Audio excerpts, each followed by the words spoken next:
same distance.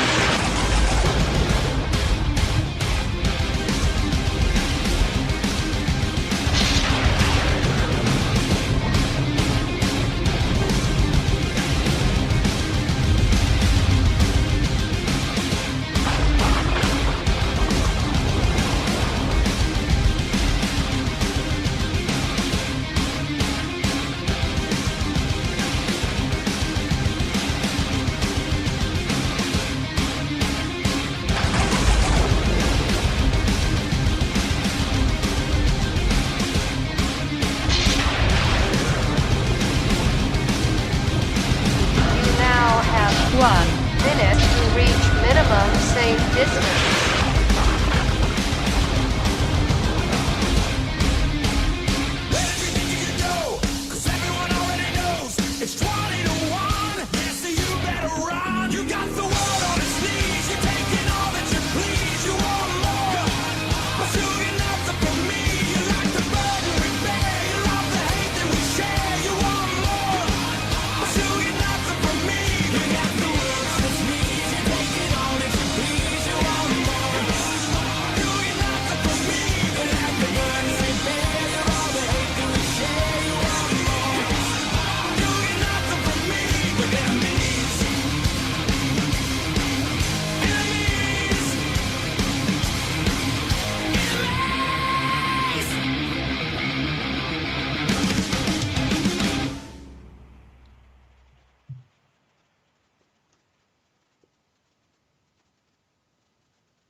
Talk brunch, served hot.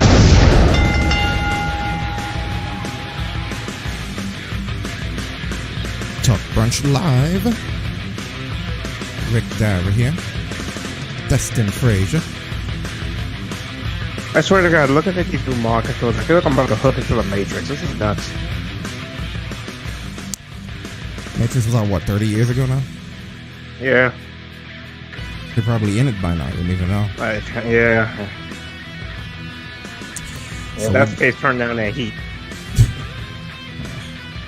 So we've been migrating over, as you guys know, continuation from last week's conversation, moving everybody over. I think we've kind of ultimately decided, regardless of whether we're going to continue to simulcast to all platforms or not, our home base is going to be back on Twitch.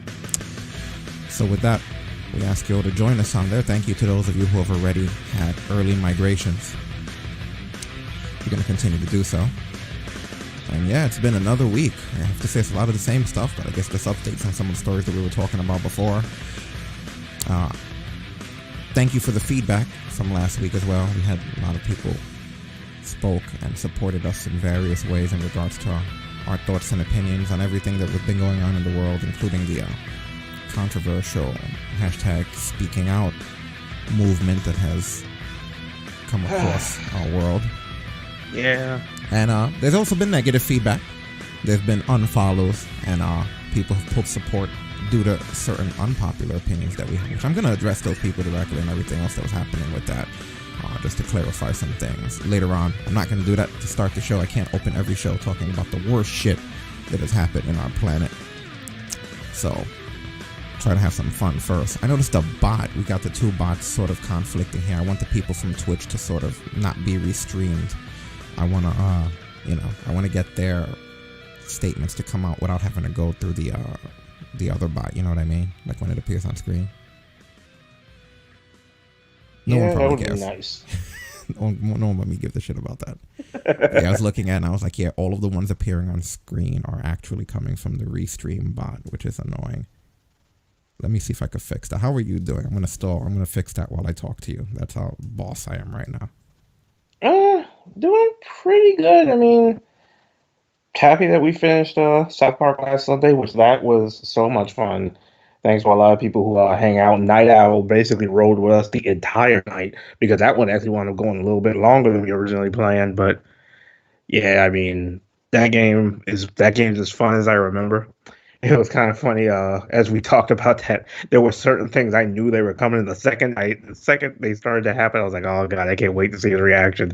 Because I remember you hadn't. I think you said you hadn't finished the game originally, so to see a live reaction to that was probably the highlight of my weeks. But Yeah, besides, I wasn't expecting any of that, honestly. I didn't know what to expect going into that game, and I had a good it got time. worse and worse.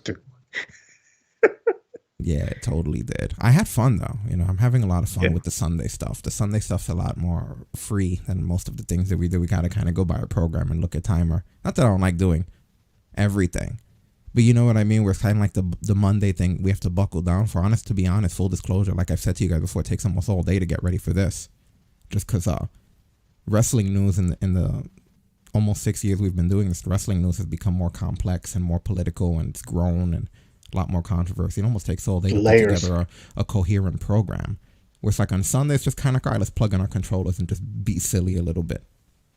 Right. Let's just have an interactive episode of South Park. Yeah, exactly. Which I love how they literally rolled the credits at the end of that one. That was great. And of course, I believe that next Sunday we're kicking off on the sequel to The Fractured But Whole. Which, side story with that game, I remember working at GameStop when that game was about to come out, and we hadn't seen what the title looked like. So we were all sitting there some days like, how are we going to tell people, like, hey, you guys should pre-order The Fractured Butthole? And I was like, what? And then we see the title, and it's like, oh, that makes sense. Yeah. That game, oh my god, that game's going to be a lot of fun. Like, the combat is different. A lot of stuff, it feels a little bit better, but it's just going to be getting used to it mainly. But I mean, that was definitely a highlight of my week. Got to spend some time with some old friends. Went out of town for a few days. I mean, it's been an eventful one. Yeah, that's good. That's very good. Yeah, I've been enjoying a lot of the stuff that we're doing, and I'm excited about the move and everything. Oh yeah. I'll have to figure out what the hell I thought I fixed the bot already, but no, not yet. So hang in there, guys. At least we're getting the stuff posted up. I don't know why it's focused over there on the other channel. Kind of weird. Yeah, it'll get figured out. It always does in the end. Mm-hmm. Oh, I think I actually figured out what it is. I changed it, but I still have us on the gaming bot. People are pissed right now. They're listening on iTunes. They don't listen for any ass shit. That's only entertaining for the chat room, like when we're doing like that. People on iTunes, like I know how it is when I click a wrestling podcast. I want my information. I don't care how he's doing. No offense to anybody. Enjoy our shenanigans. All right. I become a little bit too loose. I used to be more. Remember they used to call me Rick McMahon. I used to be more stern about the format. That's how we lost people, because they cry. As depressing some of these episodes were, we get shenanigans. Yeah. When we were tight ass, like people would cry on here. We literally have people cry off the air, pussies. I ain't shed not one tear. Don't throw anybody under the bus, please, because then we're the bad guys. When I put nobody specific, but you know who you are. I was not trying to go in that direction. I swear, sometimes it's weird how it's like, yeah, he purposely. I did not purposely. It comes with the territory, like. All right, let me see if we fixed it now. We all have the Twitch people coming in without the middle bot. Please let it work. See, George, no, get mad, but it's okay.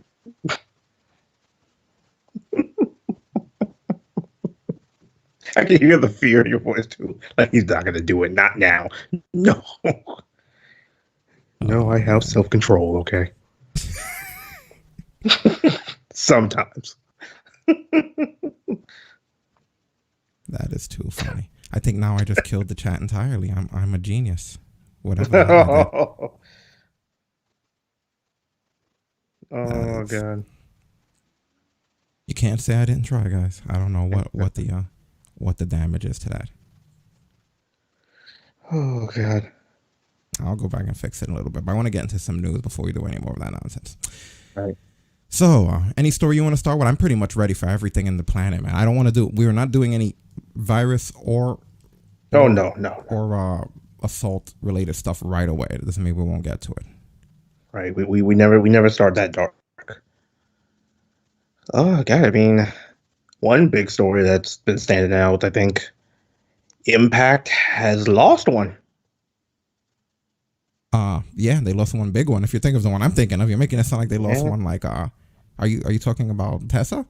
Yep, Tessa Blanchard. He makes that shit sound like they lost one. Like, they lost their world champion, their top person, Yeah. their person they focused everything around. That's who they lost. They lost a big cheese. Yeah, they lost the top person in the industry. She threw her belt into the garbage, like I said. Yeah. Well, in this case, she threw it in the Gulf of Mexico, but I mean, if I'm gonna do this, I'm gonna be accurate, right? Like, Yeah. Fucking Tessa, man. What are your thoughts on the situation? Do you think that? Well, first of all, I guess we should get into a little bit of what happened. yeah, it'll be easier to kind of. Yeah. So she's been in Mexico. That's why he made that joke. Yeah, pretty much been stuck there ever since the COVID-19 pandemic had started. And Impact wound up terminating their relationship. This is their official statement. It said, Impact Wrestling has confirmed that it has terminated its relationship with Tessa Blanchard and stripped her of the Impact Wrestling World Championship. And apparently they asked her, we've talked about this a little bit on here before, they asked her to film some vignettes a couple of weeks ago. I guess cut a promo for her Slammiversary match.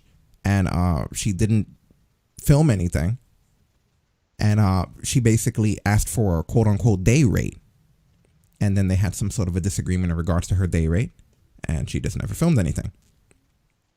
And according to PW Insider, they said they were going to use that footage to splice in Josh Matthews conducting an interview with her. But she never sent in the footage. So they needed to figure something else out. And they wanted her to drop the title. But they couldn't make any kind of deal for that to happen. And they said they tried to get her to return and drop it, but they just couldn't come to any kind of terms before the pay-per-view was to happen. They wanted her to make one final appearance at Slammiversary. But they didn't. They said that the company could have rolled the time into the time she missed into her contract, but they didn't do that. And instead, they just basically ended their relationship with her. Maybe it got hostile. She didn't want to they didn't want to work with someone disgruntled, which happens sometimes. I have no idea. To me, a bigger problem there, and I get that it's a business, but a bigger problem there, as usual, Impact, TNA, how many times we keep hearing it's a different company, the same problem that they continue to have over and over again, and that being the booking. And the reason I say the booking is because tell me in what reality you could have good booking where someone who used to be your world champion is going to be on your biggest show to have their last match. You know what I mean? Nobody's ever had a send-off match at Slammiversary. Yeah, it's not a good look. And that's not to say it hasn't happened, but I'm just saying, name a time that it's been good. Like, remember Brock Lesnar and Goldberg when they were leaving in WrestleMania 20? God almighty, like it's when you have, it's never good when your world champ is out the next day. And that's a bad thing that happens in wrestling. There's not many good transitions with that. Look at even WrestleMania 14, Shawn Michaels versus Stone Cold. The Austin era has begun. That was Shawn Michaels' worst match to this day. Go back and watch that match. Oh, yeah. Couldn't do too much. He was in bad shape. There was a bad point in the company. The only thing that made the match exciting was the hype behind it. It was complete hype. The Mike Tyson thing, the Stone Cold possibly winning thing, the DX thing. It was a hype match. If you go back and watch, he was not Mr. WrestleMania there. He didn't outperform anyone. The match was really very grounded. As a matter of fact, it was more of like a ground brawl. Not many good Shawn Michaels spots in there at all. Almost as bad as I venture to say almost as bad as the Saudi thing where everybody almost died. Yeah. Maybe not that, but the point being that when you have a champ on the way out holding your world title, it usually doesn't look good. And now you're trying something new, having to be a female, and this female now kind of screwed you. Yeah. And according to Fightful, they were saying that there's no non-compete clause for her contract. Of course not. It's TNA, and they would have needed her to sign an extension to work Slammiversary because her deal ended today. Yeah, it actually ends, but her contract was out before Slammiversary. You know, after midnight, it ended at midnight. So, pretty much that was it. And they did not get to extend her contract. They expected her, according to Impact, the people that they spoke to in Impact, they said that she had received interest from both WWE and AAA. And for whatever reason, I guess AEW is not currently interested. However, Big Swole, when a fan asked her, or actually a fan asked Tony Khan for Tessa Blanchard to come in And then they asked what Big Swole thought of that. She said that professionally, in my opinion, her wisest choice is AEW. In our company, she can have growth, plus her father, he's a pastor, is there so she can get any / all the spiritual guidance she needs. Yeah, I mean, for me, that's would be the appeal of having her in AEW. She gets to be with her dad again. You could it's kind of the easy route to go, but you instantly throw her into the whole thing with him and Sean Spears. You build up that faction. And I mean, at the end of the day, that girl is a threat no matter where she goes. I agree with you So, there. I mean, like Tessa Blanchard walks into a room, you stop looking at everybody else. Yeah. For me, my opinion, it's going to be kind of funny. But when you're dealing with somebody like Tessa Blanchard, I kind of feel like WWE is probably a better place to go. Because, AEW is a big family and they're very casual about things. Not that they're not serious about their business, but they handle it a lot less corporate than WWE. They're a lot more open, if you will. Probably nowhere near as open as Impact. We don't give Impact enough credit for that. As much as we criticize them, they're probably the most open company in the world. Yeah, they really don't hide stuff from anybody. No, because they really don't control shit. You just kind of come in, and then they just roll you out to the ring. So, and true. But the point being, when you have somebody like Tessa, she probably needs somebody like WWE, because no matter what you hear about people outside of WWE and their behavior and their attitudes and the demands that they make and the things that they do, whenever they go to WWE, none of that shit happens. Because WWE is such ironclad, locked down, corporate militant of a company, because of people like Tessa, that all of her problems would cease to exist. Because everything that she decides in Impact, in WWE, she simply have no fucking choice. If there's anything we're gonna get into tonight, is that when it comes to WWE, they literally probably wouldn't care if you jumped on a grenade the day before. There's no excuse. You're gonna finish your contracts. You're gonna do your days. You're gonna drop your titles. They don't care if it's the apocalypse. They don't care if there's a virus. They don't care if it's the end of the world. They don't care if it's the rapture and you could see Jesus floating outside your window. They have no fucks given. And as much as we criticize them for that, when you have somebody like Tessa, who you gotta admit, these stories, all these correlation of these stories, there has to be some truth to it. She's a bit of a wild child. Exactly. They'd rein her in. And to go with Cool's saying, Cool's talking about she's not just gonna push her like Ronda. This is the daughter of a 4 horseman. This is Tully Blanchard's kid. That girl is going to get a welcoming party if she ever shows up in WWE. Oh, like yeah. This is no normal woman. This is Tully's kid down to the T. And considering the fact that the 4 horsemen are only in their Hall of Fame, anybody who thinks she showed up there and not gonna get pushed, you're insane.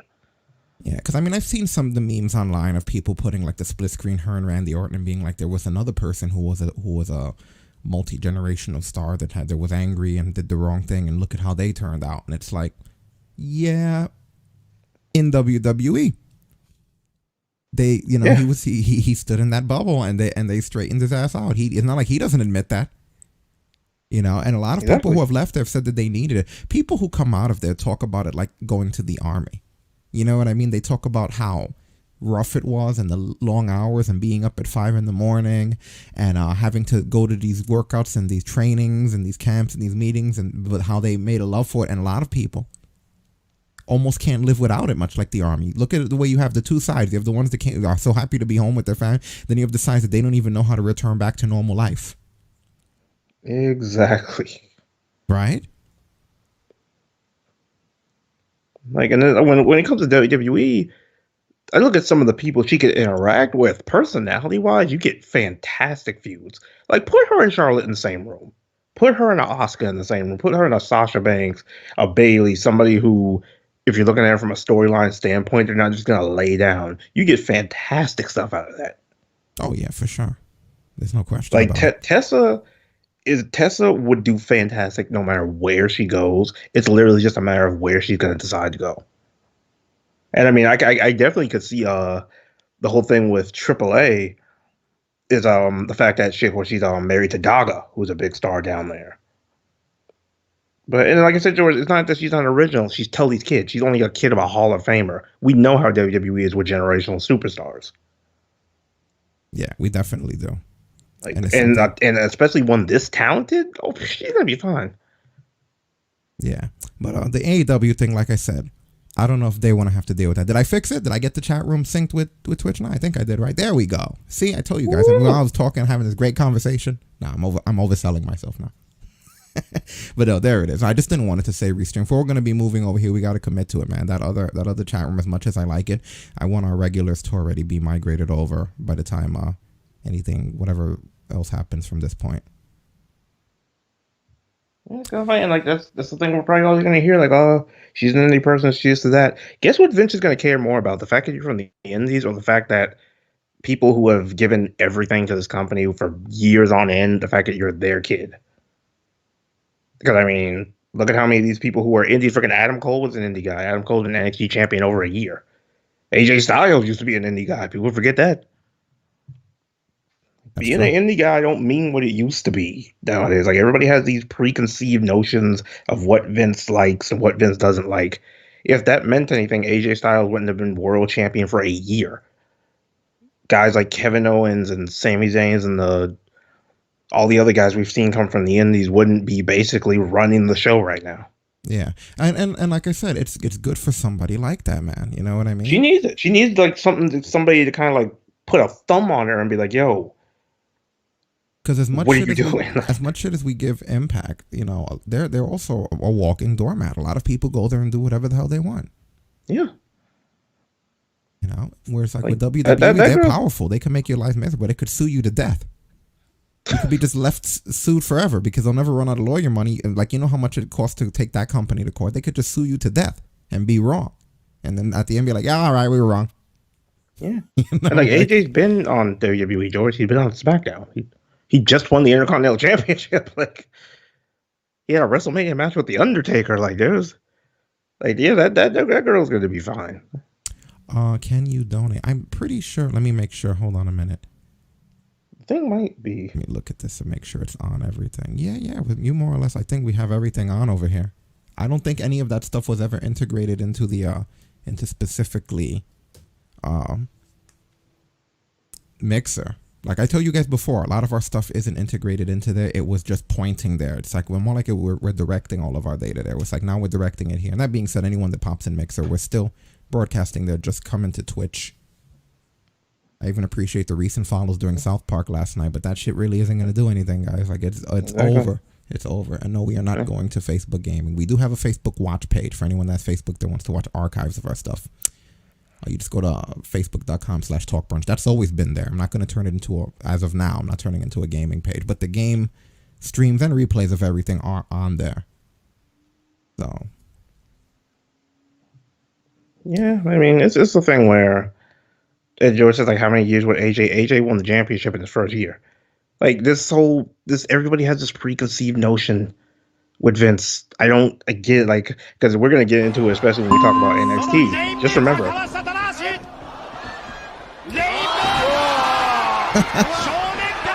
yeah, Sugar Shane, thank you for the donation, sir. good shame, Made it rain, Sugar Shane. right? Rainmaker. But yeah, it's just like it's a thing where everybody has this preconceived notion of Vince, and we'll get into it when we talk about NXT. Just remember that's Vince too. So, are we sure that everybody really knows what they're talking about when it's like, oh, Vince is gonna do this, Vince is gonna do that? We don't really know what the man's gonna do. No, we really don't. I do know that right now, I don't think a loose cannon like Tessa Blanchard would work with AEW. Because basically Big Swole, as much as what she was trying to say was nice, her whole reasoning wasn't even having her in a stable with Tully. It was because Tully is a minister. She's basically saying she needs God, and the closest she can get to God is to come to her father. Yeah, You know, that's not... she threw holy shade. Yeah, she basically said, you know what Tessa Blanchard needs? God. Come to AEW. Yeah, but I mean, Tessa would be... I'd like to see Tessa on the WWE just because of the potential of some of the people she could go at it with.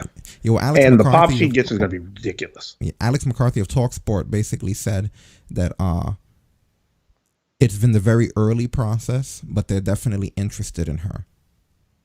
and that it's most likely where she's going to wind up landing. They know star power when they see it. At the end of the day, I mean, man or woman, she's been one of the most talked about people for months now. Yeah, so they want her, and she's interested. So you're probably going to see her there. It's probably going to work out for the best.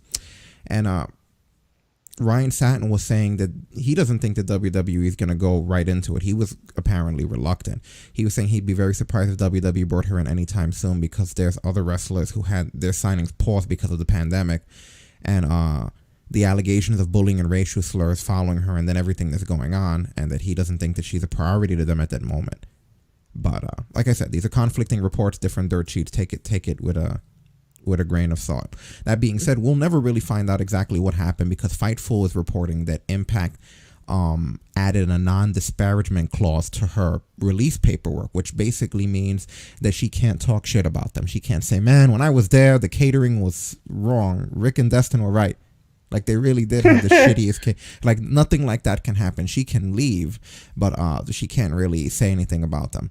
Apparently, NWA does that. There's a lot of companies that make you do that, which is why a lot of the time you don't really hear anything. Whether or not those have expirations is to be seen, but they do have it on that kind of a note. Hopefully, it's a two-way thing where they're not allowed to disparage her either, but we'll see exactly what happens.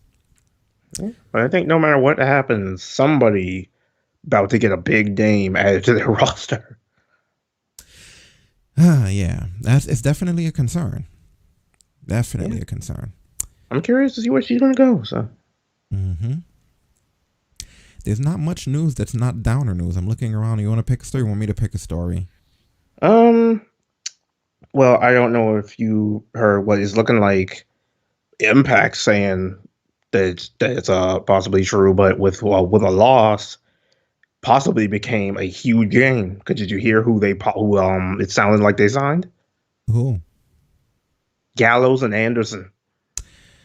You know what, man? I've been hearing a lot of Gallows and Anderson news. I hope they don't start to overstay their welcome like the Revival. I feel like the Revival is one of those things where it's like, all right, guys, make a decision already. You know, like I don't need to keep hearing different things all the time. You know? Yeah, because I mean, like we heard there were a few stories that we heard. First, we heard that they were going to AEW. Then Carl Anderson teased going back to Japan, and it just seems to keep changing. Well, it's kind of interesting. That you mentioned Japan, because the one thing that I have heard when it comes to those two is if they were to go to Impact will allow them to compete in New Japan as well. Right, but so it doesn't really rule it out that they wouldn't still go back. Yeah, but they were apparently on this podcast called Living the Gimmick, where they both said that they were probably going to be opening their own pro wrestling promotion. Oh, God. Yeah, and they trademarked Southpaw Wrestling names. Oh, God. And they've apparently been recording some stuff, some content for their Patreon. So you see what I mean about conflicting reports? What I just told you, I can confirm. They're opening their own wrestling their own little wrestling thing, but I couldn't think of a worse time, honestly.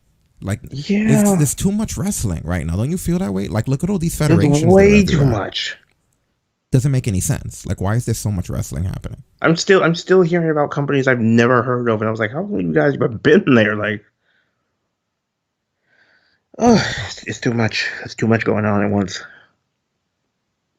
Yeah, it's a shame because as good as AEW is, I wonder if we look back at this years from now, what are we going to look more fondly on? Because in every era, we look fondly on a time. Like back in the day, in the late 90s, you looked at the trifecta, the WWE, WCW, ECW was like a really big time for wrestling companies.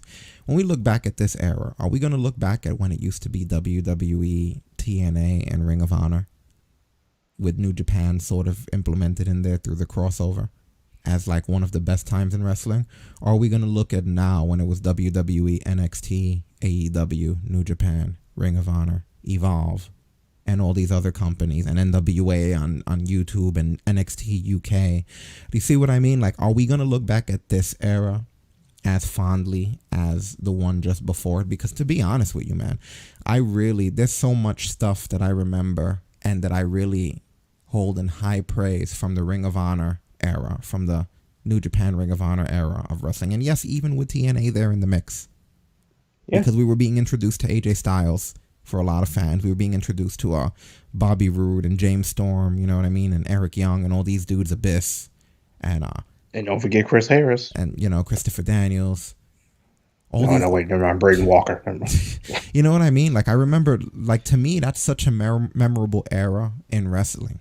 It's like everything changed. And it was refreshing coming out of the Monday Night Wars into something like that. I guess someone who grew up and lived through that whole crazy era. Like, it was refreshing to see that talent. You know, I remember when I used to see the Young Bucks, and I remember when I saw them as Shitty Generation Me, terrible gimmick, or fighting the Motor City Machine Guns, and just a lot of cool and also stuff. They also partially feuding with themselves apparently, and I was like, what? Yeah, all kinds of, you know what I mean? But those were really good times, and this era is a little bit diluted now, just because everyone's so spread out and you don't really get all of the matches that you would want. What's up, King Quest? How you doing? Yeah, King Quest mentioned another one, Monty Brown, the alpha male. Yeah, you see, and it's like there was just so much that happened, and I'm not taking anything away from what we're experiencing now as an era, but a lot of this era exists off of the steam of the previous era that we were in. Because at the end of the day, all AEW and NXT are products of everything that Ring of Honor and New Japan was. You know, it's not like we're really getting anything new. All of that's always been there. Most of the whole reason why our community stands out from most wrestling communities is because we were always like watching that kind of stuff and into that kind of stuff. You know what I mean? Like, for a lot of people, what's making wrestling have the buzz that it has is that it's become more mainstream, and the exposure these indie guys are getting now is refreshing for a lot of people. But we've always been watching Kenny Omega and the Young Bucks, and you know what I mean? So for us, it's just cool now. I guess what we're experiencing is the exposure that they're getting and how it's being done. But the guys that they're adding to the table, no disrespect to them, but the new indie guys coming up now have yet to, I guess, supersede, if that's even a correct term, the previous ones. You know what I mean? Like, we don't have like the next AJ Styles or Bullet Club or Finn Balor's or Kevin Steen's or any of that shit. You know, it's more like right now we just have guys that are just sort of warming up, and there's like 12 companies and 18 shows a week. No one's really getting the exposure that they should. And Gallows and Anderson are going to open a wrestling company. Who's going to be in it? Who's left? At this point, people are practically sharing each other, because a lot of companies just let you go wherever, because they get, it's not even because everyone's acting like it's this great thing, like the wrestling community has become so lovable and huggable that they just share talent. They have no fucking choice. You either work for WWE, you have a very limited roster outside of WWE. Right? So yeah, it's just too much. Like, I remember sometimes if you guys Google Talk Brunch, you'll find reviews on wrestling forums from years ago where a lot of people, the reason why we were a go-to show, or still are a go-to show, is because they say we talk about everything. It's almost not even possible for us to do that anymore. We used to literally talk about everything. Remember, we used to come on and be like, all right, time for WWE. I'm going to run on some NXT, some Ring of Honor, some of the stuff that happened on Evolve, the recent PWG, and it was just like, now it's like impossible. You know, so what do you think? We're going to come on here in a month or two and start talking about Gallows and Anderson wrestling? We're going to talk about Booker T's wrestling. That's been around for years. Let's talk about Booker T's reality of wrestling too. Fuck it, right? Everyone going to stand here and make it a 12-hour show. We'll just do a brunchathon. We'll just stand here all day and just talk about wrestling. Won't sleep. Why even write a program? Let's just turn the mics on whenever there's wrestling and just talk shit. You know, like. You know, like, everyone wants to have their own wrestling federation. It's still, to me, questionable. I enjoy AEW, but it's still going to have to survive the test of time in hindsight of us looking back and saying, was it a good idea for that specific group of guys that was over as a stable to become their own wrestling company? Because let's not forget, that was the original plan with the NWO. Like, Bischoff eventually saw them growing and becoming big, and then one day it would be an alternative brand that rivaled WCW. You would have NWO pay-per-views, and you have NWO shows, weeklies, and then, you know, just exclusive NWO stuff, which essentially is what wound up happening with the brand split between Raw and SmackDown. But it never came to fruition with the NWO, and that might be for the best. Like, looking back at what you know about the NWO now, How would that have worked? Would you have tuned in for that? Do you think you would have seen? You could go back. I think there was DX one time had a pay per view. So go on the network and watch that shit. There was a pay per view called WWF Degeneration X, and I couldn't think of a more annoying pay per view. As much as I'm a DX fan, I couldn't think of a more annoying pay per view. Rock Bottom. No, not even, because at least Rock Bottom, not even. Like, put it this way, the transition screens during the DX pay-per-view, yes, in your house, that one, Shane. You remember those transition screens, Shane? Every transition screen was their stuff. So you're getting the green lightning shit on the screen all the time. Whenever it's doing an instant replay, it's flashing green. Whoever's like logo and names coming on the bottom when they're walking around, this shit's flashing. And not only that, they're winning. They were just winning matches. They were dominating the pay-per-view. Like, well, of course it was a DX. I think there was an NWO one too. There was a WCW NWO pay-per-view, and it was just them winning all the fucking matches. Oh God. You know, like, it doesn't work. You know what I mean? It's like you can't do that. It sounds like a good idea until you do it. Like, so you got to ask yourself. I digress. Stables. When you have an overstable, that doesn't necessarily mean that it's a good pay-per-view or that it's a good show. So we have the Elite, who we were enjoying.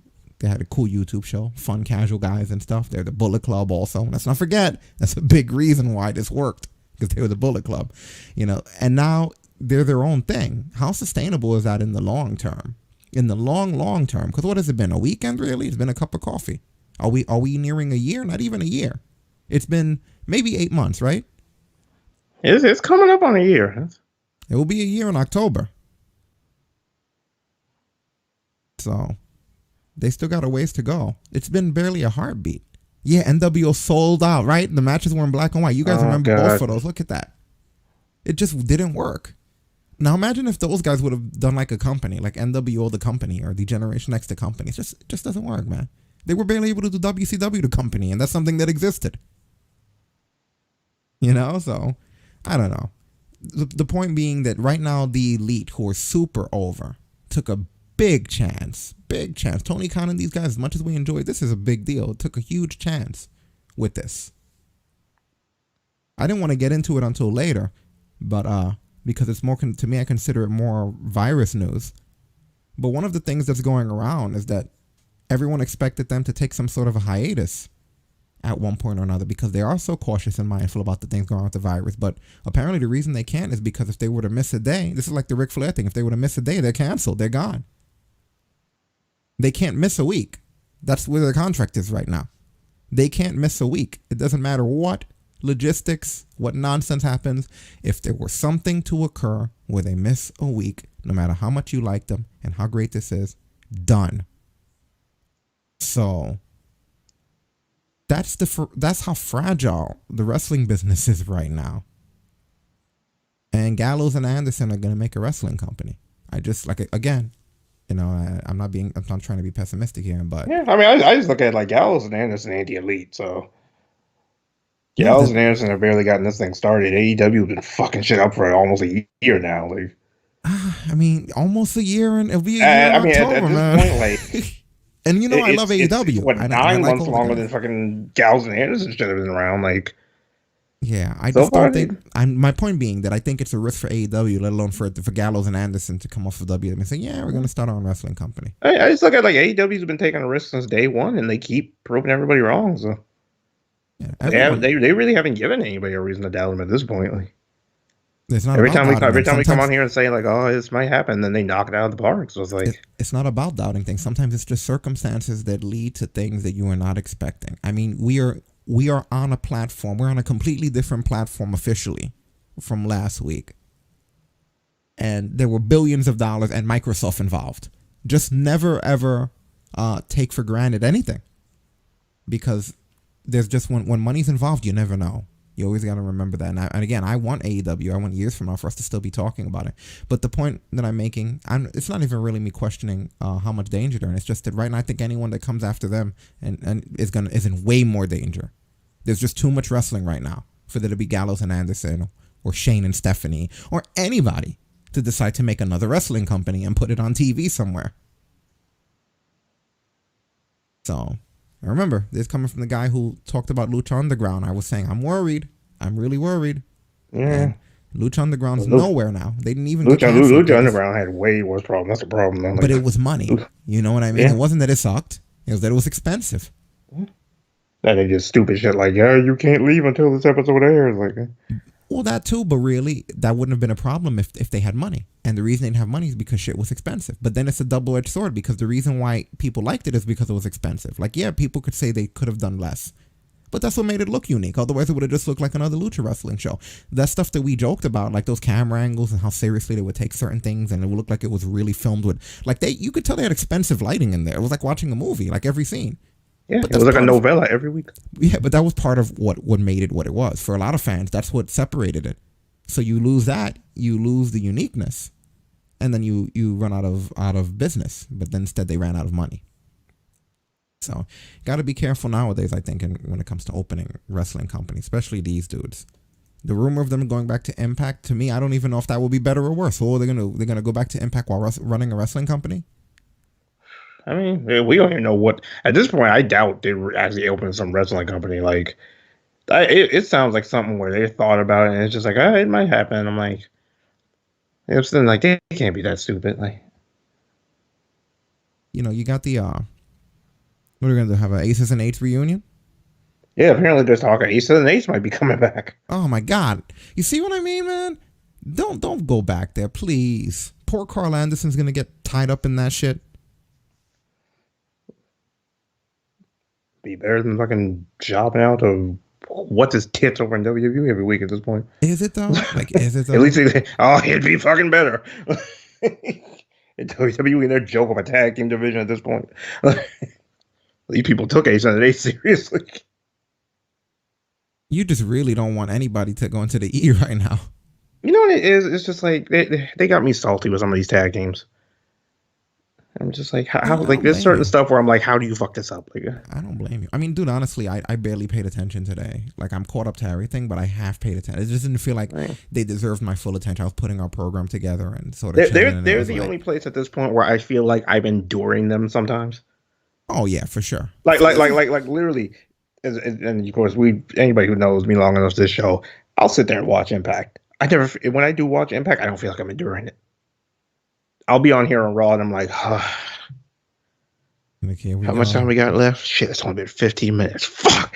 Like, no other place. I mean, and especially like with some of the tag team stuff where it's guys like War Machine, a lot of these other teams I'm seeing. I'm sitting there like, how did you possibly screw this up? Like, yeah. It's like when they tell you go straight and you go far right. It's like, how?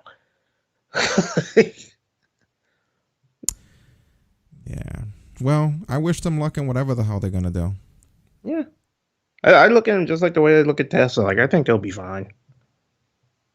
We'll see. Like, this is the guy that used to run New Japan at one point. So I mean, only time will tell what happens though. Exactly. Okay, well, your boy made a return this week. Is it what I'm thinking of? It has to be what you're thinking of. I don't even know.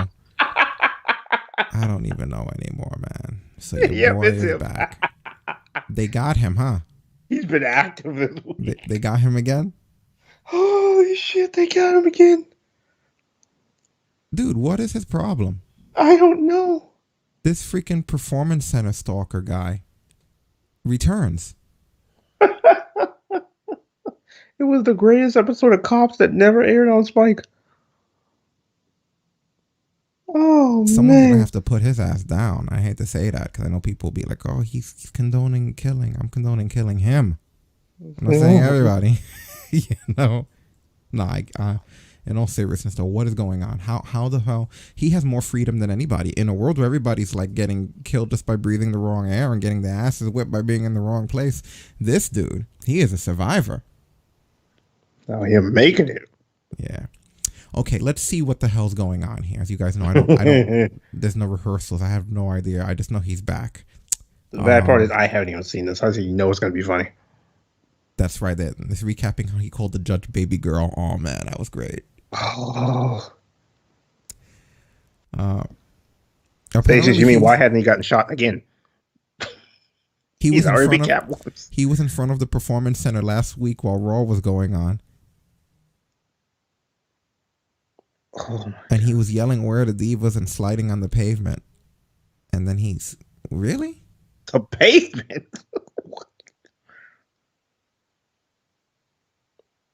Jesus Christ. Hold on a minute. We have a video.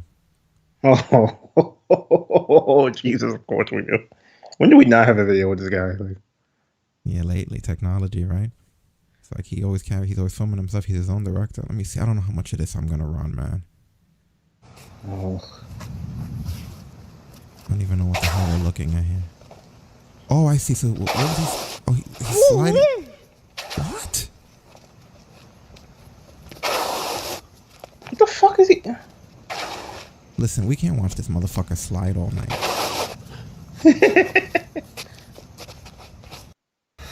What's up with the diva of my dreams, though? You know what I'm saying? Yeah. Okay. W encourages you with all areas of entertainment. Please, do not try what I do at home. We're not going to. Okay? Salam alaikum, shalom, Jesus peace. 9/11. What do you think? Coming up soon. Jesus. But if you, I know you kind of merged many things there. Motherfucker say, "Assalamualaikum, Milan, Jesus peace." I got my notepad pulled up because I feel we're about to get a title out of this one. Yeah, I have my finger on the trigger in case I need to blank this shit. I'm not trying to violate any terms here. Like, I don't know what he's gonna do. I'm like he's about to pull his dick or something. Like, how far does it? Like, I always watch this kind of shit when we're live streaming, like a first-person shooter. You ready? Like a quick time event.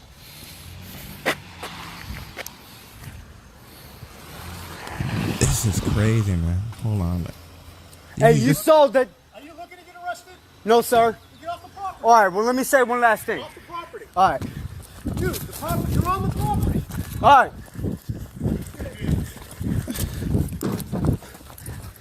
We got to band together for peace. All right. We're leaving. Don't Is I'm he leaving. running? Is he running If from you're going them? to shoot me again, shoot me in the head. I'm I leaving. plead the fifth. All right. Don't take me to jail. Oh man. Jabroni, my You see the flashing lights? Yeah, they out here. They sure are. Might be too late. WWE. Shut up, dude. Just walk away quietly. You have a problem? Drop the. I'm leaving. Yeah, write it down. Aim It's for the head. 9/11. 9/11 at night? I doubt it. It's 911. That's what it is.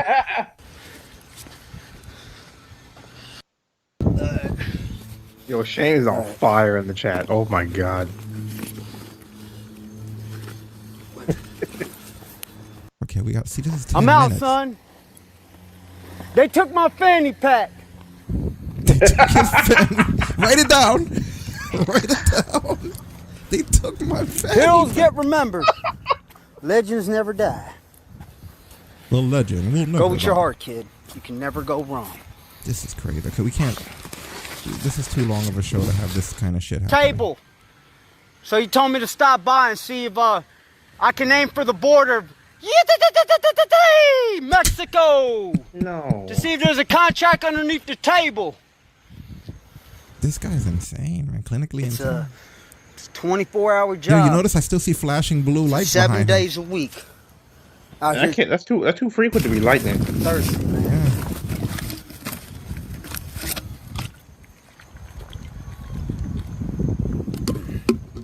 I want to inspire with my story. You know. Hey, I can't with Shane. slip and slide, dog. Yo, where are the cops in Florida, man? I'm never going there. I might have to Right. go to visit family, but I'm not gonna like it because, like, where the fuck are the cops? Are you kidding me? Like, how is this shit? If this was New York, he'd be dead already.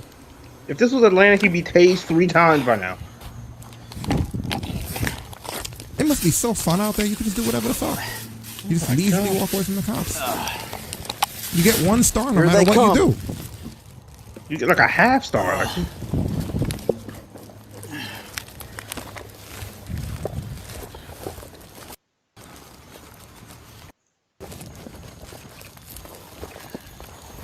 Oh, look. I still see flashing lights behind him. Yep. That is not lightning. No, not at all. Oh, what? Maybe it is. Maybe it's God telling him to leave. Right. I shall smite thee, crazy man. Yes. Oh no, man! That blue light is not fucking I'm leaving. lightning. You're being detained. Contained? Detained. For what, man? Trespass on the property. You All right, better. I'm leaving. I'm leaving. No, stop. It's too late. I don't want to fight you. All right. I'm trying to be cool with you.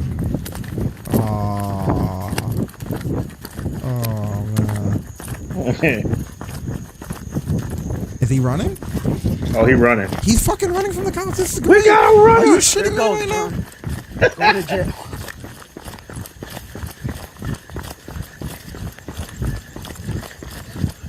This is dope. What's gonna happen? Do they catch him? Delivers again. Look at this motherfucker. We should. That should be the sound effect we use whenever anybody's running from now on. Oh.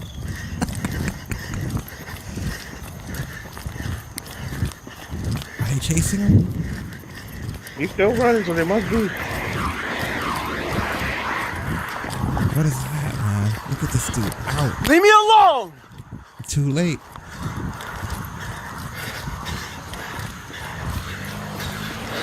Leave me alone. That dude is out. He taped his own resisting arrest video.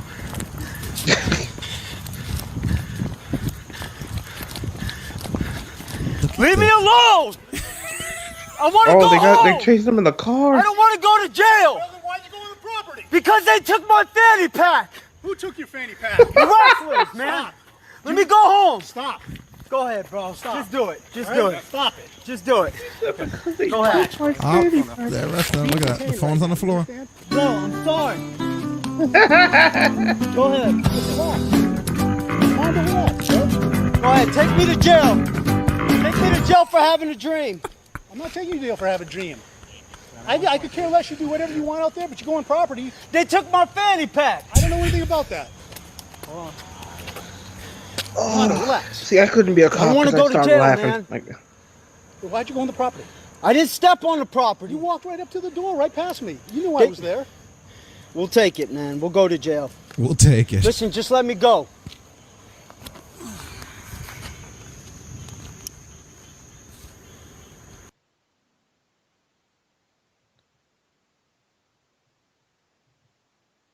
so, Again, before we man. continue, Sugar Shane has been on fire. Let me.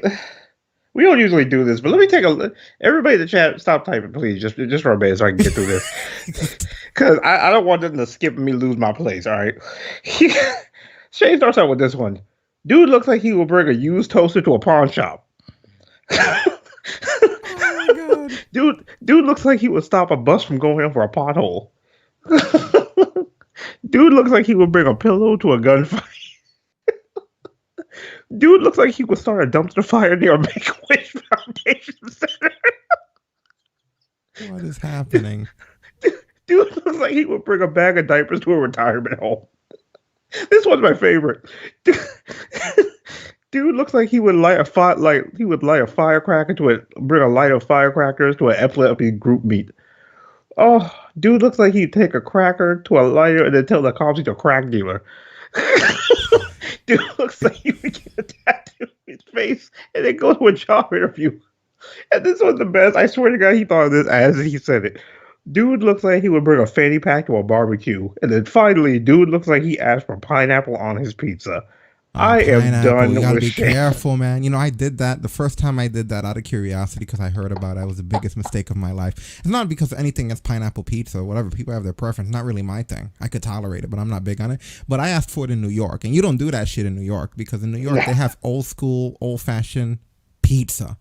Motherfucker look at you like you just asked a barbecue a baby, right? I told the story on here before, but we ordered pineapple on pizza, and it looked like, I guess they don't get that very often. It looked like the equivocal, like of if there was a cereal box full of pineapple and they just emptied it onto the pie. I remember that story.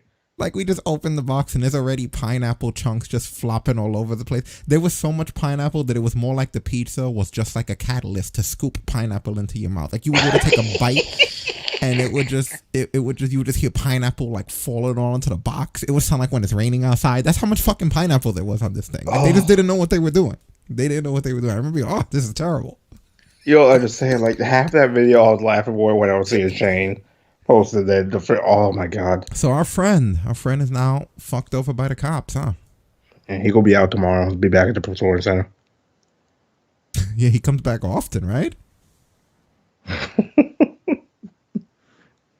That is resilience right there. God.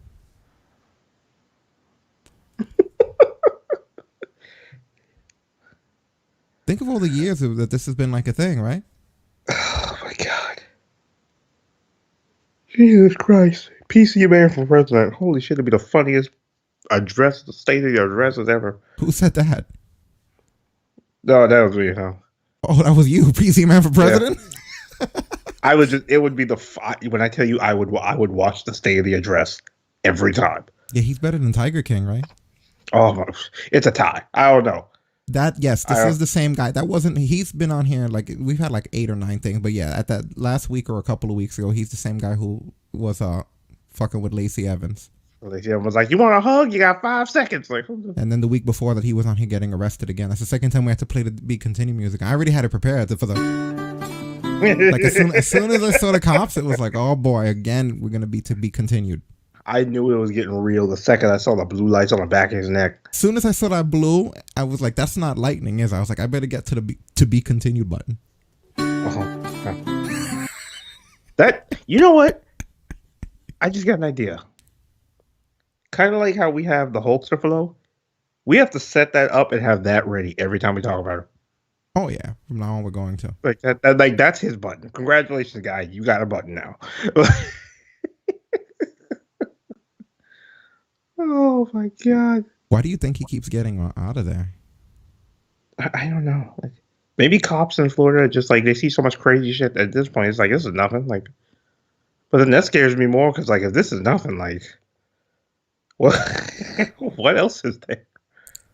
Yeah. So he's definitely in trouble. I mean, I don't really have to follow up the story with too much after that. You guys kind of saw what happened. He got arrested there for trespassing.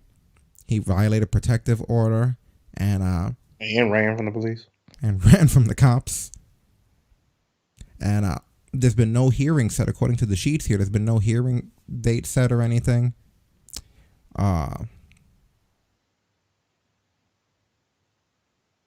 They said WWE filed an emergency motion since he's been arrested 3 times. And he's facing 4 different charges. Battery on law enforcement, resisting arrest, trespassing on the property, 2 separate counts. And basically that's the WWE saying in court that this is going to keep happening and it's causing them to keep paying for additional security. Good God. And yeah, that's pretty crazy. I have no idea what's happening, but they're seeking a permanent injunction to keep him off of their property. At this point, you need like bear traps and shit, like freaking landmines. Like, I don't even know what the hell would happen here. He's in jail on $500 bond. That's it. Yeah, they said he didn't sign his paperwork because he was unable to sign. The reason noted as to why he was unable to sign his paperwork was psych. I guess meaning he's... What? Hold on. Psycho? What? He's a psycho? It makes no sense to me. I hope that's it. Like, psych? Yeah, not psych like psych, but psych like psychiatric. Okay, so he's too crazy to sign. Okay. I guess they just put in parentheses psych. They don't have to. I fully expected you to read out he left his pen in his fanny pack. That's how little faith I have in this story at this point. Like, I was literally expecting to hear those words, and that's what threw me off more. I didn't hear psych, and I was like, huh? This is the reason why I always tell people, which I'm going to get into more later on, it's not that I have a bias towards or against one specific group of people or community, but you have to judge people on an individual basis. And if that doesn't prove that cops are different, I don't know what will, because we have cops on one side who will kill people at the drop of a hat. And then we have cops on the other side over here in Florida where they're like, hey, what did we tell you?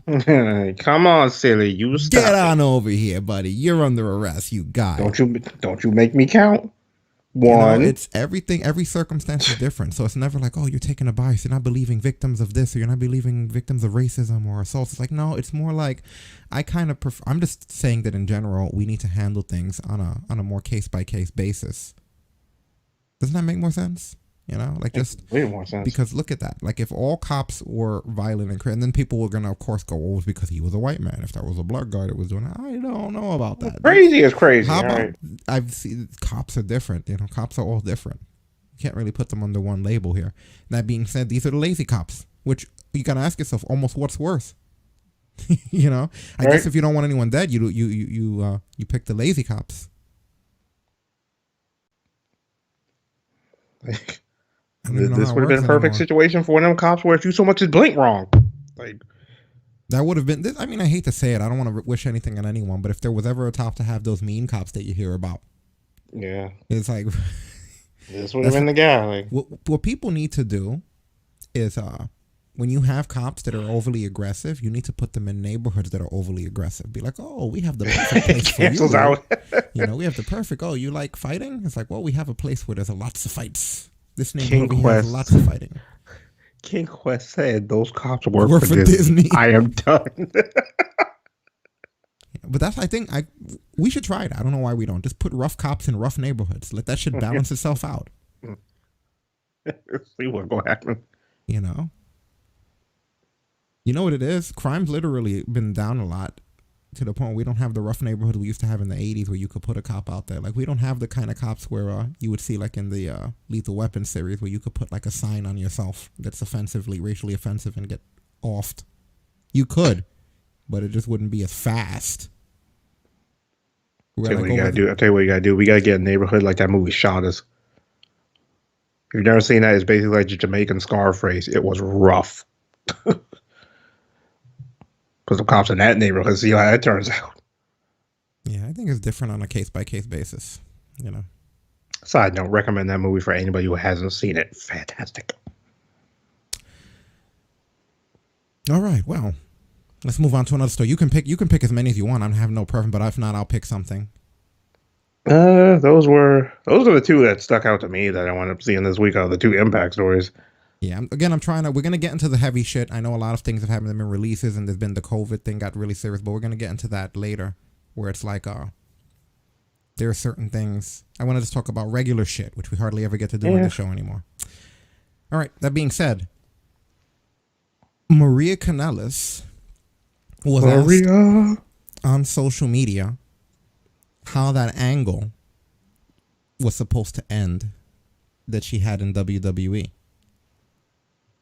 And she basically said, my husband, he was supposed to turn face and do a story about recovery from addiction and motivation. But that's just too good, too real, too honest. And of course, I was supposed to remain the bad guy until I came back from maternity leave, babyface mama. I can't believe, first of all, I know some people say, they would never have done that. She's lying. I believe her. I just can't believe she believed them. Like, you really thought that angle they were giving you was going to turn into a redemption story for Mike Kanellis where he becomes a hero and you stay a heel and then you go and have a baby and now that you come back with the baby, you're all baby face and they had to be bullshitting her when they told her that they were going to do that story. Or she pitched that storyline to them and they went, yeah, sure, whatever. Like when you tell somebody you're going to do some shit, but you really not. No matter whose idea it was, WWE decided we're lying to you. There's no way in hell that they would have done an angle like that. Do you see the way that angle was starting and the way she was, like, I guess that's what she thought, that she was going to start by bossing him around and demeaning him, and then he was going to eventually have more addiction issues, and then he was going to somehow break through and tell her to go to hell and then come back babyface. Like, how would you even pull that off like that? What are you talking about, girl? Better shut that crazy down. Don't you pass crazy philosophy of shit on there, baby. Never trust WWE with long-term booking because they don't do it. So if they tell you something was going to happen in the long term, it might not. Ask Sasha. That's why she left the first time, right? They promised her some long-term booking, and when it didn't come close, she just left. CM Punk was promised long-term booking. How many people were promised long-term booking that didn't get it? Somewhere right there, somewhere. I guarantee you, Leon Ruff got promised long-term booking. No, he didn't. Leon Ruff. See what we gonna do, Leon, is we will let everybody in their third grandmother twice removed whoop your ass. But by the end of it, NXT champion. And he's sitting there right now like, I ass whooping number 76. Let's get this shit. Yeah, and I was that they probably told him, so you're gonna be a jobber. And he was like, Killer Cross gonna dump you on your head one good time, and then the redemption's gonna begin. Yeah, I got disappointed. There was this recent, the most recent. I know we're jumping ahead, but the most recent NXT. I watched it earlier today, and I was expecting Leon Ruff when Killer Cross came out. Right? Like I didn't see him, and I was like, no Leon Ruff. But then again, Bronson Reed did challenge him the week before, so. But I didn't see him anywhere, and I was like, really? I was like, Leon didn't get the ass whooping this week? Like, no ass whipping for Leon Ruff. Jesus Christ. I know, right? What is the world coming to? The poor guy got to make a living somehow. You know, the funny thing is, we didn't get to see Leon Ruff, but I got to see something I never thought I'd see in my lifetime. What's that? Kyle O'Reilly with a full beard. Yeah, that NXT, man. NXT just didn't work. I mean, shit. What's this already talking about? Let's knock it out of the box. But it was more of Robbie E getting shitted on more, and it's funny because Rhea, he's begging Rhea to manage her, and she winds up throwing him into the trash, and it doesn't make any sense because first of all, she's like an overnight has-been. I hate to say because I know people like Rhea Ripley, but she's an overnight has-been, literally. Like she lost everything, like in the flash of an eye, and then this guy's chasing her down. It just doesn't fit into the continuity. Why would you chase somebody down who's on like basically like a bad run right now? He's looking like, oh, she was NXT champion. Yeah, and I love Aaliyah after she dumps him in the trash, saying that just because your career's gone into the trash doesn't mean you throw my manager there. And then she winds up, of course, getting hit, you know, but or hitting Rhea Ripley. But just, you know, it's just kind of like, yeah, like why are you chasing her down? She has like no kind of prestige right now. Like so much, in fact, that she's in this shitty angle. You know, the other girl, what's her name? The big one, Raquel Gonzalez. Yeah. You know what, man? I want to see a push now. She finally won me over. It took a while. I've been watching her carefully. I like this. This is becoming fun. Look at the way she handles people. Yeah. Like, you see how nasty she handles people? We can literally get rid of Dakota Kai and just keep her. I'll be happy. The Dakota Kai part is a failure. Yeah, like she bores me. Like Yeah, Dakota Kai, I mean, they tried the heel turn, that didn't work. You know, they're trying whatever the hell they can. She doesn't work as a heel. Like she really doesn't work as when she was a face, I mean, but it was cool watching her because she always had the really good energy. She was always happy, always excited to see her. Now she's a heel, and it's just like, what do you do? Like, yeah, they turned her into a cowardly heel. Yeah. You know, and that really sucks. But it's literally the Mizdow thing all over again, except the only difference is Miz was good in that heel. Yeah. Yeah, unfortunately, and I think Sandow retired, right? Yeah, but he retired some time ago. Yeah, that sucks. That really sucks. But yeah, she did this crazy spot. I want to see if I could find it. Did you see that spot she did? Oh God, which one?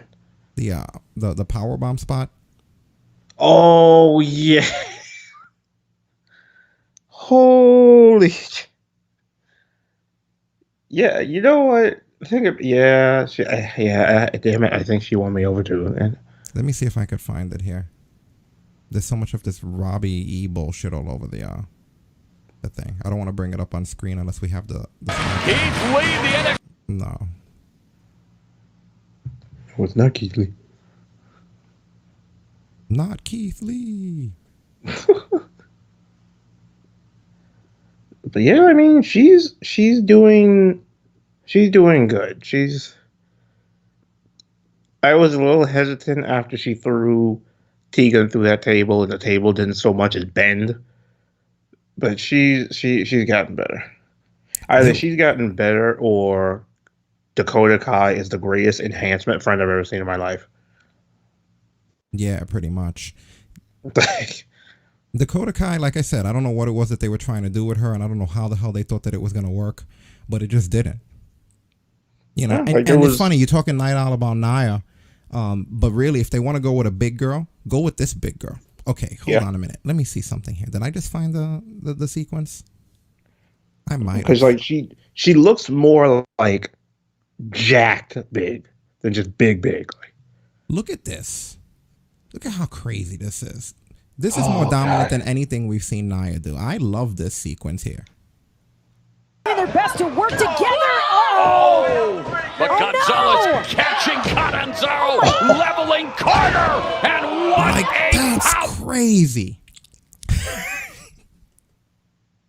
Like, let her do that. Fuck the whole, you know what I mean? Fuck the rest of the thing, you know? Like, let her do shit like that. Like, she kicked her while still having the girl in the one-handed powerbomb. She can lift, right? Bro. That's right. That girl needs to get a push, not be in this Dakota Kai sidekick China role that they have her in. That girl needs a fucking push, because if we're going to go with a big girl that's going to be dominant already, just in the little bit of time she's been here, she looks better than somebody like Nia. It's a different kind of big and it's a different kind of dominant, but that's way more convincing. Yeah, like at this point, just have Dakota shine her shoes. That's about as interesting as I want to see her role at this point. Like, and the thing about it is the fact that she powerbombed her with one, she let go of her with one arm.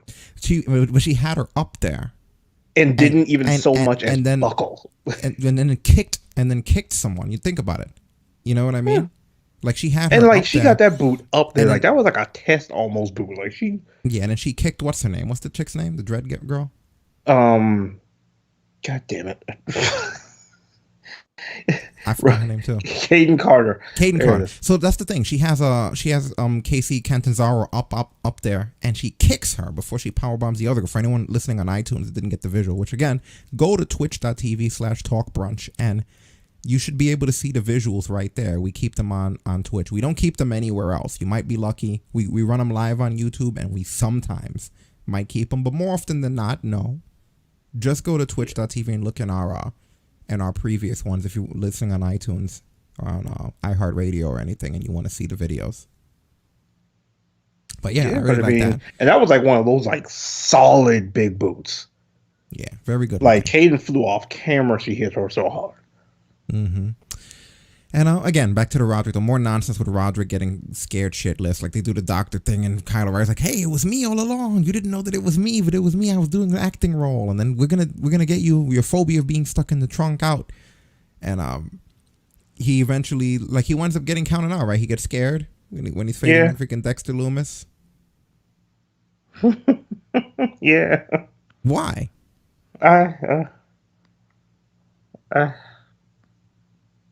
So that next match, though, but I'm not talking about all the matches on it. Is there anything else you wanted to talk about in NXT?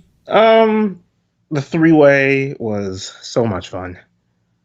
The three-way did basically it was Keith Lee, Johnny Gargano, and Finn Balor, North America Championship on the line. The winner would go on I believe July 8th, and it's winner take all versus Adam Cole.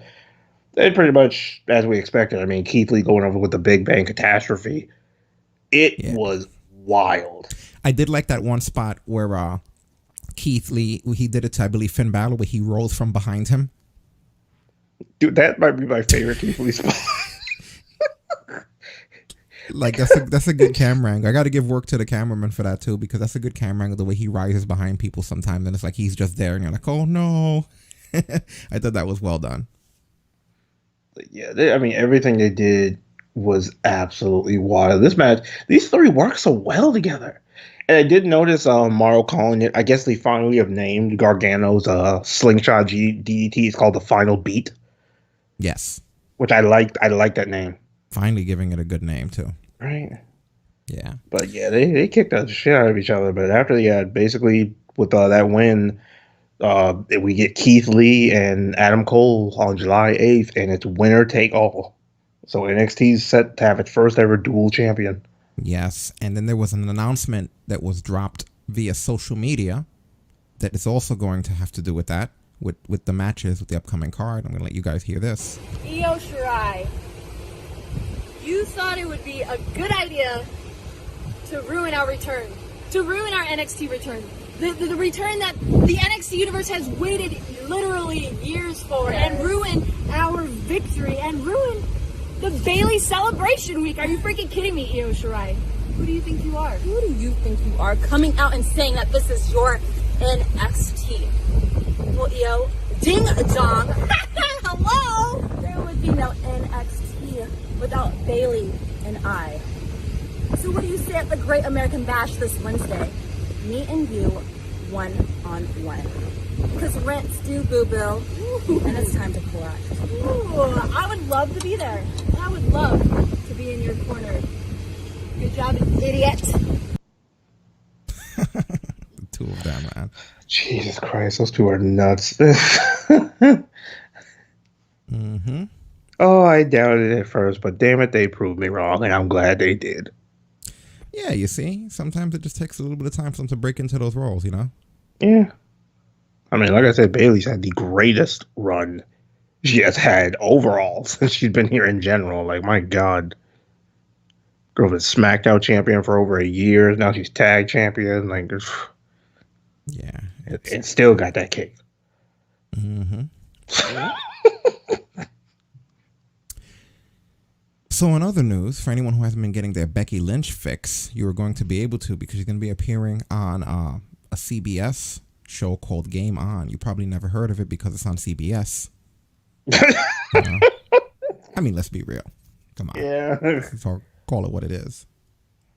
That's Come that out with a channel. show on CBS. That's word of mouth. Oof. Yeah. So thank me, CBS. No, just kidding. Check, please. Yeah, there's a clip here. Let's see what the hell it is. The camera's on.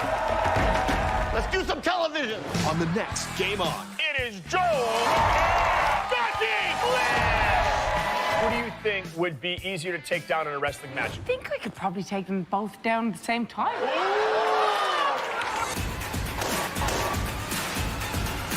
Oh, he's gonna die. How will you survive? I can't see. Game On. New episodes Wednesday on CBS. Never even heard of it. Nope. Didn't know it existed. Well, I mean, hey, that's more Becky I Lynch. might actually watch it for once. I did see also. Did you hear that Seth Rollins did an interview and they actually asked how Becky's been doing since she's been gone? Oh yeah.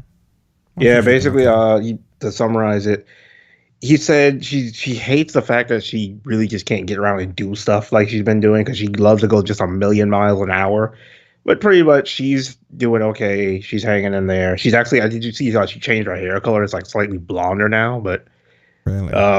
Yeah, but apparently she's doing good. It's just going from basically running the place to now she's just home. It's been driving her nuts apparently, but she is doing well though. Yeah, well, it makes me wonder what their plans are going to be though. You know, like they wanted Rhonda to leave to have some time to have a kid. She almost had like a kid's worth of time and hasn't even started yet. Yeah, now she's game streaming. Yeah, I saw her playing Pokemon the other day. I was like, yeah, she's been playing Pokemon, Mortal Kombat 11. Like, come on, girl. Get your ass in there. Yeah. I want to see Stephanie get shit whipped again. Come on, let's go.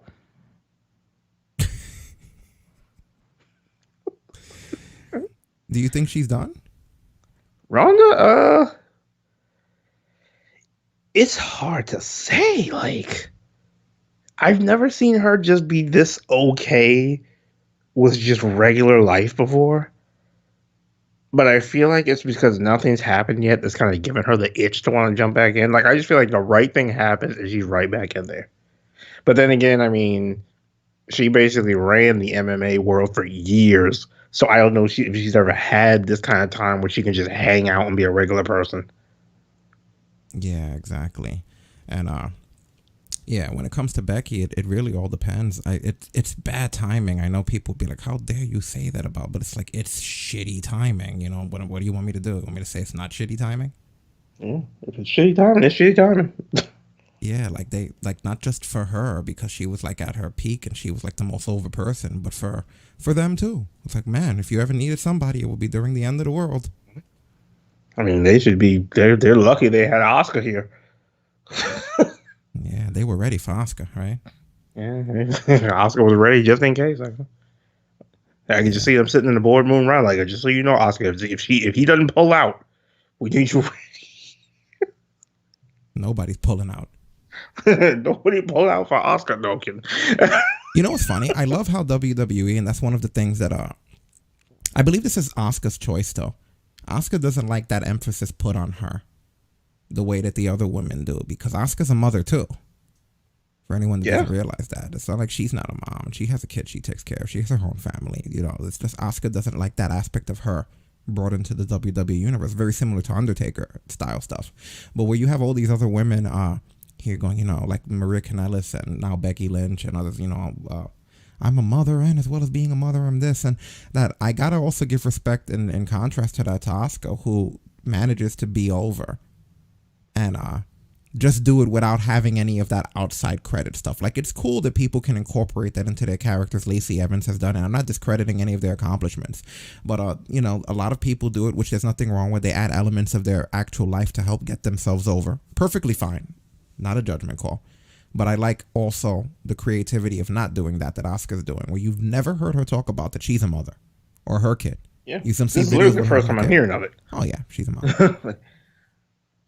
So yeah, she keeps the personal life separate. I mean, but yeah, even though it seems like with the character you're seeing more of her real personality. So, because I mean, it's a known fact. You listen to anybody who's ever talked about Oscar in an interview, that's literally, she's the most fun person to be around. She's a walking cartoon 24/7, apparently.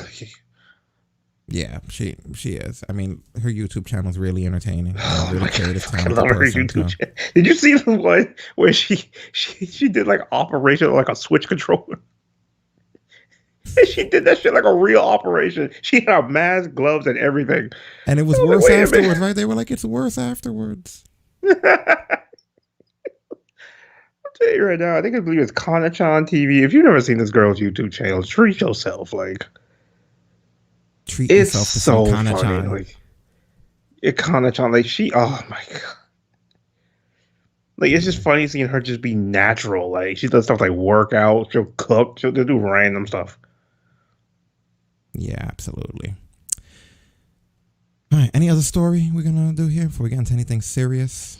I think we might have got through the bulk of them. I'm so sad now. All right, guys. Well, I'm going to let you decide, the chat room, since you're all in here active. Once again, if you are new here, we have moved over. We've migrated ourselves from Mixer, bringing as much of our community as we can. We're now officially, I guess, making Twitch our home base. That doesn't mean we won't simulcast or put content anywhere else, but the way Mixer for a while was our home base, this will be our new home base. Thank you to the chat room. There are lots of you guys in there right now. I just looked. I'll try to take down your names to shout you out. If you're new, hit the follow button if you haven't already. Do this on a weekly basis. Have for almost 6 years now. Just gets better and better, really. Yeah. And also thank you for welcoming thank you for welcoming all of our other Mixer partners, brothers and sisters and friends that have had a crazy transition coming over and gone through hell. People literally crying over the airwaves over the loss of their resources in their community. Not everyone, and it's no offense to them, but not everyone was doing things the way that we were. We were sort of we've always kind of kept all our platforms somewhat filled with content. A lot of people kind of were happy there, when there's nothing wrong with that. Yeah, Twitch opened the door and literally said, like, we got you. Like, you guys are going to be okay. So, yeah. And thank you for that. Thank you for that. Yeah. We much appreciate it. All right, chat room, you're going to get to choose now. Are we going to talk about, these are two serious topics here. Are we going to talk about the current state of the pandemic? Or are we going to talk about speaking out, allegations and speaking out? I'm letting people decide here. We don't have like a poll to run or anything, so you're just going to have to type in the chat room what you'd like to hear about. We're going to hear about both, but which one are we going with first?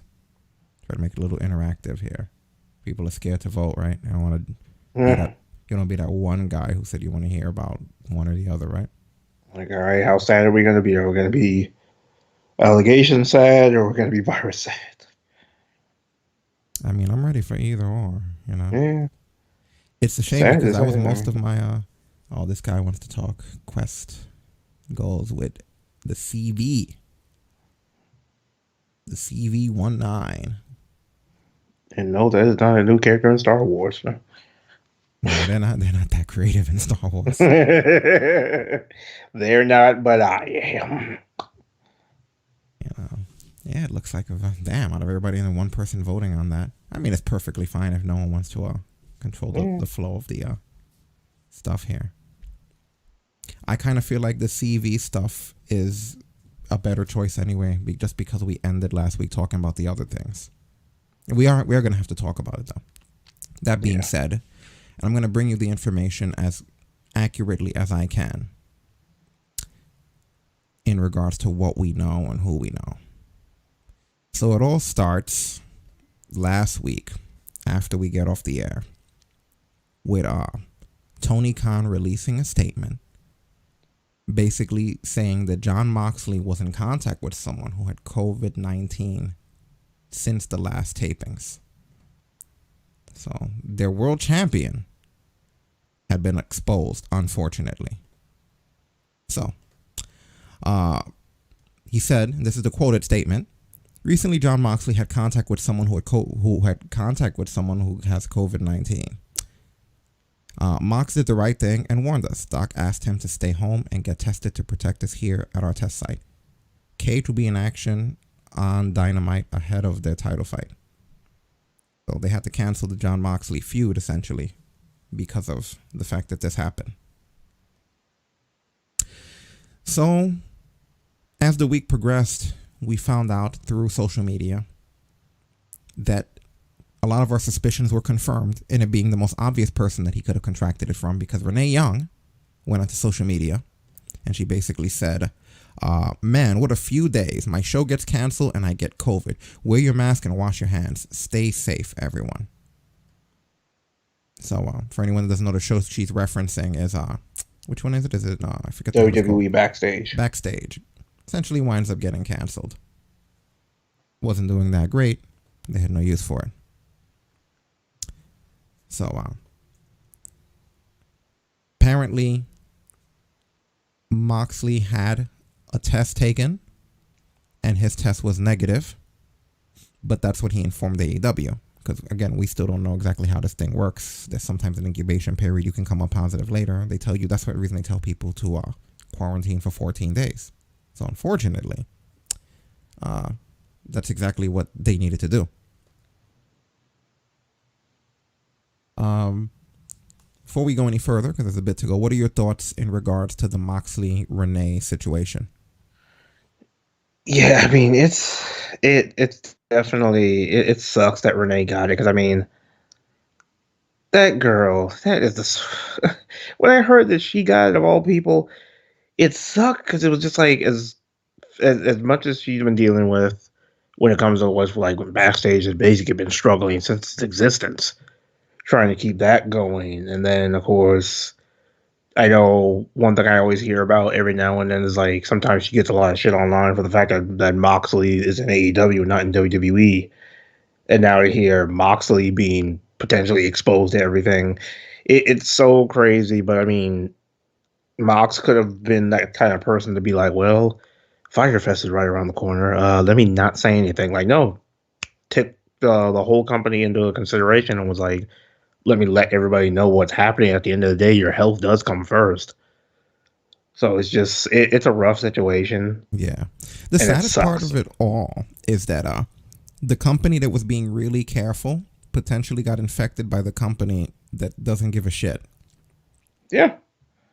And it's funny because CM Punk, after Renee tweeted, he tweeted, oh, how could this have happened? And he put a little hugging animated GIF with a hazmat suit on. And come on. I love the, oh, how could this have possibly happened? I just don't get it. And just for the record, because Renee's talking to you guys post Eye of the Storm, if you will. But from what we were hearing, according to Meltzer, he says she was really sick. So don't think that she was one of those people. rough. She wasn't just one of clearing her. She was really sick, which is what made her get tested. And she's doing better now, but she was sick. Yeah, I haven't heard she's feeling better. I did see on social media she pretty much thanked everybody on Twitter for the get well messages and basically checking in on her. Yeah, very nice of her. Yeah, she did. She said, big time thanks to everyone that reached out. And Tony Khan, in the meantime, he basically said that John Moxley can get slammed on a car, crawl through. Well, first he said, he said John Moxley can get slammed through a car, crawl through tacks, and fall through the stage. But it's every bit as cool that he came forward and told us he's had secondhand exposure to COVID. We test everyone here at AEW Dynamite, but John protected everyone on site like the great champ he is. So, look out for the boys. In the meantime, while Renee's thanking everyone, everybody's giving shout outs. It was basically, according to Wrestling Observer, they were saying that Vince, Kevin Dunn, Triple H, Mark Carrano, pretty much all of the office in WWE, nobody has contacted Renee. Like when Renee announced publicly that she had contracted it, as of this show, no one has actually called to say, hey, how are you doing, from the office, or to just see where she is or anything about information in regards to her. The speculation going around is that it's because they're very salty that she came forward.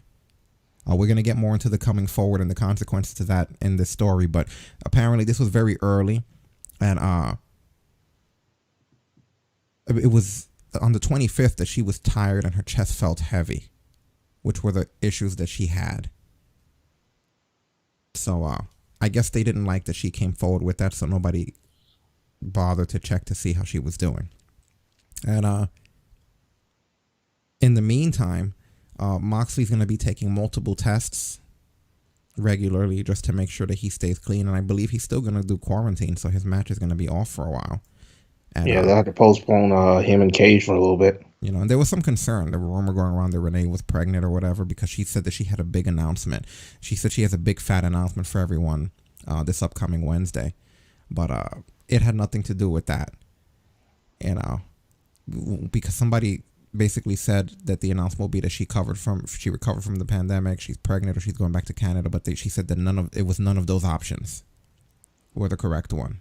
So whatever it is, she has an announcement coming up. You know. She can start her own wrestling company too. Yeah, she tweeted out, if anyone from Canada wants to send me some caramels, I don't know what they are, I guess it's a Canadian thing, Joe Louis or Swiss Chalet, I'd be forever in your debt. And then the Singh brothers replied, they said, we got you. And then she said, please, I think the horseradish would kick me out, which I don't know what the fuck any of that means. See, I don't speak Canadian. I only visited there in 8-bit. Tune into the Sunday streams if you want to get that joke. Yeah. Somehow I knew you were going to do it too. I was like, he's going to work 8-bit in there somehow. Yeah. It's going to be 8-bit or Dire Animals, one or the other. I didn't even know what I was going to do. When do we ever? But that was dangerous, man. The situation is fucking dangerous, and they didn't take it seriously, and that sort of pisses me off. Because of course they didn't take it fucking seriously. When did they ever take shit seriously? We were talking about it for a while, and that's one of the things that makes it most aggravating. The fact that we spoke about this for a good long time and about the concerns that this would happen. You know, so meanwhile, over in the WWE camp, while this was happening, they changed their entire taping schedule. Keep in mind, at this point, we don't know who tested positive. It was just there were just reports coming out that there were positive tests. We knew about Renee as this was happening, but the talent and the crew were told Tuesday that they were going to have to arrive early in the week to have testing before the tapings happen.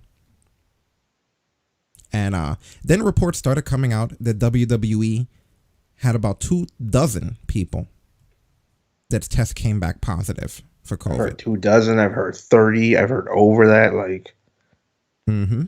no matter what it is, that's a lot of people. One is a lot with the way we know that this thing spreads. F4W Online reported that it was multiple people, which included in-ring talent.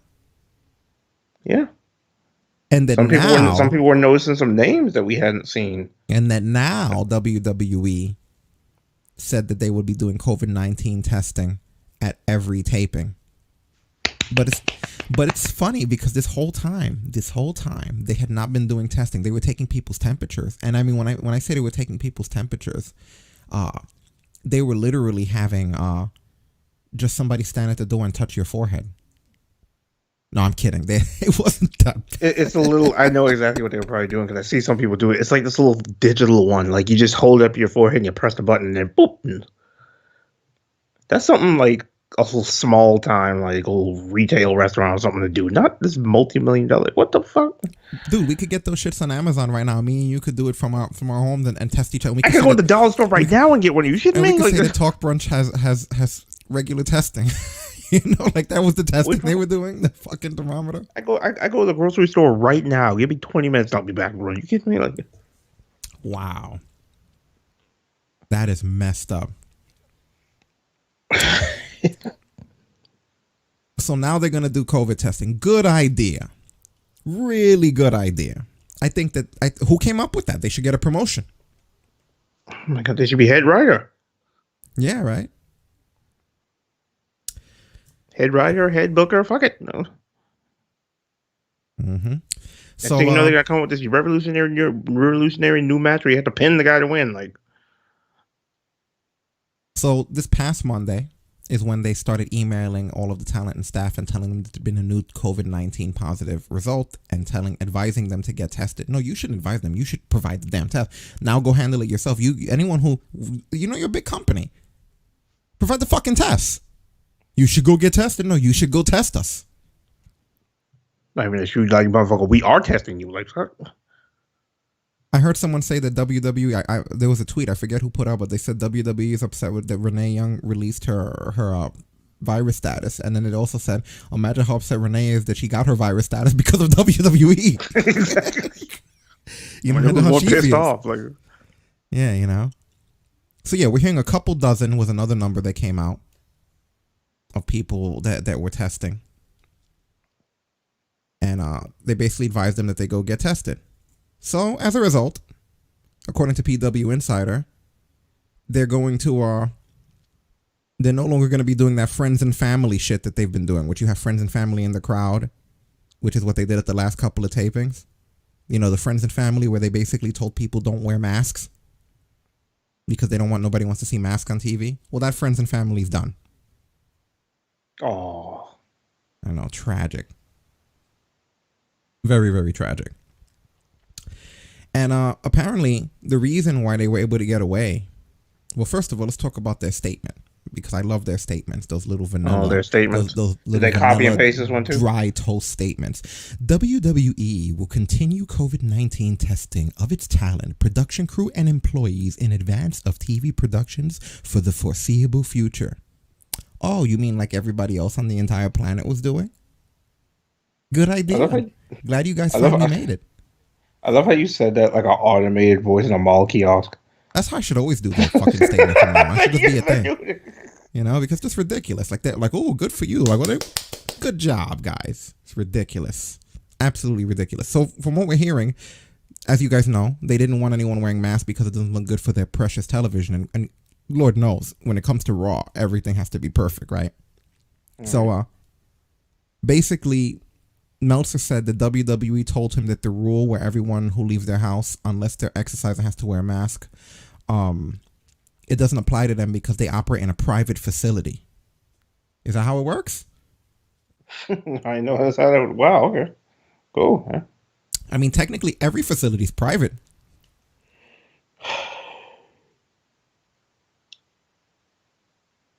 Like, is that like now we're nitpicking over here? Well, oh, you know, technically we're private.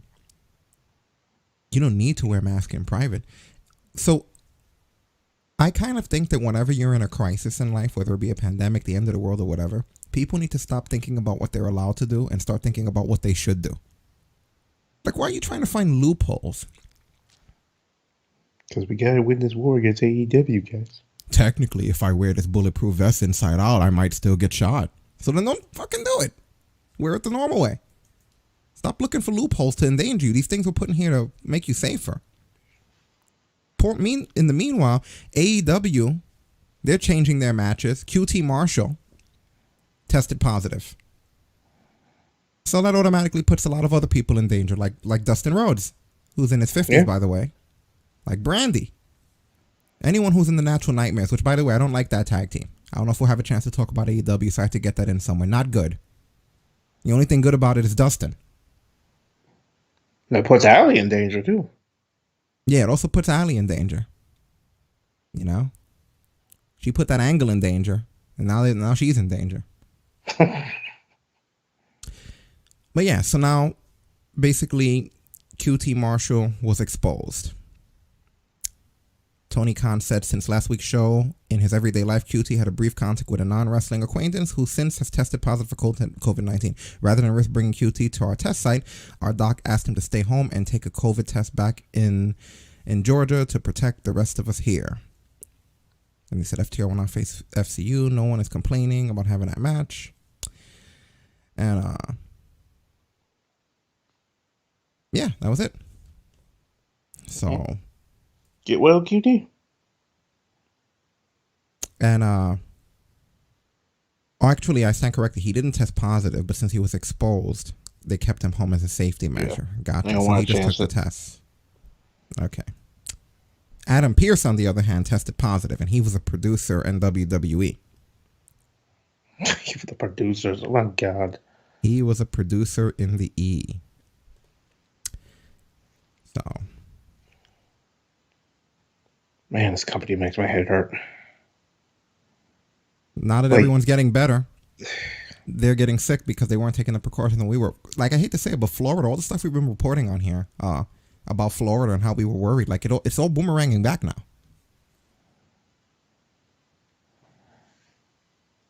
Yeah, pretty much. Yeah, it's not good. So, and then there was another person who came public afterwards, another female. This person being Kayla Braxton. Kayla Braxton is somebody who has tested positive. Not just once, for the second time. She tweeted, was keeping it quiet, but since everyone else is sharing, I feel like it's my responsibility to share this PSA. You can get COVID-19 more than once. I had it back in early March and then thought I was invincible after I recovered. Not true. Don't be dumb like me. What, don't work in WWE? Yeah. I don't know the specifics of how she caught it. I wouldn't freak out yet about whether or not she can catch it twice or you can. I mean, was she tested the first time? There was rumors back a few months ago that there was someone in WWE that had it. Yeah, they never. I don't think we ever found out who. So that could have been the person. But at the same time, I've heard a lot of people, which is a weird logic. I've heard a lot of people go, I think I had that shit. I had to have had that shit. I was coughing. Remember back when it was Halloween, I was coughing. I had that. Like, I hear that story all the time. Everybody had it.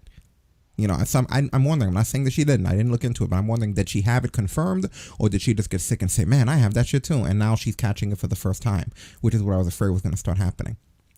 Yeah. But basically, she then tweeted later on, it's been an emotionally taxing several weeks, so I'm going to take a little hiatus from social media. In the meantime, be safe, be healthy, and please be kind. So what I'm hearing happened, there were a couple of things that happened. First of all, she started getting harassed.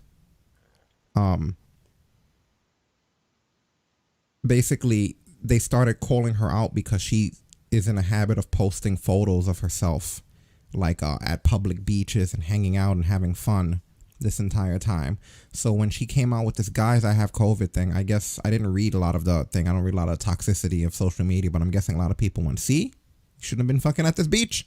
I started just tagging, you shouldn't have been here, shouldn't have been taking something. You having a good time this whole time. So people started doing that. So this is essentially what caused her to delete her account. Free herself from the poison, yeah. Yeah, but you know what? The people are right though. You know what I mean? She fucked up, but at the same time, she took accountability. She said for them not to be dumb like her, which means that she knows she's dumb, the same way that we do. Exactly. Some of y'all out there who call her out, bitch, y'all fuck up getting somebody call you dumb all of a sudden. No, I am a no. But I hate the fact that it's a double standard of how you choose to use your freedom, how you choose to exercise your freedom. Because if it's that she was at a freaking protest, if she was at some sort of a protest, everyone would have felt bad. It would have been like, well, she was protesting.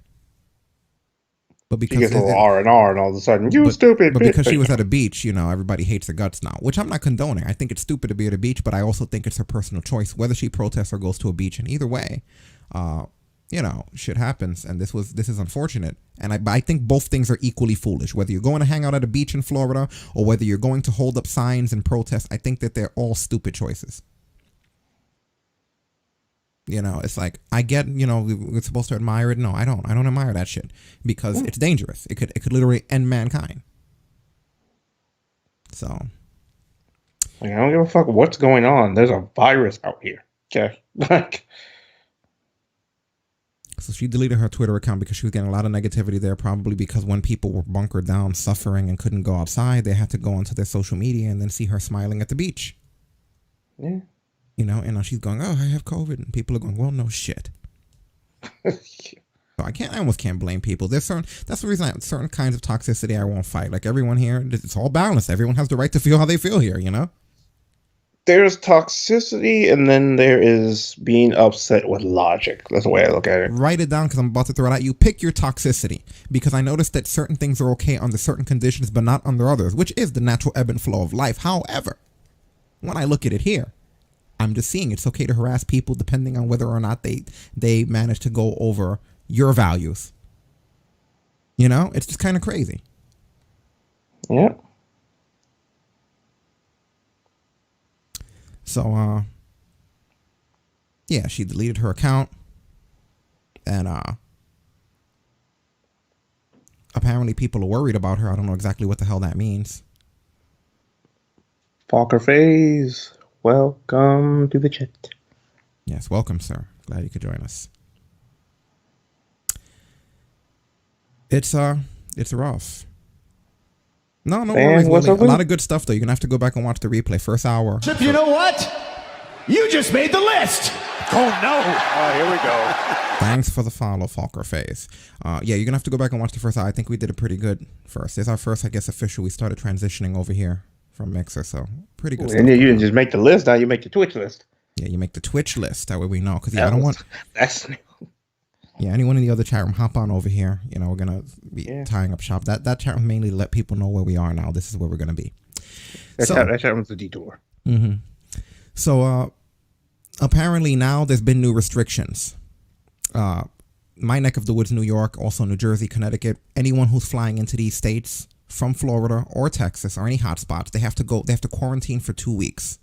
I don't know how it works in the other places. I know, but if they catch you out here, you get a $10,000 fine. And what that basically means is that if they check your license plate or your ID and they see that you're from one of those places, they're going to want proof of when you got here. And that proof can come in the form of a toll, whether you paid a toll. If you use your card, like, the cards they have to go through tolls, that's recorded on there. If you paid through, like, there's records of all that shit when you got in here. If you used Port Authority, there's records of what time your train was, how long you've been here for. The point being, like anything else, the way it was described to us, like anything else, you can try to get around it because everything, any crime can be something you can get away with until you get caught, essentially. You know what I mean? So exactly. The problem now is that there's a lot of people that are going to have to find out how to get home their own way.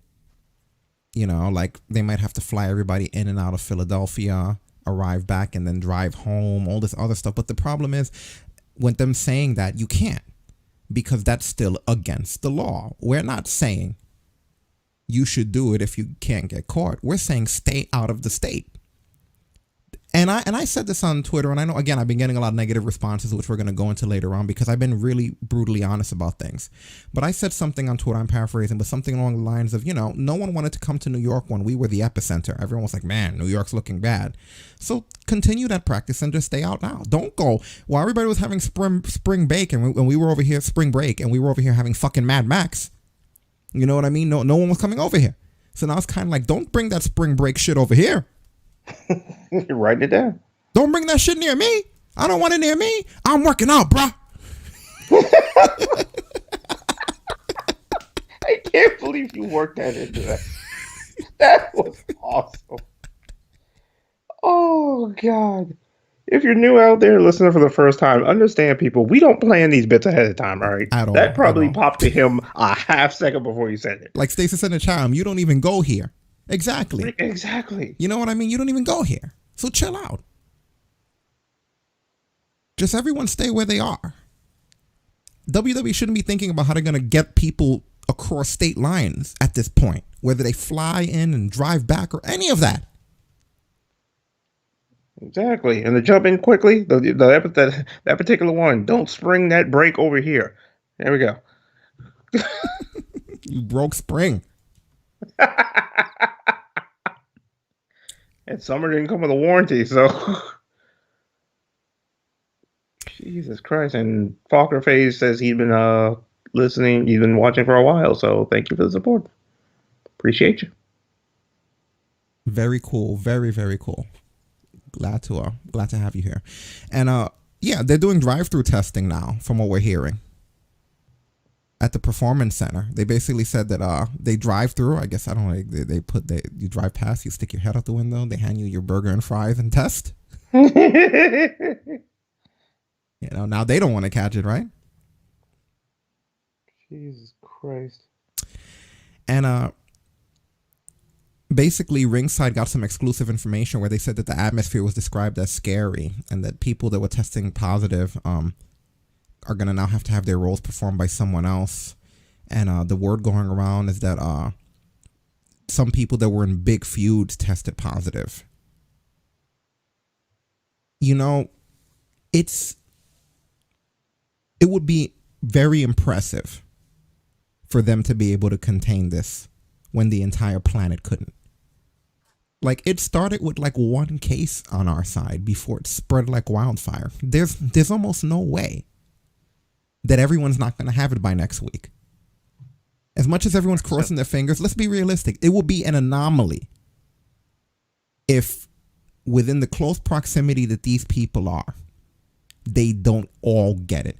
We saw, what was it, in upstate New York, in Westchester somewhere, they did like a drive-through graduation where people are sticking their heads out the sunroof of their car celebrating their graduation, and one girl had it. And everyone started getting sick from their cars. And these people are rolling around mats, screaming into microphones in front of each other. Well, the Street Profits dance in the crowd, like... You're going to hear, by the time we get off of here, this news is going to be dated because there's going to be so many. It'll be the first time ever, if I'm wrong, that it hasn't spread like wildfire. And all because people don't want to test other people. Yeah, they don't. And yet we're hearing that Vince McMahon's still determined to bring the crowd back next month. Like, get the fuck out of here. Like, and then the funny thing is, Ring of Honor, they wound up... they were going to be doing some empty arena shows. But now that there's a new wave, even though it's not even a new wave, it's just the old wave now hitting people who didn't wait. The whole difference between New York and a lot of the other states, just to let a lot of you guys understand, because now people are like, oh, but everybody in New York should go back in. No. We flattened the curve, okay? What we did was everyone stood the fuck inside, and then we watched the numbers drop. And when they were back down to flat, which was lower than where we had started, then people started coming back out. So that's the way you're supposed to do it. There was never any curve flattening anywhere else. They didn't wait for the curve to completely flatten. And this is why it happened. So it's not really that New York has to do anything different. It's just that everybody now needs to do what we do. And in the meantime, stay the fuck away from here till you do it. Exactly. You know, you got to flatten it. And I think we're going to see it bad in other places because people didn't do that. They didn't take it seriously at first. California is another place. They started to open up too soon. Now they're locking things down. So this is the reason why people are catching it. You're starting to see a lot of red states, and I'm not talking politics. So, you know, Ring of Honor, they were going to, because of the fact that now there's new cases popping up, they were going to do some empty arena matches in Baltimore. But with everything happening, they're not going to be able to do it because everything's going to still be closed.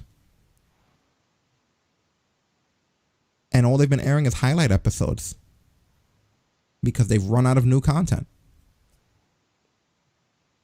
They might be killed by this. Yeah. So, and like I said before, we segued into it before we were ready to fully talk about it. But Brian Alvarez of Wrestling Observer said that the impression that he's been given is that if AEW is not producing new content, their television contract will be canceled. And without that contract, they're done. They're finished. His words. This is the reason why, out of everyone, they have the least amount of elbow room. Where even if they're aware of everything, they have to come up with something every single week. And in the WWE, according to Fightful, the company itself is being very secretive about how many people within the company have it. And that's pissing off a lot of the wrestlers. Because obviously you work for the company, you want to know what the chances are of you contracting it. But I've been in the ring with somebody who contracted it probably every week for the past month. You don't fucking know. And apparently Fightful got a leaked message that was sent to all of the NXT talent. And it says, per Vince, all talent are needed for TV on Friday and Saturday. Please go to PC by 10:30 a.m. today for drive-through COVID testing. If you took tests yesterday, you don't need to today. If you are in high-level storyline, you will be off camera. Thanks. Important. After test, you will need to remain isolated and quarantined until after the TV tapings. So this is how the E has now gone around handling it. Apparently there was there were a few other people that tested positive. Someone named the Ultimate Pusher, Tariki. He was an extra for WWE. And he sent out a message to Renee Young asking for advice because his wife is pregnant and now he has COVID, so he wants to know what he should do.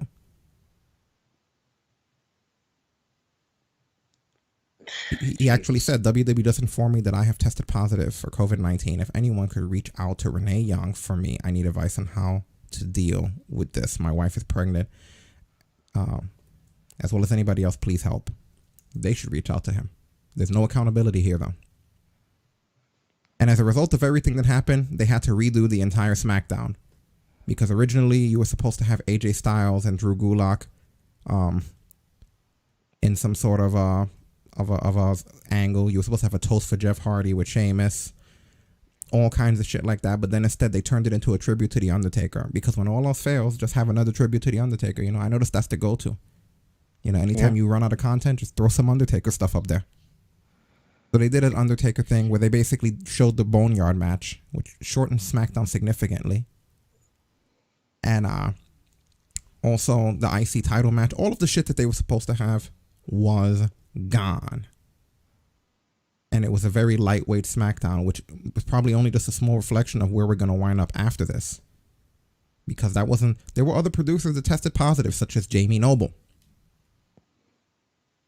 And he said, not how we expect this month to go. COVID-19 has hit home. Prayers for me and my family will be greatly appreciated. And from what we're hearing, Jamie Noble had been in the ring with every single person working on stuff with their matches because he's a producer. We hear that literally he's been in contact with everyone. So at this point, it's only a matter of time. And you are right, Falker. This is exactly what happens when money is more important than people. They got fucking greedy when everybody needs to buckle down. And now you know what's going to happen? And this is what I've been telling everybody. When shit starts to open up and everybody starts to get their lives back together, you'll be left out because you weren't careful in the early phases of this. Exactly. Better to go through this with everyone else than to go through this shit by yourself. Can you imagine all of the sports and everything open up and then the only thing that's still disabled is the wrestling? And the bad part about it is nobody's going to feel bad for them because they were stupid enough to just think they could just roll through this. Because when all the other wrestling companies are back up and running, I'm going to be looking at WWE just like, sucks. Same here. It's something that they there's no reason to feel bad for them. They literally just had to not bring the crowds, not bring all the crowds back like they were, test everybody, and take care and give a shit about your friggin' superstars. In fact, I don't know if you have you heard the conspiracy that's going around with the whole Renee Young thing? Oh, do tell. Apparently, now the sad part about it is I doubt I couldn't see this being true, but with how little of a shit they seem to give, it wouldn't even be surprising. A lot of people are saying one of the reasons they didn't care is because they knew eventually Renee would get sick, so that gets Moxley sick. Moxley gets sick, AEW screwed. I don't believe that. Yeah, I don't believe it either. I think that to me sounds a little bit off. That's too out there.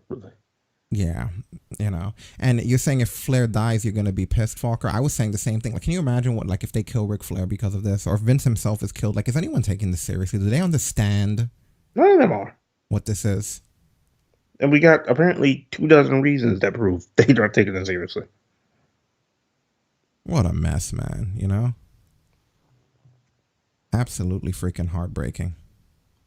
Easiest fucking thing to do. They just like, no, we got to get the crowds back. Fuck you, crowds. And you're right, Stasis. They sell masks. It would be good to market the mask. You could have had people in the crowd this whole time with the mask that you sell on WWEshop.com. Why the hell would you ban the mask that you're selling? Because the masks don't look good on the camera. Shut the fuck up, masks don't look good on the camera. Nobody would have paid fucking attention. We're only watching the shit that's going on in the ring. Yeah, Taker should retire now before he's ironically killed by freaking. Yeah, change your phone number. Turn everything off. Yeah, no, it just doesn't work. I'm actually, in case you don't know why I'm dragging here, I'm actually looking just to see if anybody's dead, and I'm being completely serious. Just because if it hit that many people in such a short time and under a week, and it goes anything like it was going for states, you usually get some casualties during this. So far nothing, thank God. It's not that I want to report anything negative, but it's just you got to take into consideration something that they're not taking into consideration. So. Yeah, and apparently a lot of NXT superstars needed to be tested because they were exposed to somebody positive. But none of them came back with positive tests, so that's some good news there. But we are hearing that the cases for them could be very high, even though they're not disclosing it. They're not allowed to disclose it. They wound up having to cancel the Raw taping. It got delayed. They did the SmackDown taping, but they had to delay it until the following day because of the fact that they had to stop for these tests. And then afterwards, we weren't given the information of who was sick, but this is the reason why a lot of people have gone missing, because there's a lot of people that were not going to be coming back after the TV tapings. And also a lot of superstars did say that they weren't going to come back until everybody's allowed to wear a mask. And apparently now the crowd is allowed to wear a mask. So we'll have to see. We'll have to see exactly what happens there. But there are people wearing them. Apparently Shotzi Blackheart, I guess, was wearing masks. Yeah, Shotzi was wearing a mask. I saw like one or two tonight. But that's only because they did the generic Kevin Dunn. Look, we have masks. Yep, shot. The Kevin Dunn hard camera where it's like, don't sue us. Don't blame us. Look, there's somebody with a mask. Just an isolated camera shot. Like, we know you control the cameras. You can just happen to land on somebody with a mask, you fucks. You're doing that because you're trying to not show liabilities. And yeah, from what we're hearing, basically, Kayla Braxton, according to Brian Alvarez, was told to remove her positive test result post, and that they're not happy that she put that up there, and they're very unhappy that there are people that are not willing to work. So they're still thinking about themselves. It's like this. Yeah, you took the words out of my mouth. Literally, still not thinking about anybody else but themselves.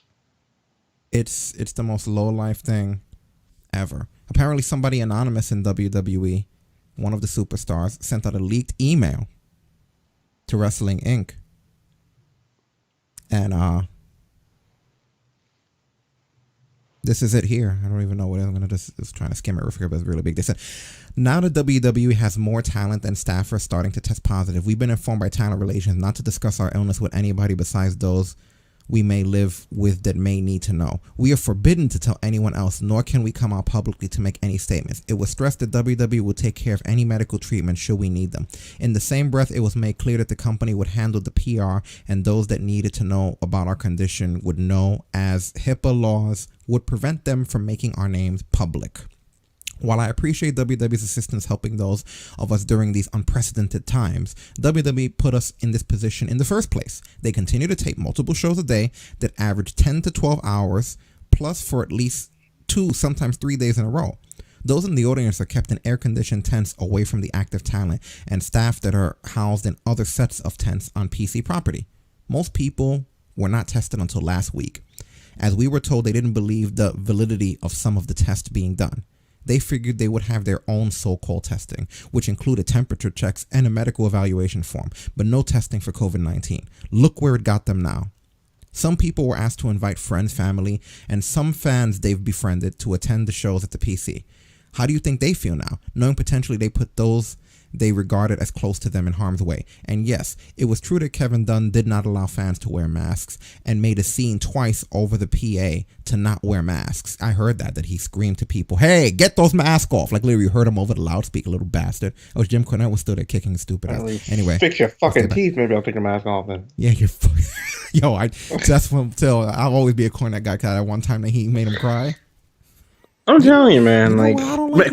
Jim, if you're out there, make him cry again. Like, but he said it's a shame to feel so much better. It's a shame to see these people came out to support the talent and company they love were treated this way. In closing, I would like to give you some information on our medical screening process, as most have been calling it a questionnaire. One of the questions asked is, have we done anything that will put ourselves at risk for contracting COVID-19? That includes being around large gatherings of people, not wearing masks, where it's suggested that we do so. Some have attended packed beaches, parties, and recently opened amusement parks here in Florida. They know better than to post pictures on their social media accounts, as they shouldn't be attending those locations in the first place. They'll talk about where they've gone, but won't mention it when it comes to the time being screened.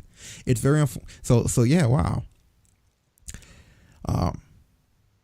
It says it's very unfortunate WWE puts business first and the health and safety of everyone second. We will come together. I cannot say the same thing about WWE management. The train is not only off the tracks, but has gone over the cliff in a blaze of glory. And that's an anonymous, not wanting to be fired because of this shit person.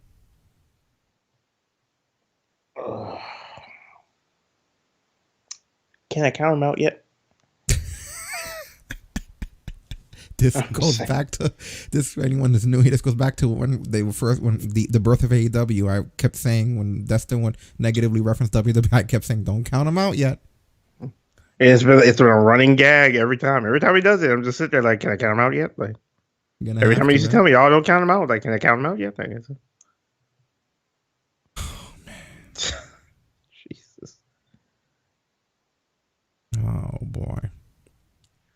I hate this company so much. I don't blame you. But yeah, a lot of people are getting heat because of being out there. And there were just, over the week, there were just more and more cases that kept coming up. We don't have, again, it's hard for me to report when they're being very quiet about this. So a lot of people got sick at this point. Like, at this point, you almost kind of gotta watch the product, endure the product and figure it out from there. Yeah, so then they wound up telling them on June 24th, the list of NXT hardcore fans that were there, they told them to come get tested, and then they told them that after the 26th, they were no longer allowed in for tapings. Because I guess they realized that they had a contamination issue here. Yeah, FaZe, you're right. What a shitty year for wrestling. What a shitty year for everything. Wrestling just made it worse than themselves, or at least WWE did. Yeah, wrestling's trying to recover. WWE's just in the shit. Like, yeah, according to Ringside News, they said that WWE's on full HIPAA information lockdown backstage. Everything's being kept close to the vest, and staff are not getting many answers. It's been described as a total disaster because people were asked not to share information about their tests, and no one was holding everybody together. Yeah, no. People are upset because they're literally down there risking their lives without knowing exactly what's happened. And they also expressed concerns about the Orlando International Airport that they all have to use because the airport recently had 260 positive cases out of a random sampling of 500 employees, more than half just in the random sampling. And a lot of people would be willing to leave the company if they had other jobs, but their options were limited due to the situation. So they're kind of stuck between, are they going to not have money anymore? Or are they going to continue to comply with this? And again, going to these airports, going to these hotspots, being in Florida, not locking down, I would be amazed if we come on here next Monday and we're like, guess what? That was it. There was nothing else bad happened. There's almost no way. They're fucked. they're fucked. Oh yeah. And we might wind up with a point, and I'm wondering when is it going to be that we're just not going to have a Raw? Or it's just like, guys, we can't have Raw. Raw's not happening this week, because that's what they've been trying to avoid, and in doing so, they might have made it where it's inevitable. They're just delaying the inevitable at this point. Yeah. You know, like, so get rid of your fucking ego, shut the shit down, and wait till it gets better. yeah, and they're saying that Adam Pearson and freaking Renee Young were all pretty much considered part of a larger number of people of an infection pool. So that's pretty bad. That's pretty bad. And in the meantime, poor AEW, who's not allowed to miss any time, as you guys know, next week is Fyter Fest. It's a 2-day event. It'll be next week and the following week. Day 1 of Fyter Fest, day 2 of Fyter Fest. But what might make this an issue is, like I told you, my state and many other states have basically said that people that are coming in from Florida have to go to a 2-week quarantine. So you got people like Brody Lee and Santana and Ortiz and MJF who would have to self-quarantine to go back and forth to these events. So right now, they're hoping that because they're getting tested regularly, that they would be able to go home and not have to worry about the quarantine. But it's probably not the case. They are probably not allowed out of Florida or wherever they go back to these hotspots. So this is going to affect them as well. And remember, they can't afford to miss a week, so they're going to have to improvise a lot. We're hearing that apparently there have been over 30 luchadors since May that have gotten sick and died. Not just sick, 30 that are dead that are luchadors. The Herodes died on June 14th. Luis Aduna, also known as Killer Juanito, died on June 18th. He was 79, just giving you the age there. Estrella Blanca 3 died on June 16th. El Molusco died. We don't have a date there. Jesus Esperanza, a.k.a. Pepe Luis Esperanza, died on June 15th. Antonio Alvarez, which is the promoter of the Revolution Lucha Libre, died on June 15th. Gaspar Herrera died at 53 years old. We don't know the date. Francisco Lazarga, Evil Ninja Turtle, that's an interesting name, died at 31 years old. Fidel Hernandez, referee Julio Rosales, also known as, died. Jose Luis Ovando, also known as Solada de Plata, died. El Leiter, Edgar Ortiz,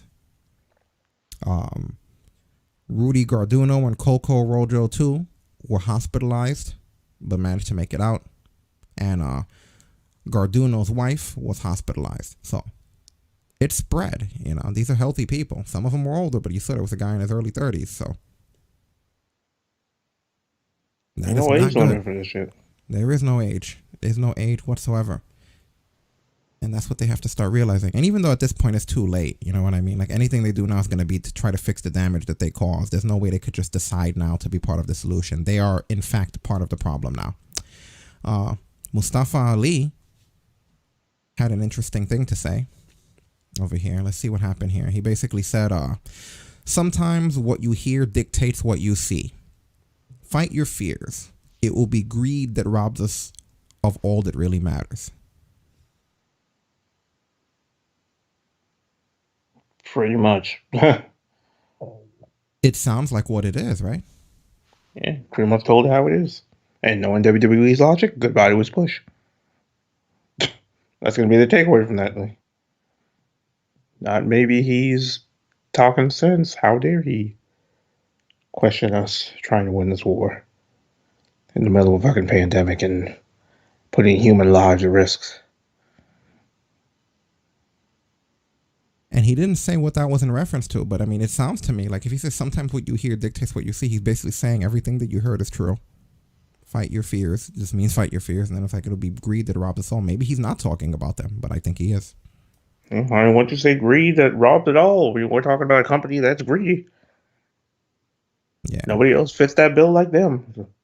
So now they're going to be taping 2 episodes of SmackDown this next Thursday, July 2nd, and then they're going to do 2 episodes of Raw Friday, July 3rd. assuming this shit doesn't go worse in the time that they've been there.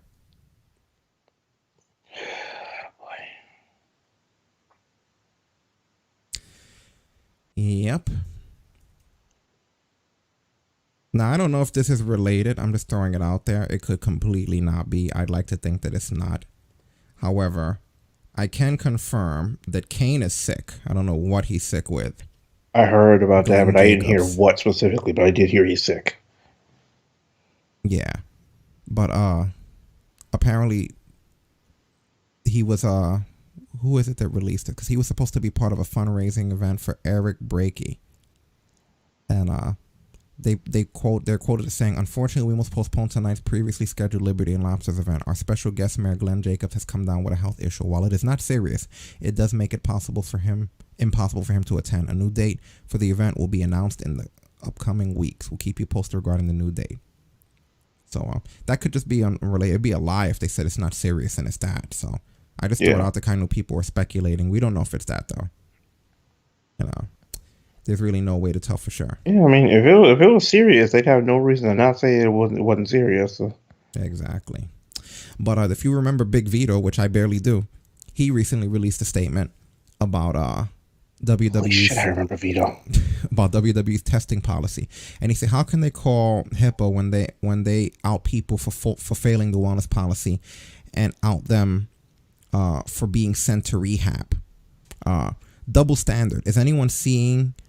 I have been fighting for 5 years, but you all praise and support WWE fans. It's part of your fault for accepting this. And when I said we needed a union and health benefits and structure, I was mocked. Now that talent is facing possible fatal results, possible death with COVID-19, and people who have children at home, wives, parents living with them, the WWE, continue to put everyone's life and health in danger, and they don't give a shit. Remember the protocol they were supposed to follow and have immediate testing. All of a sudden now they do it as talent, Nia Jax and others TikTok from the Performance Center with no mask on, like it's a joke, and they make WWE look like a bunch of hypocrites." So, It's funny how I had to break into human and break up the chaos of this. It's funny how Vito comes out with a statement, and shit you not, I was literally thinking earlier during Raw, what if it got so bad that like all the top guys were gone, they had to bring freaking dress and G-string Vito back? Then he has to fight Leon Rush. All right, it's gonna be Vito in a dress versus Leon Rush for the main event at NXT. Yeah, not good. No. Not good at all. And yeah, I know. It's it's bad when the assault stuff is probably going to be less stressful than this. Dude, that's a sad moment right there. You are wrong. If you think this is bad, all I've been thinking this whole time is, oh my god, this isn't even as bad as it's gonna be. The assault stuff is terrible. I hope nobody goes to bed early, because the other shit is worse. We haven't even gotten to the bad stuff here. I hate when these shows run long, because the bad shit, people fall asleep before the shit gets bad. That's where we are.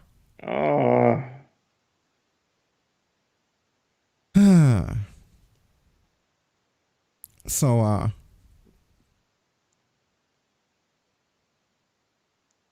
basically, we're hearing that WWE was doing swab testing, which is a less accurate kind of testing than the blood testing AEW was doing, where they check for antibodies, which they can be used to help other people that are exposed. They blood test you in AEW if you have antibodies. And they do the fucking test from the Maury show in WWE. What? Yeah. If anybody doesn't understand how that works, if your blood tests positive for antibodies, what that means is that you developed a sickness, and then your body learns how to fight it, and now it has the antibodies within itself, so that if this ever comes out again, you have a chance to fight it. That being said, that's the easiest way to find out from someone who's already gotten over it whether or not they have it, because you check the antibodies, and if they have them, that means they went through it and they recovered. This is how AEW is doing testing, not swabbing your mouth. They're doing blood work. So, like your body can't lie. If it's been in there, your body's gonna say it. Yeah. And these motherfuckers sitting on a stage talking about something. You are the father. What? I don't understand how a company that has all this money just does the most basic, minuscule shit. Like, we're gonna swab test you, and then we're gonna not have masks, and we're gonna make the NXT guys buy their own food. Well, I can explain exactly how. They're greedy. Remember? I feel like you have to have a level of intelligence to be greedy. I think it's just fucking stupid. Like, yeah. So apparently Loki also got some heat because of something he tweeted out in regards to the pandemic. I don't know what it is yet, but we're going to bring it up here on the screen to see it together. Man, this is the first time I heard about Loki in months. This is depressing. Respect is a two-way street. I respect your right to remain ignorant, be ruled by fear, and not by logic or intelligence. Wear a mask. Social distance that ultimately harms your health now and in the future, provided I do not pay for your bad decisions. I respect my own health enough to expose my immune system to the world by shaking hands and embracing people as we have for thousands of years to build our immune systems to fight against disease now and in the future. You have zero right to tell me that I must wear a mask, take a vaccine, or social distance from others who also choose not to do these things. Life is about choices, and in the information age, ignorance is a choice. I choose not to be ignorant. Okay, Cabal. Wow, damn, you put him as WWE gimmick. Ouch. Jesus. Why is everybody so fucking... Okay, so let's see what's going on here. And apparently a fan then clapped back at him, and he says he doesn't respect other people who aren't as fortunate in regards to having an immune system that they trust. And I don't understand what the hell he's saying here. Not a doctor. Mask application equals reduced oxygen intake. O2 reduction equals hypoxia/hypoxemia. I don't know if I'm saying that correctly. In intentionally reduce oxygen, potentially further illness. Social fear and confirmation bias as a virtual signal. Logical, not emotional. Learn how to operate the beautiful machine you have. Ignorant associates with a negative connotation, initially drawing ego protection by individual self-preservation for lack of understanding threat, does not indicate favor of nor against. Many want to believe, confirmed by others, and attack when not affirmed. Stand alone. What are you, the fucking architect from the Matrix? Ergo vis-a-vis, concordantly. You know, like Mr. Anderson. The fuck are you doing? So I've heard this before, which to me is ridiculous, reducing your oxygen intake. I've heard people breathing in carbon dioxide because they're breathing in their own air and it fucks them up. First of all, Japanese people would be dead years ago if that was the case. Right. You know how many people I see before this that were just wearing masks? In Japan, they wear masks. If you ever watch New Japan, you see them in the crowd with masks. Everybody be dead if that was the case. Sub-Zero and Scorpion should just die. Their fatality should be that they put their fucking mask on. Fight fatality. Fatality. Right? Everybody's dead. Ninjas are dead. Get over. Oh, shit. If only you took his mask off. Jason, there wouldn't have been Friday the 13th would have been a 2-minute movie. There'd be so many casualties during Halloween. Oh. There'd be way more movies because he'd die every time. What are people talking about? Everybody in Disney would be dead. Suddenly you would see Mickey Mouse and Donald Duck drop dead in the middle of Disney World because they were in their mask breathing their own air. You know how many dead ninjas there'd be out there? You just have mascot corpses everywhere, all over the fucking football fields and everything. Like, is anyone really rationalizing what they're saying? At that point, I would have been convinced that Suicide and freaking Sin Cara were zombies. Barney's dead because he wore a mask. Damn, not Barney. You know, like, I don't think they mean to that extent, you know, like, oh my God. You guys, you're so adorable. Just for the record, for somebody who it's mandatory for me to wear a mask at my job, I breathe with no problem. None. I gotta say, because I was thinking about that the other day. I was walking around the city. I was wearing a mask. I was thinking, I don't understand how people are. I've heard that before. I can't breathe. Really? It's all in your mind, dude. Like, if I put that mask on you and dunked your head into water, you'd fucking drown. That mask isn't protecting you from elements. You think air's not getting through that shit, you psychopath? I've heard some people say it's kind of uncomfortable to breathe. I mean, barely. You can breathe. Like it's enough to where you notice it, but yeah, you can breathe fine. Mm-hmm. So our buddy Dax Hardwood, remember him? FTR? Oh, Dax. He replied to this low-key thing. And he said, I choose to wear a mask because it possibly will make my 6-year-old daughter's life a little safer. Am I right? Who knows? But if wearing a dumb mask over my face will help my daughter or anyone else in the world, I'll take the chance. And if it's wrong, I wore a fucking mask. Oh well. I like that attitude. Yeah. You know? That's a good. I mean, I wear a mask when I'm out, you know, and also it's easy to be allowed into places. I mean, why not? What's the fucking problem? I love like the people who are just like, it's against my rights. No, motherfucker, it's to hope you don't die. It's so you don't kill others. More than anything. You know, you be dumb and you be dumb and get yourself killed. Don't get me wrapped up in that. And I'm sorry if I come off as a little brutal, but damn it, like people's stupidity starting to piss me off. Like, but to be a heel turn before the fucking next 100 episodes. Like, yeah, it's just strange. You see, that's what I mean. It's like, it's just really weird. And yeah, the reason they had to change, obviously, I shouldn't even have to explain, but the reason they had to change their taping schedule around was because they had so few people. Holy shit. Imagine less people from people getting sick from the thing that we were worried about getting sick about. Who thought that was going to happen? Yeah, exactly. Stay home if you're not going to wear a damn mask. Right. Don't come outside and infect me with your bullshit. And COVID. Like, yeah. So now there's speculation going around because we don't know if the people that are missing because they're sick or because they ran. It could be either one. But there's been no AJ Styles. There's been no Daniel Bryan, Otis, Sonya Deville, Mandy Rose. They're all gone. And they had big storylines. Sheamus wasn't there. Jeff Hardy wasn't there, like we talked about before. You know, Mojo Riley wasn't there. Chad Gable wasn't there. And those are all people who were around Jamie Noble, by the way, according to the reports. If Otis caught it, then Mandy probably caught it. If Mandy caught it, Otis probably caught it. There's a lot of people that were working together. You notice SmackDown had none of those storylines. It's ironic. A few weeks ago, we were on here showing the graphic of SmackDown and Raw and the people who were on the front of it. None of those people have been on those shows on Raw or SmackDown. All the people were like, we guess these are the people it's about. Well, we were wrong because all the storylines that SmackDown's been building to, all the things they've been focusing on, when we get into SmackDown, you're going to see there's not much SmackDown to get into. None of it happened. That was SmackDown. None of it happened. You know, I'm also talking about how basically everything should be shut down. You know, some people want it to be shut down, but some don't care. So it's crazy.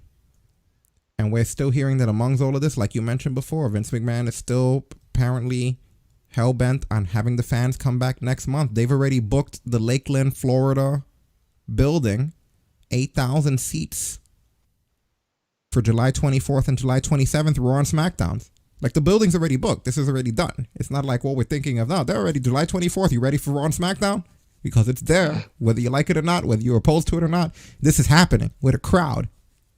So, you know, who cares? We could do. Everybody just do whatever you want. You can only break laws that we choose. So,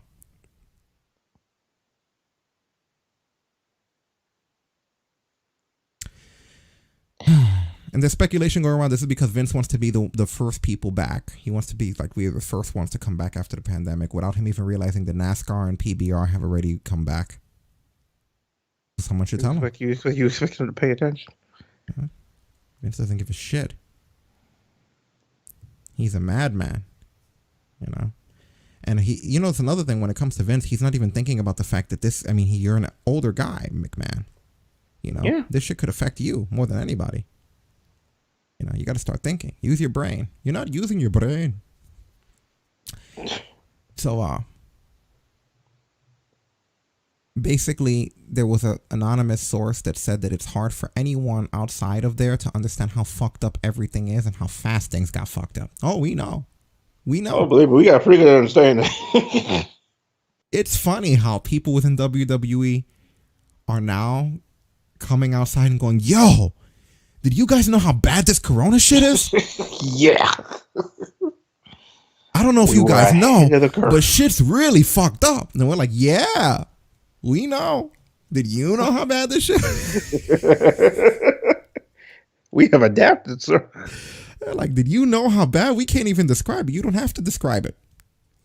I saw this shit a month ago. What are you Watched talking the about? news. We watched the damn news. Kevin Owens left. Kevin Owens got the fuck out of there. He said, no way. He pulled a Sami Zayn. Remember they hate Sami Zayn? Kevin Owens got out. Roman Reigns must be patting himself on the back. Roman fucking Reigns. Well, speaking of, because let's break it into it real quick. Speaking of that, Roman new back tattoo looked fucking sick. But yeah, I saw the shot. I didn't take it. I didn't save it or anything, but I did see the shots. Yeah. But Kevin go Owens, out there and look for it. It looks great. But yeah. But anyway, Kevin Owens, he actually released a video. Oh yeah, I saw this. I have not seen it yet, but I do have it here. I guess I should see it. Yeah. Okay, let's see. This is in regards to what's happening. A little over a month ago, my wife lost her grandfather to COVID-19, and it was awful to see it happen. He was a sweet, kind man, and while he was elderly, he was still taken too soon from us, because if it wasn't for this virus, he'd still be here. And, seeing her go through that, seeing her family go through it, it was just so terrible. We had to watch his funeral on Zoom. We had to see the effect it had on her mother, my mother-in-law, who wasn't even able to give her dad a proper goodbye. It was just really awful. And that story is one among thousands like it, of people who lost loved ones in a really tragic way and experienced really awful pain when it could have been avoided. Today's my mother-in-law's birthday, so I figured it was a good time to send this message out. Please, if you're gonna go out in public, wear a mask. Keep social distancing. It's not over. And it could make a huge difference. And if you're gonna choose not to do those things, please have the decency not to admonish, belittle, and talk down to people who take those steps. I've seen a lot of that lately, and it's kind of sickening. Just because you decide to trust a source of information over another does not make you smarter or more qualified or better than anyone. At worst, wearing a mask and social distancing does nothing. At best, it helps save lives. While at worst, making fun of people wearing a mask and not wearing a mask yourself and telling people not to wear a mask can help spread this disease and make things worse. And at best, if you're doing that, belittling people and calling them ignorant for wearing masks, at best, you're making fun of people who are trying to do what they think is best for their community. So let's try to remember that. Let's not think we're better than anyone else. Let's take care of each other. Let's help each other out. And everybody, take care. Thank you. Well said, right? Yeah. I've always liked. Wonder what Low Key thinks about that, huh? I'm glad that this man has gotten my money. He's gotten me to buy ROH pay-per-views long before he was a WWE person. Because I've always liked him. I've always liked his outlook on life. And I've always watched the Kevin Steen show, and different things like that. A good guy, man. Yeah. So. Yeah. Oh boy. Basically, Roman Reigns, who you just spoke about with the new back tattoo, he spoke to the Hindu. I believe is that a magazine? I believe so. Yeah. Yeah. The name rings a bell, so I think it's a magazine. Yeah. And he spoke about the entire thing, and he said, "For me, I just had to make a choice for my family. The company has done everything that they can to make it the safest work environment possible. I think you're full of shit there. It is not the workplace that I was necessarily concerned about. The decision was taken mainly because each performer travels so much, and we are all such a diverse group from all over the place. I'm not convinced, and I can't trust the fact that everybody is taking it as seriously and locking themselves down at home like I am. I trust my life with my coworkers every time I step foot in the ring, but I just can't put the same trust when it has my children, my wife, and my family involved. But I don't want it to come off as I am taking a stand against the company at all, because I love the WWE. I've been part of this company just since I was a little boy. That's why I always take it personally when I represent them." So he's right. It's like at the end of the day, because of the way shit is right now, you can't just guarantee that everybody's going to deal with that, Yeah. You makes a good point. Yeah. But what's coming out, apparently Alvarez is even reporting this. We're hearing that one of the core problems with this situation is the fact that Vince McMahon himself does not find this to be that big of a problem. Apparently, he's never said anything publicly about it, according to Alvarez, but he's heard from multiple sources that Vince doesn't think it's all that bad.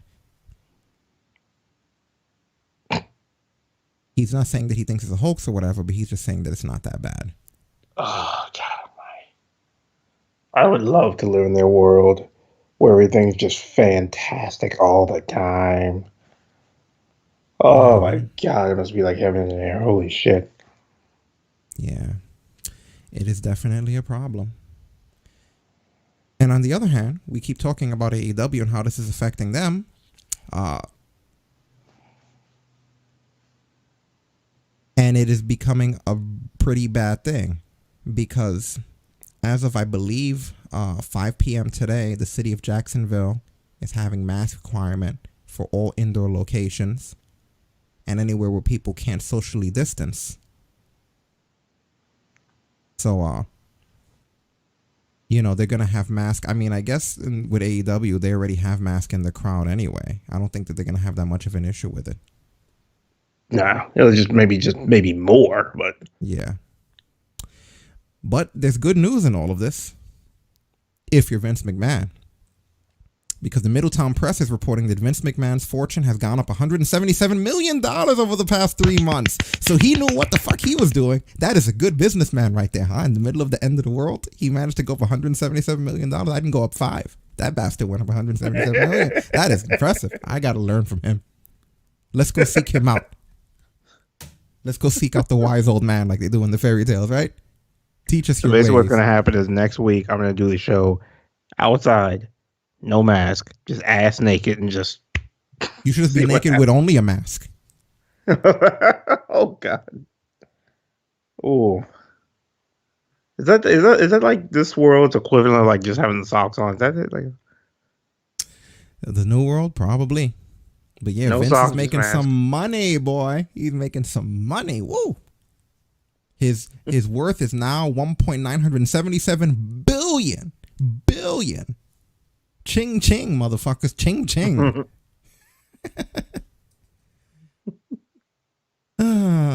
See? This story had a happy ending after all. The rich got richer. Now we have nothing to worry about. It's all happy. Mm-hmm. In a side bit of COVID related news, Finn Balor put up a post basically saying that his father, Finton Devitt, beat COVID-19. I saw that. That made me smile. I needed that when I saw it. He said in less than a year he had triple heart bypass, a replaced hip, and beat COVID-19. Brock Lesnar is next. Papa Balor is a beast. Hell yes. Good for you, man. I love how in the video too he too sweeted too. I was like, yeah. I saw the hospital bed video. So that, folks, is your update on everything pandemic related. I've kept it off of this show for as many weeks as humanly possible, and I only bring it up when it is necessary, which it became necessary. And now, just like South Park, it gets worse. We're going to talk more about the Speaking Out movement. Yay.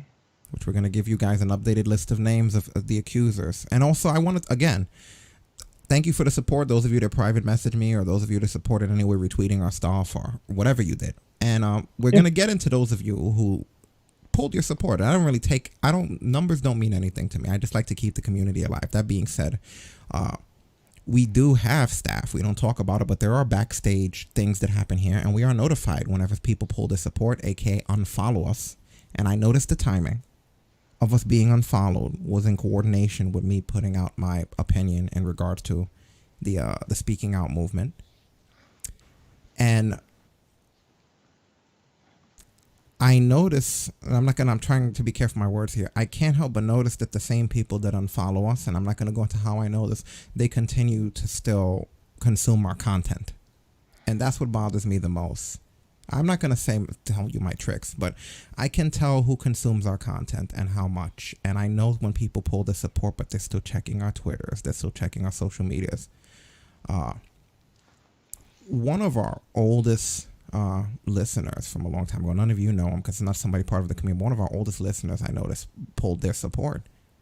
And anyone who did that, I went onto the sites, to be completely honest, and I just blocked them. If you unfollow us, then you should not be privy to seeing our content. Go fuck yourself if you unfollowed us. Because just to clarify a little bit more about what I said last week, I by no means supported any kind of assault. No one should have to go through assault.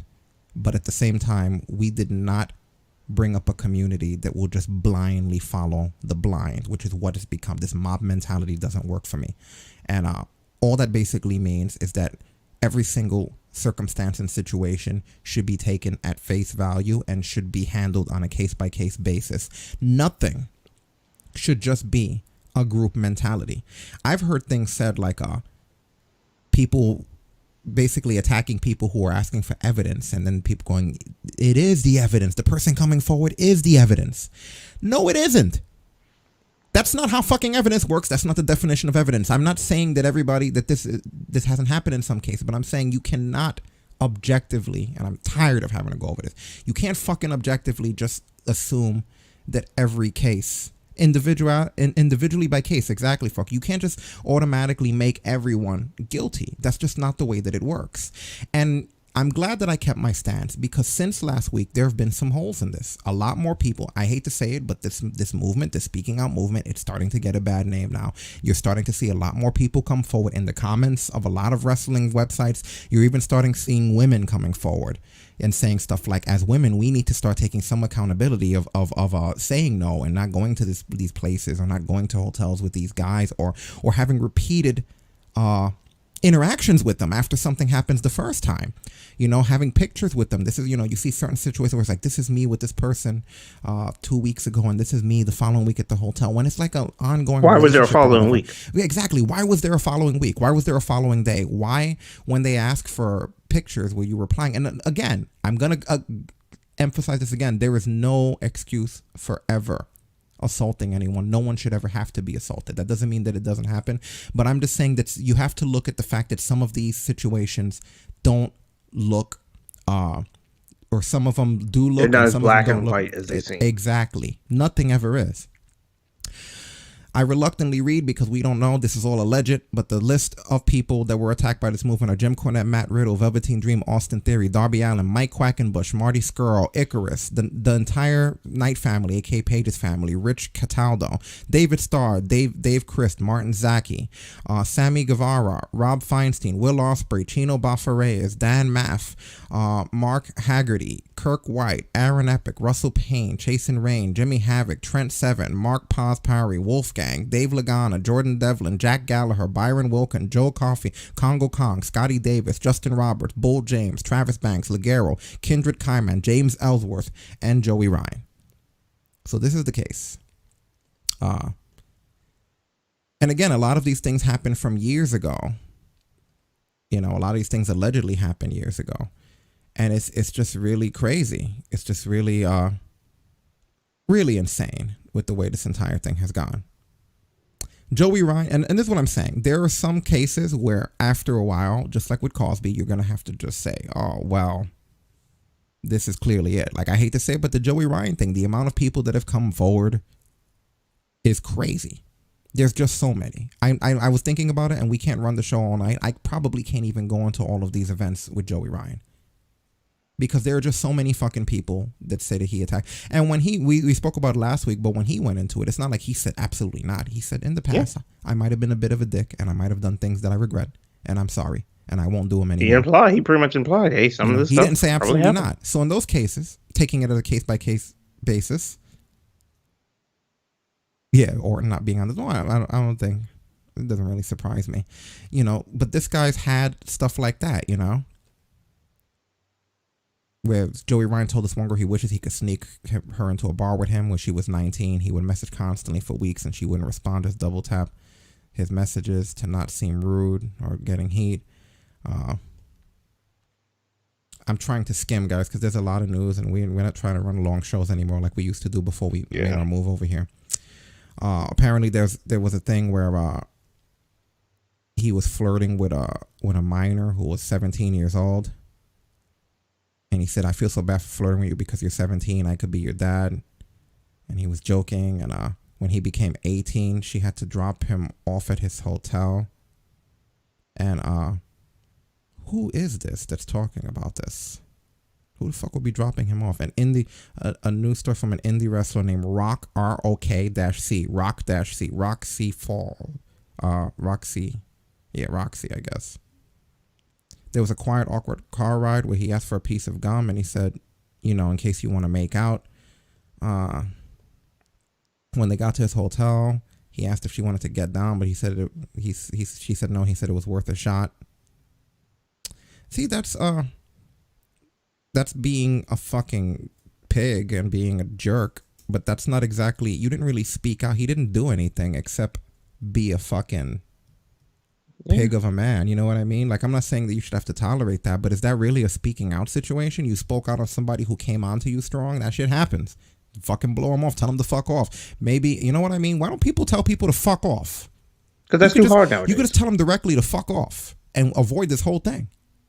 Not keep it bottled up inside like a fucking little psycho and then come out years later and be like, rah! Like, you know, just tell them to fuck off right away. Whatever happened to slapping a guy or tell them to just fuck off? You know, women could be bitches, you know? It's like, and then the guy is like, hey, you had it coming. But just bottling aside, this is what I mean about, like, it doesn't really, that one sort of discredits the other ones. And I'm not saying that I don't believe them, because there has to be some truth to the Joey Ryan thing. Even he himself says it. But what I'm saying is then in a very general way, when you have these little cookie cutter ones where it's just like the guy's just being a fucking pig, that's not the same as what the speaking out movement was originally intended for, which was for people that have been assaulted, you know, and now are going through traumatic experiences because of it, and they want to speak out against it. You weren't assaulted. The guy is being a fucking animal, and that's a completely different thing, you know? Or like Falker put it, he's being a dude, you know? So again, there were a lot more allegations about it coming out, so I'm not saying that there isn't stuff there, but then when you get these other ones that are like that, it's just kind of weird. Progress Wrestling, actually, there were a lot of people accused within Progress Wrestling from what I'm hearing as well. So basically said they're taking the speaking out movement very seriously. They basically said that Glenn Robinson and Matt Richards were leaving the company. So I guess those were people that were accused. I don't really know who the hell they were. Yeah, I haven't followed Progress in forever. So yeah, like he says, hitting on you and hitting you is different. And yeah, this is all assault stuff too. So apparently there was even footage. The girl who released it, she made her Twitter account private, so there's no way for us to get it. Her name was Bella Keeble, but there was footage of David Starr and an NXT referee asking a girl, I guess, to do things to them. They ask a girl to bring her friends along who can give them a quote unquote wet lay. I don't even know what the fuck that is. That just sounds dirty. Like a wet lay. What kind of next level shit? Okay, well, we can't see it, and I wouldn't play it here anyway. No. Paige's family was accused. That was someone who spoke up really quickly. I bet she regrets that shit. She immediately joined the speaking out thing.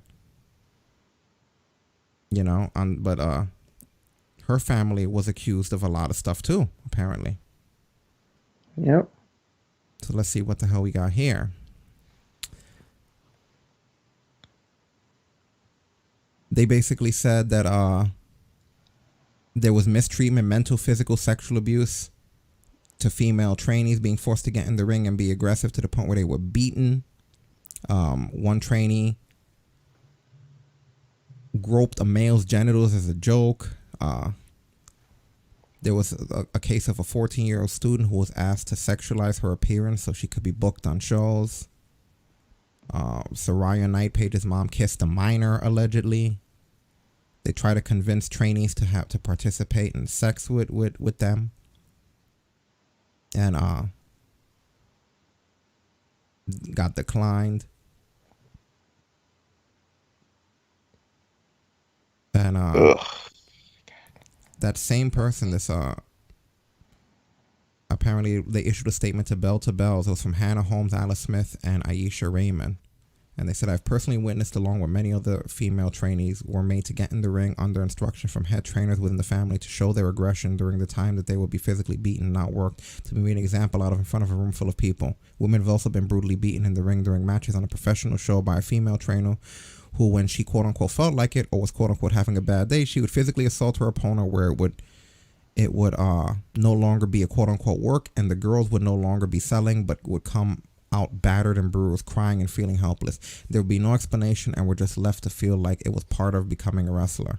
One of the head female trainers also deemed it necessary to grab and grope men's genital regions for a laugh, or again, if she wanted to make an example of someone, almost as somewhat threat. All this form of abusing in the position of power is to make trainees feel helpless, scared, and manipulated. So these are the accusations against the Knight family. Paige released a statement about this. Let's see what the hell this statement is.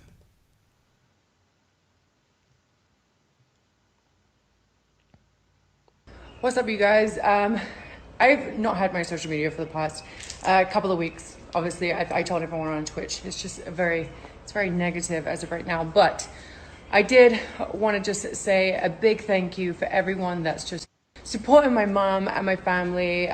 They have just had this outpour of positivity, and I just can't believe how much my family and my mom is loved. And I just want to say a big thank you for all the support you guys are given to my mom, especially. You just don't realize how many hearts that my mom has truly touched in the wrestling world and in just the real world, you know. And I just think that out of all of this in general, it's bittersweet because my mom has had a shit ton of flowers sent outside her house. It literally looks like a florist outside her home right now.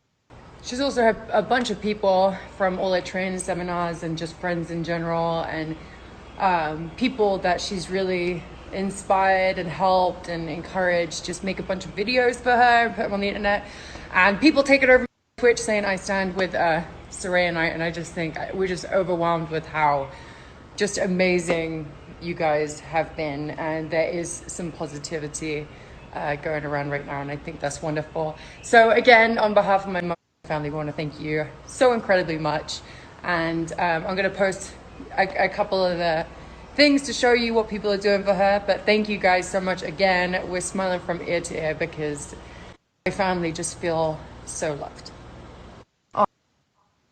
What are your thoughts? Yeah, I mean, it's good to see her at least happy the fact that so many people support her family and her mom. I mean, she said like that's a shoot when she said that this is literally in her blood. It's what's been around her whole life, and it sucks that with this movement now that like we haven't heard anything on whether these accusations are true or not. But Destin, the fact that somebody came forward, doesn't that make her just guilty automatically? No, How dare you doubt or question or want there to be evidence or anything? What you must be pro rape. That must be it. You must be completely for people being assaulted, because how dare you? I can't believe, as my co-host, I can't believe that you would give her approval even though someone accused her of something. I'm unfollowing you. Just like my dickhead loyalist has done to me. I'm following. How dare you be a skeptic about something when you're reporting things?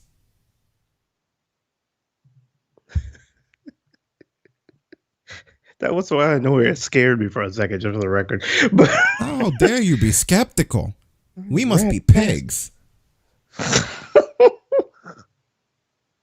Ridiculous. And getting back to that a little bit, the people that unfollow me, I don't want you to think that I'm offended in that sense. I'm just offended that you didn't do it sooner, because if that's the way that you've always been vibing, then you had no business in this community, because we're not a community that's gonna we can't objectively blindly follow anyone. We have to look at things for what they are. We're not saying that it is or isn't, but we're saying is that everyone shouldn't be quick to jump one way or the other. There are some cases that are unquestionable, that have proof and but you can't always do that, because there is maliciousness. For you to believe that no one's malicious enough to do anything like that is absolutely fucking crazy. Like when we talked about the stuff with Enzo and the whole Enzo and Philomena thing, the fact that to this day it got it literally as that went on, it got worse and worse. That should tell you it's not always fucking real. And you know not what? Saying that it isn't, because at the end of the day, shooting for a second. I have a friend recently that went through a terrible situation, but guess what? She had every bit of evidence. She didn't wait 5 fucking years. She didn't wait for like a group mentality of everybody speaking up together. She didn't wait 48 hours before she said something. And that's people need to understand that there is an accountability, and we do get trauma and stuff like that. But the most effective way, if you want to actually speak out about something, is to speak out fucking sooner.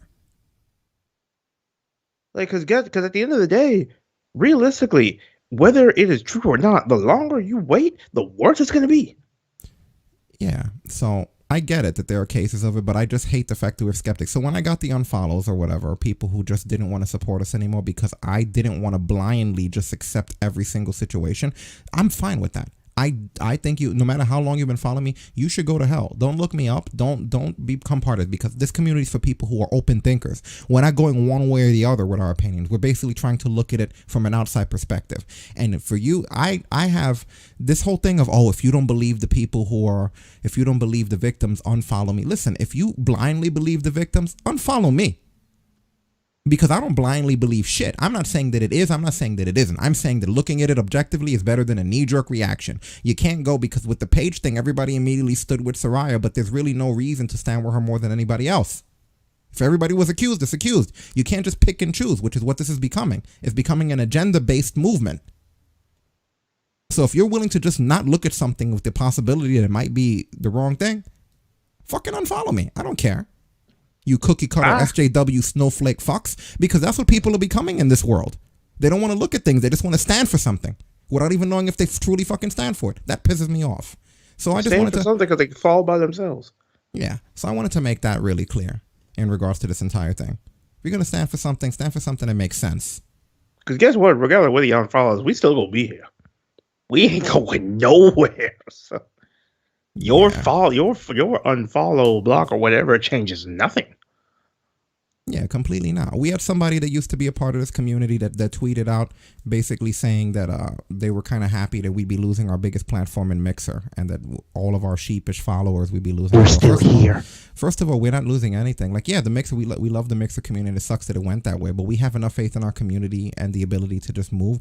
First of all, that wasn't our first chat room. If that was our largest community, it was our largest community because we chose for it to be our largest community. Why? Because we funneled everyone there from our previous podcast chat room. We've been in multiple chat rooms. We've been around for 6 years. Our platform does not define who we are. We love our platform, but we've gone to multiple chat rooms, and the naive nature of someone to think that, they're losing their platform. However inflated our chat room is, which we're by no means gigantic streamers, we're low tier here, but however much we've had in our chat room is because we were in contact with the people of our community who are very important to us, which understand that. And that's the reason why there was never a concern about, we're losing our community. Our community that matters hasn't gone anywhere, and we get support from everywhere. So hearing that thing from this naive asshole, we get new people all the time. And again, this is somebody who we released. So they claim that they weren't released, even though they blatantly, anyone who's been following week to week knows we stopped using them. And if they're so happy with their release, then why the hell are they constantly worrying about what we're doing? It's very simple, because let's be real, and if you're out there listening, hi, that person doesn't matter outside of here. They never mattered outside of here. They're never going to matter outside of here. So that's why they have to talk about us and name drop us. By the way, thanks for the fucking plug, dumbass. Yeah. So yeah, I saw the whole thing, because if they're gonna use our name, then it's gonna come up there. If more people know our name than theirs, and this person would have you believe that we which I'm not gonna disclose their choices. Whatever your choices on regards to sexuality or anything are yours, regardless of what my opinion is or regardless of what anyone's opinion is. We didn't cut this person loose because of what they are. We cut them loose because of all the things they aren't, and that's really what it comes down to. You know, it's just people that are underachieving, snowflake people like that we do not need. And if you happen to know anybody who has mentioned us recently on social media under negative terms, then you know exactly what we're talking about. We don't give people names because they don't deserve it. It's more exposure than they get because they're saying we're losing our largest platform. At the end of the day, our smallest platform is bigger than any platform that they have ever had. So I don't know why in the world anyone will try to do that. And it's also a dick move. I love how people who are snowflake SJW and they fight for love and peace and all this shit. It's also a dick move to be happy that any platform goes down. Exactly. But it's allowed. This cancel culture shit is crazy. It's allowed. If you don't agree with someone's opinion, you could be happy about their platform dropping. Come on. What garbage. I'm really happy that we don't fuck with any of the people that we used to. People evolve and people grow. And I'm just going to say, I'm really happy we don't fuck with anybody like that, like the drama queens on here. People ask me what happened. You know what? Sometimes it can't be helped. Schedules change. People get sick and everything. But I'm honestly looking. I keep my eyes open on everything. And just full disclosure, there's not a single person that I have seen that I fucking miss being on here. I really don't. There's not a single person. I'm Pre aside. Pre's fun. Pre's a sweetheart. Love her. Aside from that, there's not a single person. Pre hangs out when There's she not can. I mean, shoot, there was person. not to break into your story, Mhm. but there was a day. Full disclosure, Pre shot me a message on Twitter just to see how I was doing. Okay, She does it all the time. She's great. yeah, If it she wasn't just for wants the- to check in just to make if it sure like wasn't is for the everything time okay, zone- rides, everything. Yeah, just check in, just say hi, make If sure it I was wasn't doing for all the time right. zone, she'd always be around. She'll always be a bruncher, and there are other people like that. But honestly, when I look at the main panel here, there's not really a single person because you know what? At the end of the day, as much as we make jokes, some people's jokes in our past episodes were too toxic, and some people's jokes were too dark, and some people did go too far. There is a line that I'm able to walk that not many people, other people, are able to. That sometimes I kind of felt that they would cross, but I wouldn't say anything on here. And I would try to just tolerate certain things I thought were not funny or were inappropriate, which is the reason why I changed that. And we sort of changed the tone of this entire thing. But I really look back at all of the stuff like that. And specifically, when I look at this person, he was the trigger for me. Almost everybody who we got from that other network that we were on was fucking garbage. That's the truth. Almost everybody, because we didn't ask them to come on. That's the thing. Aside from a couple of women that we've had on here, most people that have been on here, 99% of the people you've heard on here have asked to be on here. Not the other way around. I didn't go looking for them. They weren't looking for me. 90%, I have an example.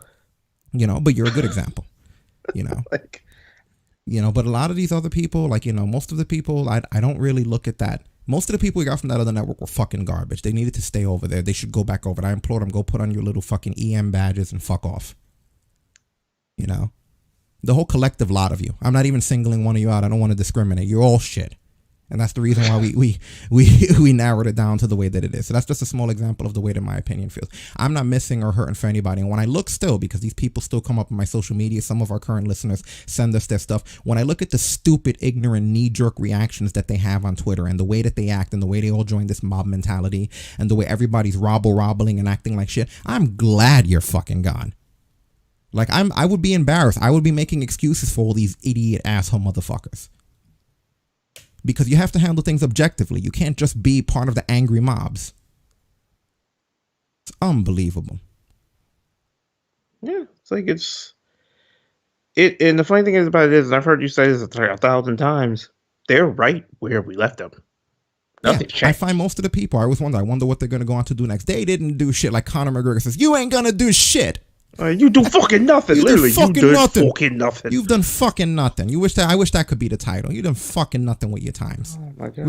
I guess you can spell out with the Irish accent and be F-O-O-K. Yeah. So anybody who wished anything negative to our community, basically shitting on our chat room, shitting on the people, you could call me whatever, but when you call my people drones and stuff, you know what I mean? Don't do that. You know, you're going to shit on our community for not having the same perspective on you. That's a good way to make us see your perspective. Falker, man, thank you for coming by. You could catch the rest on replay. We're not doing that much more anyway, but you catch the rest. Thank you for being here, sir. You've been great. And it's kind of funny because like when you mentioned the fact of like the followers, for those that are out there running your mouth, I'm gonna clarify something right now. It's been a long time since I shot on this fucking show. I'm about to shoot right now. Yeah, but you know what? I would say knock your thing out first. Yeah. Just not even for me, because I do want your shoot here, but I wanna break this off for Facebook, which takes smaller shows. So just give us a minute. We'll be right back. Yep, hang right tight.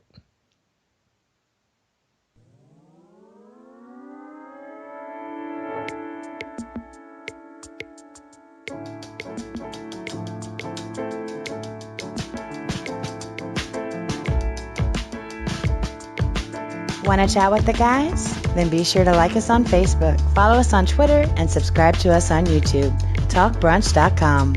Served hot.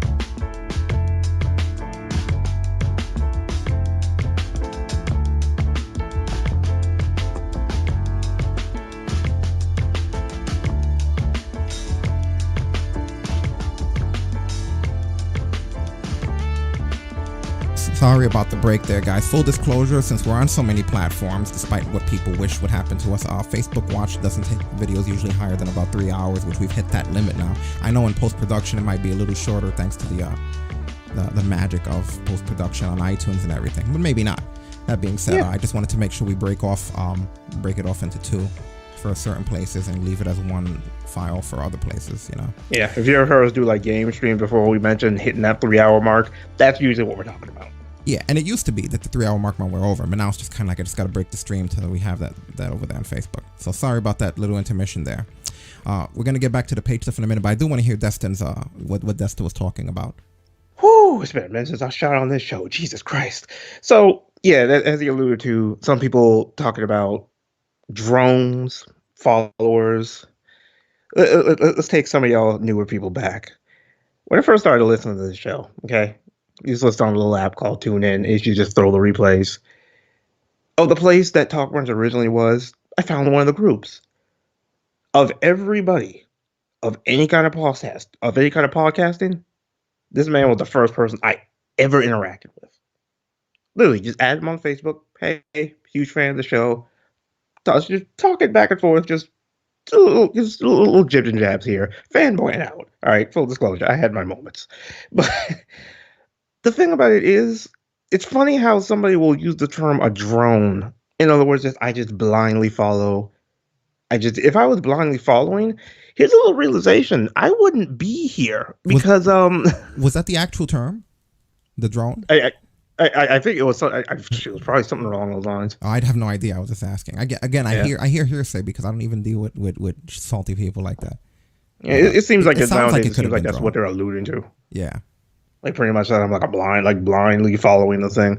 If that was the case, here's a little here's a little fun part. I wouldn't be here. Because there were numerous times when I was calling from a hotspot on a phone with a shitty Bluetooth headset that some people aren't built for this shit. In other words, I probably wasn't supposed to last in here. Guess what? 4 or 5 years later, I'm still here. Yeah. This guy was calling, he only had a phone. He would literally call from his cell phone from outside locations in the street and just participate and contribute, which anyone's welcome to do. But he made it an effort, and he was great. You know, he's great to have around. He turned out to be better than any of the people that were here, and he outlasted them. And you know, it doesn't mean I'm not grateful for any contributions, but when I see this kind of talk, when I see people on their social media and they're crying and they complain, they're retweeting all these different things. Look at this person. Look what this person says. Like, people can't even stick to their convictions. You know, you got people saying, "Oh, I'm going to take a break because I can't deal with all the social media." Their breaks barely last 72 hours. They're fucking watching the entire time. It's like they're sick. They're unhealthy. They can't have kind of shit. And it's what defines them, as opposed to what Twitter should be, which is a networking platform where you use it as a tool to be able to get your content out and reach out to your community. People make Twitter the community. It's not just a tool they use for their community. Their whole community's on Twitter. When they're interacting with people, it's Twitter. When they're doing things, it's Twitter. When they're tweeting on Twitter. It's like there's no further interaction than that. That's where it starts and where it ends. Most people that are healthy content creators are on here to promote healthy content. And the way to do that is through this. This is a means to do that. So yeah, it gets on my nerves. When it comes down to it, at the end of the day, Rick, let's take him back even a little bit further. Rick didn't tell me, hey, stream Jurassic World Evolution. Rick didn't tell me, hey, stream For Honor. Rick didn't tell me, hey, host the Extreme Rules Pack. Well, that one you more suggested than anything else. A lot of that stuff was, hey, I want to do this. I want to try to do this. I got to this co-host. Keep in mind, people, I never asked for the co-host spot. I was surprised with the co-host spot. Yeah, he earned it. Whereas, by the way, most other people did ask for it. And you know what? We had a person who was on here that came to us and asked if they can host a post show. They wanted to host a WWE Women's Evolution post show. Yeah, it was Evolution. The only one they fucking asked them to do that. It's something that they wanted to do. And then when it came out like shit, they were salty about it. And it was giving that opportunity, but being critical of it is sort of what it's about to get better. But nope, that's not how it was seen. And like I said, it's just a joke to me. It's an absolute joke when I see people with these superhero personas acting like they're all righteous because they're fucking tweeting. Step from behind that tweet and see how real things get. Like, it ain't as easy when you can't just hit the block button. Like, yeah. So some people I realized are not built for how ugly reality really is. But you know what it is? A lot of their realities are so ugly that they rather conform to this one because this isn't our lifeline. I love the show and I love everything, but like I've told you many times, dude, when this is over, the moment we end on here, like I go about my life. I have my girlfriend. I have my friends, my things that I'm doing. The weather's beautiful, even if I have to wear a fucking mask or not. You know, I do all kinds of, like everybody else. A lot of these people, that is it. It's like at the end of the day, the person who wished us, who basically wished that or was happy that our community, that the mixer thing happened, that person doesn't have anybody. They don't even have the approval of their own parents, let alone a community. They don't have the approval of anybody. Like they're basically getting by. They have no partners in life or actual friends within close distance or anything. So they basically just inch by with the social media shit. And that's what it really comes down to. Whether or not, let's just say hypothetically, God forbid, it was the end of the community. Let's just say that, because for whatever technical reason, because now Mixer's gone, now we're all gone. At least we would have had a community to end. Right. And even if we didn't, it's like I still get my life. I'm still going to be living. I live with I don't talk about it too much, but I'm lucky enough, and a lot of people aren't. I'm with the person I want to be with by choice. And I don't mean and there's no disrespect to general people, but sometimes people just wind up together. They're not looking at anything. But I have to say that partner wise and appearance wise, I couldn't be more satisfied with the things that are happening in my life outside of this platform. So I almost take offense when someone makes it almost feel like there's nothing else, when it's really the reason they're focusing on us is because there's nothing else for them. If this whole shit went down tomorrow in, I guess more direct, crude terms, I'd still be getting off of here, having my fun, banging my girl, living my life, playing my, you know what I'm saying? So it's kind of like, don't act like it's the alpha and omega. I love our community. I love everything I do, and I put as much as I humanly can into it. But when I hear people, oh, fuck those guys because they're going to lose their biggest platform, we move our platform with us. That's the strength of this community. That's the reason I don't go for follow and I don't go for huge numbers, because I rather build something and have a personal connection with our community than to have something that's like that, where now you can't get a hold of these people and you can't move together and you can't do something else and you can't build together. Everyone in our community contributes to it. They're all part of the entire big picture, not just me. All of the guys that are out there, Willie V2 and EB Gamer and George and every last person that you see. Shane, who's been on the show Sugar several Shane, times, who calls in all the time. Quest, who's always out there. Mark 710. All of these guys that you constantly see that are coming in and out of here, that are around, have a big part of our community. Yeah, they all pitch in. Everyone these, and the people who listen on demand that's message us on the side, like the Thomas Garcias of the world, and just everyone. I don't want to sit here. I feel like if I don't name somebody, it's because I forgot them. Who I know still listen. Yeah. Everybody. Believe me, we didn't forget about you guys. We didn't forget about anybody. I'm just trying to name names. We still have Marceline who listens. She listens on demand. She's still in contact with us. She's part of the damn community. We have tons of people. Marceline pops in when you can. I'd rather know people personally and have like a connection in the community that we grow with than to fucking have what they're basically saying. It's like, I'm so glad that they lost their mixer. Yeah, well. Okay, come find us on Twitch, bitch. Like, yeah. Then you wouldn't be allowed in here. You're banned here too. Let's not forget you got banned. It's like at the end of the day, it's just like, for God's sake, talking about lives outside of here. Some of y'all gotta understand. There's been times where when you hear me and Rick on the air Monday, Sunday, and Wednesday, that's the only interaction we've had with each other. Yeah, we don't have to because we always sometimes do it. There's been times where I'll sometimes not hear from Rick for almost a week straight. And it's not even that big of a deal. It's just like, all right, he's doing his thing. And when I get off of here, I have other things I'm gonna do. I'm gonna have I have a week I'm excited about laid out for me and my girl. So a lot of the time, there are days, and this is no disrespect to the community, but there are days that I don't want to spend my entire Monday putting this together, and I'd rather just hang out with my girlfriend and just be a lazy shit, which I've never done in 6 years. Not one time in 6 years have I ever not put this program together. Okay, I think the one Monday that I missed, which I made up, was because there was a literal emergency. But I've never decided I'd rather be asleep or I'd rather be drinking if I still drank or anything like that, you know? So yeah, I do take personal offense when this person said that. You know, there was that Rick and Morty episode where they landed on that planet, the planet of Cobb, where everything was on the Cobb. Well, I'll tell you this, everything may be on the Cobb, but not this fucking show. Not today. You know, we don't have garbage here. We don't have garbage shit people here.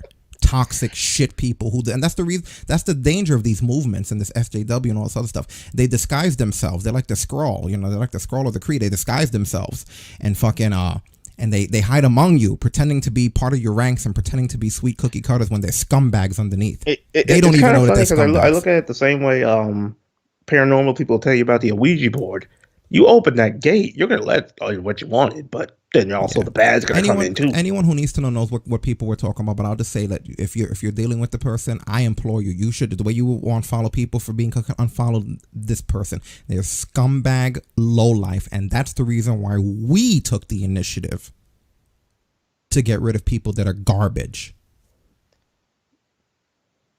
Because all I'm saying, when it comes to that one person, guarantee if a particular conversation would have went a little different, wouldn't be that much happiness. I had to pull people off the air for being too drunk years before this. The same people who are passing judgment had to be pulled off the air for being too intoxicated to handle their shit. So these same people, when no one else was giving them a chance because they were let go from another network, when no one else was giving them a chance, this person, I'm being careful, this person was offered, hey, look, we don't want to see you out there with nothing. Come on board over here and see what you can do. We'll help you in any way you can. And that's the gratitude that they were given. You know what I mean? That we were given for someone who we basically tried to pull out of a shitty low place because they were cut loose from somewhere else. And then they managed to, you know, it's just crazy. It's like the symbiote. Yeah. And yeah, George, I mean, sometimes you gotta have a drink, but I mean, sometimes you don't want to be on there talking about some. Yeah, you don't want to, but not only that, just being like, we've had to come in and save people who are falling apart. So it's funny when people like the lack of gratitude, it just shows to me, those are the true colors when somebody acts like that. You know, it's just sad. It's really sad and it's really unprofessional. So when I hear people judging us when they were given chance after chance, it just shows how disgusting they are without even realizing that they're disgusting. And yeah, every now and then I'm going to use this platform to rant a little bit because it has to be done. This is a full disclosure. Sometimes some of y'all got to understand, sometimes we got to blow off steam. So I don't like when people consider us anything. Don't consider me Republican, Democrat. I'm not homophobic. I'm not transphobic. I'm not racist. I've been called it all on here. You know, now I'm against the speaking out. I've been against the Me Too. It's not anything like that. It's objectively speaking, just trying to keep everybody's feet on the fucking ground and looking at things and allowing courts and laws and systems to be implemented into places that handle things. So I do get a little bit annoyed when I hear stuff like that from spineless people like that. Completely spineless waste of space. Who have given not even a 16th of what even I have given to this freaking show. Persons in their 30s doesn't have a single fucking job on their resume, not a single ounce of accomplishment to civilization, no contribution to the fucking world, constantly talking about politics without ever paying fucking taxes. You know, you have to have a job to pay taxes, you know what I mean? Get out of your fucking parents' house before you judge everybody. That's the kind of shit that bothers me. And that doesn't mean that if you're in your parents' house or if you're being taken care of that I'm judging you. But at the same time, if you're someone who's doing all of that shit while trying to talk politics, fuck off. You're talking politics from behind a keyboard on social media with barely an ounce of fucking work. Everyone thinks that doing shit at their own pace means doing whatever you want and then trying to make it work. If somebody says that they're a writer but they're only writing for themselves, then that shit is a hobby. You're not writing shit. That doesn't make money. It doesn't pay the bills and the economy that you're so fucking concerned about. If you were so fucking concerned about the economy, then why wouldn't you be smart enough to acknowledge the fact that your fucking hobby is not paying for any of the contributions to the taxes that run the fucking economy that you're so fucking concerned about? That doesn't make any sense to me. At the end of the day, people that criticize Donald Trump, whether they're right or wrong, the reality is you shouldn't criticize him if you're doing less than him, even from the scale of fucking paywall that you're up to, even from the social status that you have. If you're doing less, fuck you, you hypocrite. Fuck.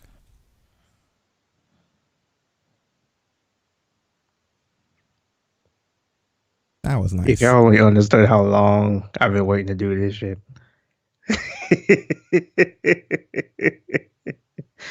Oh, God. You ever smile so hard it hurts? Like, holy shit. Like, to put it into perspective, like, I'm sitting in front of probably $600-$700 worth of shit. Guess what? Nobody had to buy me this shit. He put the effort You know, and like I said, that's the reason why with this particular person, this show will never be on the cob. We're not corny. You know, Right. like I said, I think I've given enough hints about what we're talking about. But yeah, for anybody to just undermine us or talk shit about us when we cordially just stepped away, not like we've ever said anything back. We just cordially said to each other, "This person's disgusting. Let's get away from this disgusting person." But still handled it cordially, regardless of our opinion. To get treated that way from a garbage person who basically utilized the majority of their time with us, I don't even care. And when his new buddies realize that he's not quote unquote one of them, he's gonna wind up getting the fuck out of there too. And the only reason why whatever he does works out is because it's minimalized into almost nothing. Minimized into almost nothing. Garbage. So if you've learned anything from this basically 2-man rant, if you go come for the king, don't miss. Because we don't. Really don't. Because I'm not the rest of the people on here where I'm worried about how opinions are going to affect me afterwards or who's going to say what. We let this piece of shit run a fucking comic show on here just to try to give him the experience that he needs to get his shitty dreams off the fucking ground. And he wasn't able to do it. Garbage. When I have to come on to a comic show and I know jack shit about comics and somehow save it, that's a problem. Yeah. So we're brutal. We only get the show, but I'll never forget that day as long as I live. Coming home and I'm like, "Can you jump on the show?" And I'm like, "Wait a minute, I don't know shit about you. Jump on the show." Yeah, we digressed very far in regards to the page. But it was fun, though. This all started though because at the end of the day, when we have opinions on things and they're a little bit controversial, even if we present them respectfully, we're treated like shit. You know, you either have to have the same opinion nowadays as others or they automatically hate on you. And it pissed me off that I gave somebody a platform here to try to do what they wanted to do. And even having differences from that person, still try to remain open to their views and still try to let them be a part of their community and have them and let them have their opinions, whether I agreed or not. And that just wasn't good enough. What the fuck more do they want out of life? The best thing that comes out of this is when this person inevitably fucking hangs themselves or whatever the fuck they do to themselves, I don't have to have a tribute on here. Because they're not part of this fucking community. Because honestly, that was one of my biggest fears on here. I always thought, I hope that this crazy motherfucker doesn't wind up killing himself and then we have to talk about it. I'm not saying, and to disclaimer, I'm not saying I hope that he did. I was worried that he would. And it not being my problem anymore is all that I'm saying. I'm not wishing harm upon him as he did to our community inadvertently. I'm just saying that at the end of the day, I'm not wishing it would, but I was worried all the time. Every time I saw something, I was like, oh man, I hope that, and I don't like to have people on social media when they sound depressed, I have to worry about having a fucking tribute episode. Fuck off. Let somebody else have that tribute episode now.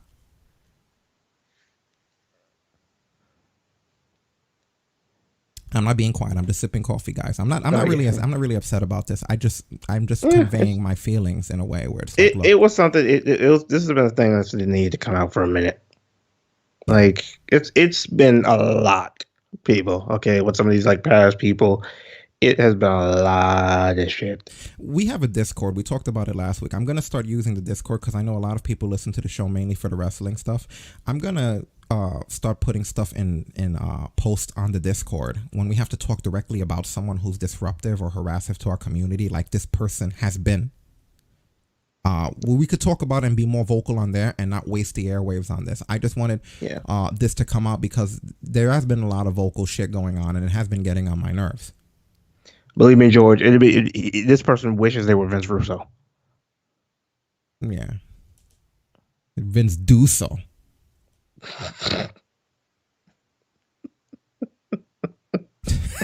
In the previous iteration, I had to give you the long wait for a joke drop, but now it's cool this time. Yeah, but like I said, the fact that they had the time to badmouth me, while I'm essentially a milestone, and we're not even the same show or the same people. Yeah, where I'm a milestone in this person's life and level of accomplishments. When you look at their, what's that shit that people use when they're looking for jobs? It's like an online resume. Craigslist? No, I'm kidding. Their LinkedIn or their whatever the fuck. I don't know what it is. Whatever one he has, this garbage has us listed as an occupation. You know what I mean? As a former occupation. He has his last podcast listed as a former occupation. All of his occupations are fucking former podcasts. You little prick. Oh God! Full disclosure, anybody out there, if you ever hear it in the background, every time I get to pop the audience, it's like a ray of sunshine. All right, it's a mini goal every fucking episode.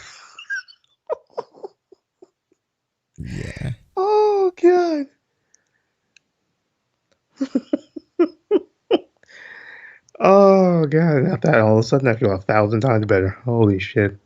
It's too much, you know. Yeah.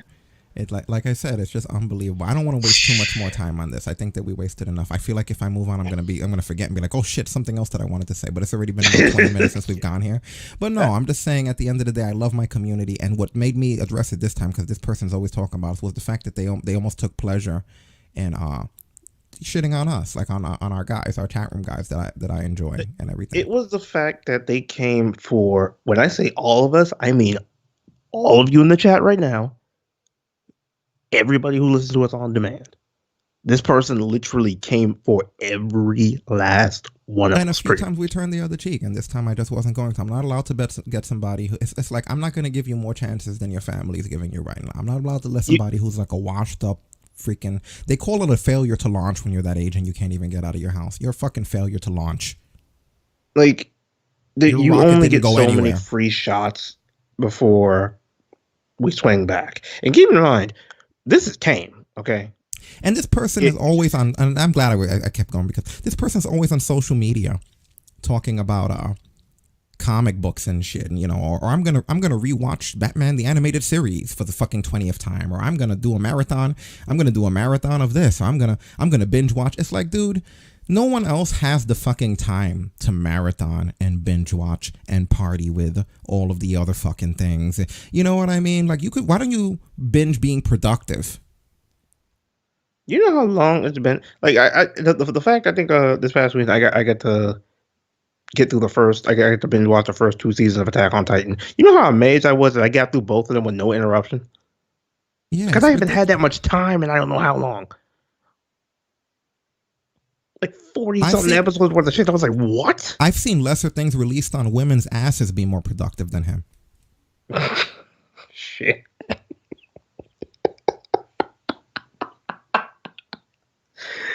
Oh. You know what I mean? Like, how dare he? You know what I mean? I couldn't have a lower opinion. I'm not just saying it because of stuff. Because again, the chicken or the egg, we can say in this case it was the chicken, because I couldn't think lower of him when I stopped using him. I couldn't have a lower opinion overall. And what I hate about today's society is I know most people who spoke to me privately have felt that way, but don't want to say anything, because in the new world we just pacify people like that. You shouldn't. Let him know he's shit. Let him know he's shit. Write it down. No, I'm kidding. I started to reach. But like, I digress. Don't hate on someone's community just because they share a different opinion for you. And don't be happy that people wound up having to leave a platform by something that wasn't their fault. That's a disgusting thing. That's the only reason why this rant was that brutal. I'm sorry for anyone that wasn't interested in it. But yeah, don't be a fucking garbage person. Just go back into obscurity. You know? Concentrate on building an actual community before you bash anybody else's. Like if for some reason, God forbid, I ever want to believe in this, you'd never hear me bash this place. Because this place has been so fucking good to me. Yeah, so it's like I said, it's terrible. It's really terrible. And everything that's the way that it is right now is by choice, aside from the changing community. Let's get back onto point though here. Back onto the entire speaking out thing. Yes, we have our skeptical perspective on it. We don't believe every single person. The Paige situation is a perfect example with her and her family. I'm going to look here because apparently when she was on the Stone Cold show, which is I believe what that shot is for, she brought up a very interesting story about her family, which didn't age well in regards to the proof of the way that they are. I don't remember this story, but we'll see. What's the story with Daniel Bryan? Because I've enjoyed his presence on the show because he's not been working. His book is out right now. I'm putting a plug out. Okay, we will enjoy this story too. She already knows the story. But I met him back in 2003. And, what was I? 11? I can't count for some reason right now. Anyway, so I met him then. And he come over and it was like one of those shows where there's like 3 in a row, where he did like 3 matches in one night. And he walks in and so no one picked him up from the airport. This is in his book, but they're not named in it, but this is definitely about my dad and brother. Anyway, he walked into the locker room and he had to make his own way there. And he was like, I just see these two guys, and one's holding another guy behind the back like this, and the other one's like punching him in the stomach like this. And he just called, oh, laugh and joke. It's probably a British thing. So he goes like, hey guys, hi, I'm Brian, da da da. And then my dad turns around and goes, hey, how you doing? I'm Ricky Knight, like that. And then carries on punching this guy in the stomach. So then, like, he leaves, come back in, and then he sees my dad and my brother dangling this guy out the window by his feet. They were like 4 stories in the air. So, and then he was just like, oh, laughing and joking again. And then Mal Mason comes up, and he said he had like a bunch of people come up to him and was just like, I'm so sorry about tonight. And he was just like, what are you talking about? He thought it was just because you had to wrestle 3 days in a row, 3 times in a row. And he was like, oh no, it happens all the time in America. And he was just like, wait, what? And he was like, what are you talking about? He's like, what are you talking about? He's like, and then he explained to him, like, that was actually, like, James wasn't great about my mom. So, like, they're very protective. Like, we're a very protective family, especially over this one. But I've enjoyed it. And so they were pretty aggressive protecting you back in the day. It was my brothers mostly. There's my brother Asa too. But my brothers Zach and Roy, oh my gosh. So if I have boys, especially my dad would have my uncles come around and they give me like trash bags and be like, go give this to your boyfriend. I'm like, why? He goes, because he mess around with you, that's what he's going to end up in. I'm like, I can't give him this. But then they made me do it. I was like, this is what you're going to end up in if you hurt me. But like, there was one time, one of my brother's friends, and he was very overly flirtatious with me, and he just wouldn't leave me alone like all night. And I'm trying to run this bar, like I'm trying to like pull these drinks and stuff like that, and this guy won't leave me alone. So my brother just grabs a pool cue and smacks him around the head with it. And this guy's eyes, he fell down, come back up, and he was like, sorry, Roy, I didn't mean to flirt. And they respected my brothers so much that they were like, okay, like I pushed the line. Zach did it once, and this guy wouldn't leave me alone, one of his friends again. And it was in the middle of the mall, and he called me. He's like, hey, Ray, you should probably come to the mall. I was like, why? He was like, well, I got, what's his name, in the mall right now. I was like, right? He was like, yeah, I punched him. He's on the floor. You should probably get in there because he wants to kiss your feet. I was like, he's not going to kiss my feet, Zach. He can't kiss my feet. Like, so, because he like did something like rotten to me. So they're very protective. My brother Asa grabbed ice from a pond, and like there's my boyfriend at the time, and just hit him around the head with it. I was just like, I could never have fun. Like, I couldn't go out to clubs because my brothers knew everyone, every bouncer. So they were all just like this looking at me, and I'm just like, you know what? I'm just going to go home. Like, I'm just going to go home. But yeah, now I look after them. Okay. I think that account was also in Daniel Bryan's book or whatever, like she was saying on there. I mean, that's not just family being family. The punching a guy in the stomach and hanging him out the fucking window like Suge Knight did. You know what I mean? Like, anybody want to be a star? Come to Night Family Row. and we're not allowed to have that perspective anymore. There's just family being family. You know, everybody has to be guilty of everything. And that's what I'm talking about. You know, it just gets on my nerve. Crazy. Yeah, I mean, I don't know. That could be either way. I don't know if there was anything that happened in regards to that. That's the point. We don't know. Yeah. We do know that Saraya Knight has left wrestling, right? Yeah, she has called it. She called it quits. Yeah, I mean, that's pretty big when you think about it. I mean, I've been watching her. I've always said on here, I've been watching her since she was probably about the age Paige is now. I remember when she had Paige as a kid in her team and everything. You know. Yeah, the Knight fans have been around a long time. Let me see. I'm trying to bring up what she put here. She says, so for the last 3 days, I sat wondering what exactly is needed to satisfy this bloodthirsty hunt. My life, you want me to die? You think by pushing buttons I'm going to lie there and just take it? Firstly, I refute any statements regarding kissing a minor. That's fucking sick. And if Norfolk police wants to come and chat to me about it, I fucking welcome it. Where was the parents during this apparent act? 10 years old at a show alone? I don't think so. I hope you have good lawyers. I will welcome any police inquiry into this matter. I absolutely deny this. Yasmin, we were talking up to April this year. Why didn't you say you came to my gym just before lockdown during training, cuddled me? You and Alice came in front of 30 people. I don't get it. Aisha, we didn't get on. We fought hard. You gave as good as you got. You didn't back down. We argued like equals. As far as I'm concerned, you are entitled to whatever opinion you have of me. You were no shrinking violet. Alice, I'm shocked. I've always loved you. This has hurt bad. In fact, everyone that has written something, no matter whether true or false, right or wrong, has had plenty of time to approach me. Why wait all this time? I think, you see what I mean? I agree with that. She says, I will be stepping away with immediate effect. I will be deleting all social media. You can attack me via sweetsarai@hotmail.com. I will be happy to forward everyone's point of view to my solicitor. I'm sure, as you can see, the business will be in great hands. And for every yin, there is a yang.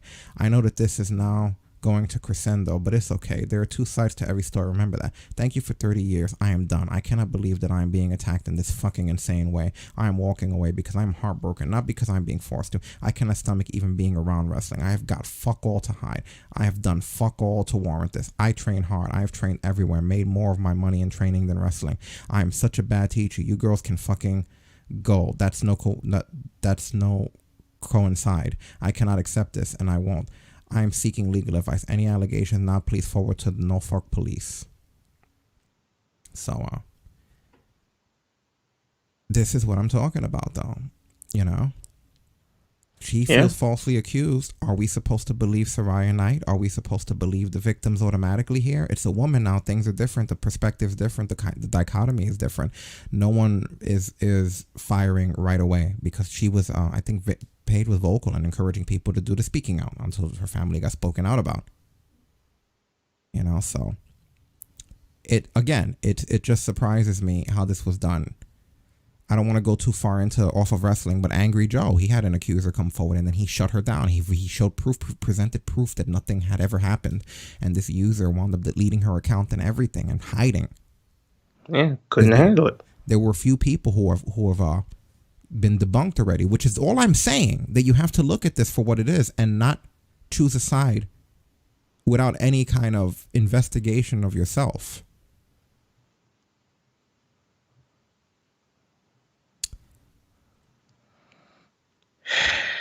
Apparently, Ringside News was sent an email from a wrestler from the AWS email account from December 3rd of 2005. And they don't know who from the Knight family was saying this, but they said, see, you have been doing the wrong guys. You should do the booker to get booked. I like sexual favors. He. And then they said, now don't get all upset and attitude, for I'm joking with you, but at the same time, I'd fuck you like you have not been fucked before, my friend.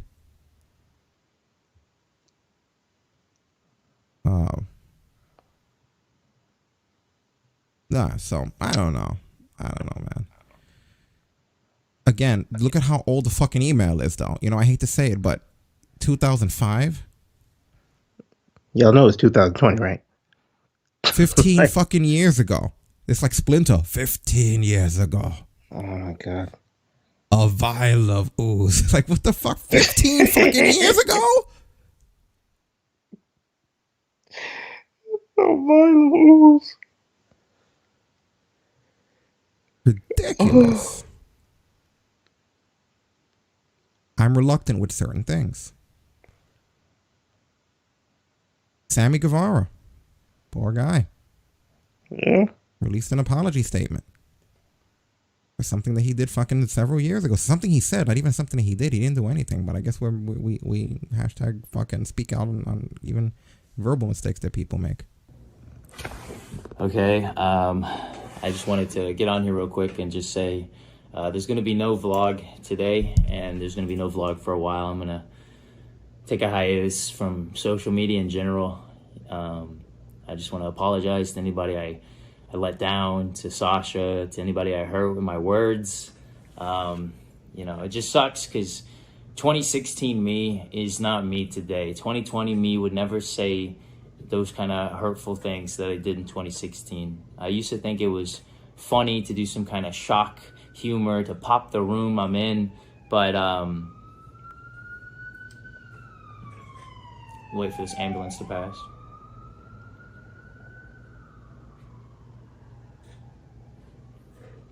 I thought it'd be funny, man, to do that kind of humor, this shock humor, and it's not. You know, I learned along the way. A lot has happened in 4 years of my life. I know a lot of people think 4 years is not that much time, but if you look at how much has happened to me in my life from wrestling in the middle of nowhere in Texas to wrestling all around the world, to wrestling in different countries, to wrestling on TV for AEW. It so much has happened to me in 4 years, and one of the things that's happened is me growing, man, as a person. I understand now that the words I say can impact people more than I'll ever understand. They can hurt people more than I'll ever realize. And that's why you will not catch me saying these kind of hurtful things now in 2020. 2016 me is a very different me. And that's not an excuse. I still said those things, and I'll still pay for those things. But that's not me. And I think along these 4 years, more than anything, I feel like what I've done is I've grown as a person, and I've become better. And just know whenever I do come back, I will be better. I'm going to do sensitivity training, and I'm going to be a better version of myself. And so again, sorry for anybody I let down, and to Sasha and to anybody I hurt. I will be back.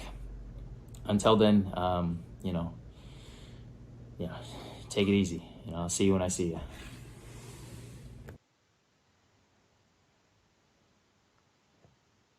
Oh yeah, I feel bad for this dude, man. Like, Jesus Christ. Yeah. 2016? Like, really? He even said himself, like, 2016 Sammy Guevara is not 2020 Sammy Guevara. But we can't have that. You know? Well, Sammy, hope to see you soon. Because you don't gotta apologize to us. I think he did the right thing, but I just think that he's getting the wrong reaction. Like, people, there's almost no incentive to be sorry when the world fucking permanently condemns you. And the bad part about it is people out there are going to say that, oh, that wasn't genuine. Shut the fuck up. Yeah, now we gauge how genuine it is, too. That apology wasn't good enough. Motherfucker, Hulk Hogan been apologizing for fucking 5 years now. Some of y'all still want to let it go. Get it over. Like.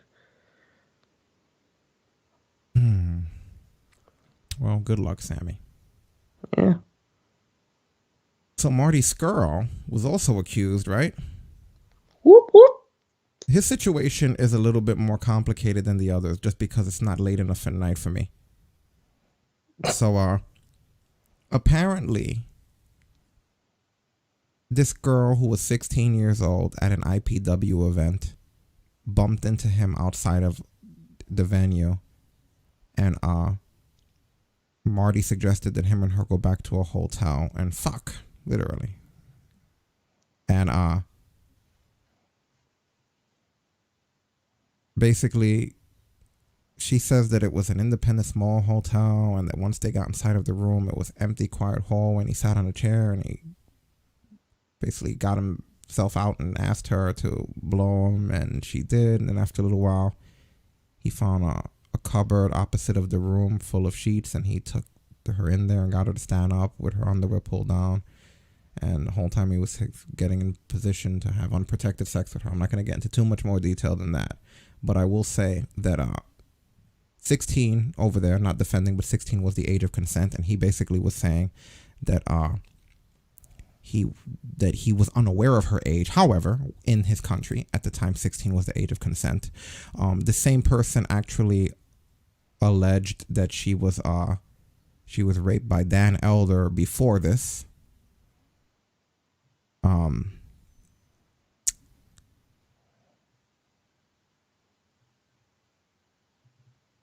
Yeah. I mean, there's so much here that again, I don't want to go either way with the accuser, but just for the record, he hasn't broken any law. This is a question of morality here, more than anything. Right. Because like in our country it's 18, over there it's 16. And he made a statement where he basically said that he was unaware of her age. He didn't deny that it happened. He said that he found out her age afterwards.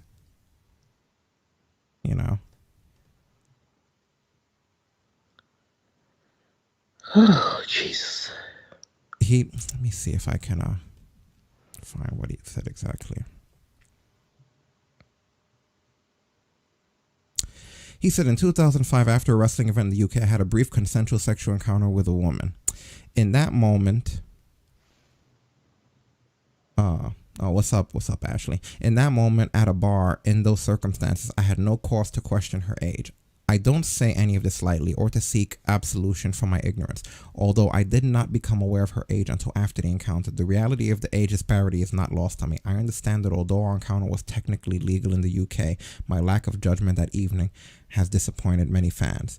This week, the woman I'm referencing bravely shared her stories of abuse she experienced while attending wrestling events during the time period. My name has been included in one of these recollections she has shared. I can only speak to what I know to be true and my own actions. It is my understanding that this woman continuously supported our sport through her attendance at events, seminars, and training sessions, and as an industry, we failed her. I cannot begin to understand the difficulty she must be experiencing, and in that spirit, I ask you to please continue to respect her privacy. My immediate priority is to seek forgiveness for unknowingly contributing to a culture that for too long has promulgated ego over humanity and hurt many along the way. For those of us with a voice that can reach beyond our own doorsteps, it is our shared responsibility to be better and do more. The system must change to protect the vulnerable and provide an ecosystem where female fans and athletes can engage and participate safely. The time is now. As a person who has been identified as part of the problem, I am unreservedly committing to part of the solution. In a very short term, I am looking to work within the industry to create better security protocols at events to provide a safe environment for all fans. Words are no longer enough. Action is needed. And so first of all here, he took accountability. She was legally his age in his country. And like Stasis pointed out, she did all of that other shit without expressing any discomfort. Like he asked for oral sex and she obliged him. It's murky territory. This is the reason I would never condone sexual assault, but I'm just saying, so she's been assaulted multiple times and keeps winding up going to these hotels repeatedly, which still doesn't condone it, but just makes her foolish for doing so. And then she's willingly performing to an extent with the person, which is a very similar case in a lot of these stories. Yeah, like Stacey said, he went to the hotel. He didn't force her to go. And then there's sometimes where they were in, it's almost like they were happening for weeks or months or whatever, and It's such a strange paradox because people that are young want to be given the responsibility of being treated like adults, but then the moment that they need to fuck somebody over in certain cases, they'll be quick to go back and call how young they were when they made poor decisions as an adult's responsibility. So what do? It's, again, I'm not saying it's right either way, but I'm just saying that it's complicated either way, you know? Yeah. That being said, Ring of Honor decided, they said, as Ring of Honor, we pride ourselves on the respectful and inclusive environment we have built, one that ensures all employees can work in a place where they feel safe and respected. We take these matters extremely seriously and have zero tolerance policy when it comes to this type of behavior. Ring of Honor has launched an immediate investigation into the claims made against its currently contracted wrestlers. We will update you on the investigation once it concludes. So, because there were other wrestlers in Ring of Honor that were accused of different things. So, Ring of Honor, they didn't just knee-jerk and fire somebody right out. Exactly. So Ring of Honor listened to what the Speaking Out movement had to say, but at the same time, they did not have a knee-jerk reaction in that instance. They want to investigate it, which is all I'm imploring anyone to do. Is in some cases, take some time and look into this stuff. In a lot of cases, to simply just keep your eyes open. You know? Yeah. It's not that hard. No, it isn't. It really isn't. But automatically, by us saying that, we're promoting negativity, we're promoting all this other shit, and that's not the case. You know? I'm going to try to get through a lot of these as fast as possible because we're going to need to wrap up here. Matt Riddle, more stuff came up about him. Apparently,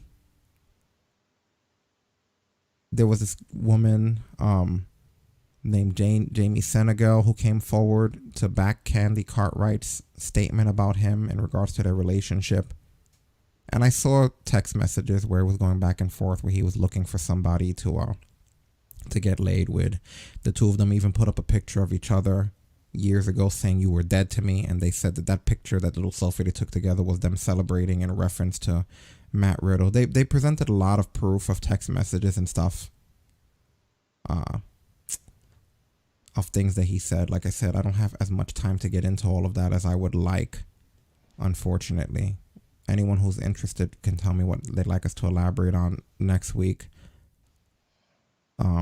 Apparently, they said that there were a point where there was a girl wrestler from an indie company, and he walks out and he basically starts talking to a few of the women there. There was a WWE legend that was standing there with his booker, and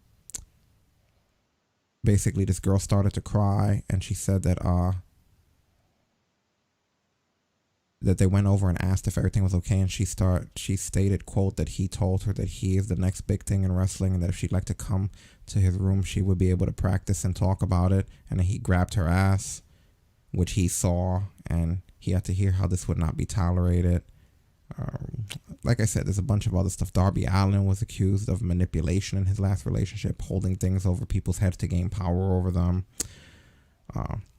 Joey Ryan got fired from Impact, and they took him off of all previously taped content. Being the Elite erased him from all of the Being the Elite episodes. Pretty much anywhere that's had anything to do with Joey Ryan, just... Yeah, I think no matter what I do, like no matter how I try to fucking speed run this, there's so many freaking allegations here. Keith Lee, did you hear Keith Lee came forward? Yeah, I think I heard something about it briefly that he came forward, something that happened to him. What the fuck? Oh, a minute. Let me see what the hell this is.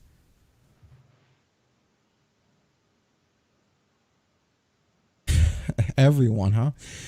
I'm going to share a story with you that very, very few know. I'm watching friends and associates speak out, and I noticed how much strength... Anyway, I cannot lock down the time frame because of how hazy it was for me. However, I was living in Texas during a time, perhaps 2016, 17. I was in Dallas, visit family, unfamiliar with the atmosphere. Eventually, but the vibe kept him interested. He went to sing a song, and a young lady asked him to sit with him. He was alone. He was lonely in mind, and he welcomed her.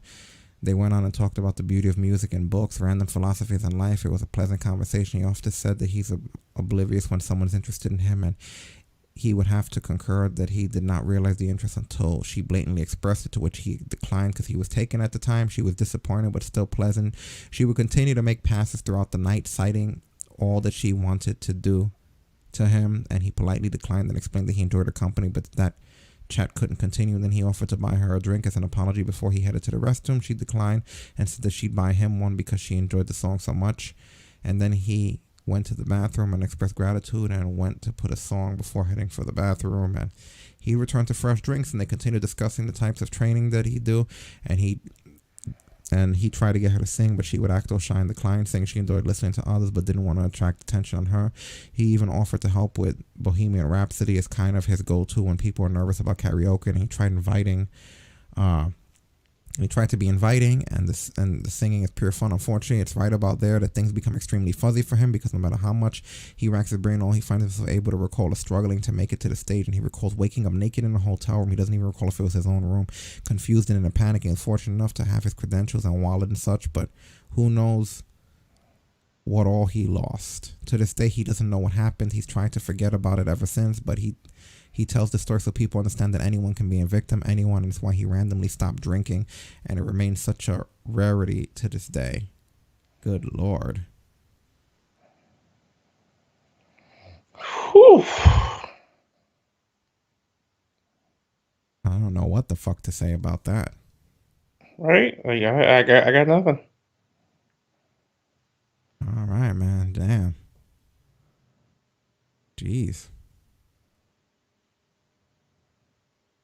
Anyway. You were right. You were right. It did get worse. Good Lord. Moving along. Dave Lagana. Also. Somebody who was accused, apparently, I guess. Yeah. He released a statement where he basically said that Liz Savage accused him on Twitter post of sexually assaulting her a decade ago.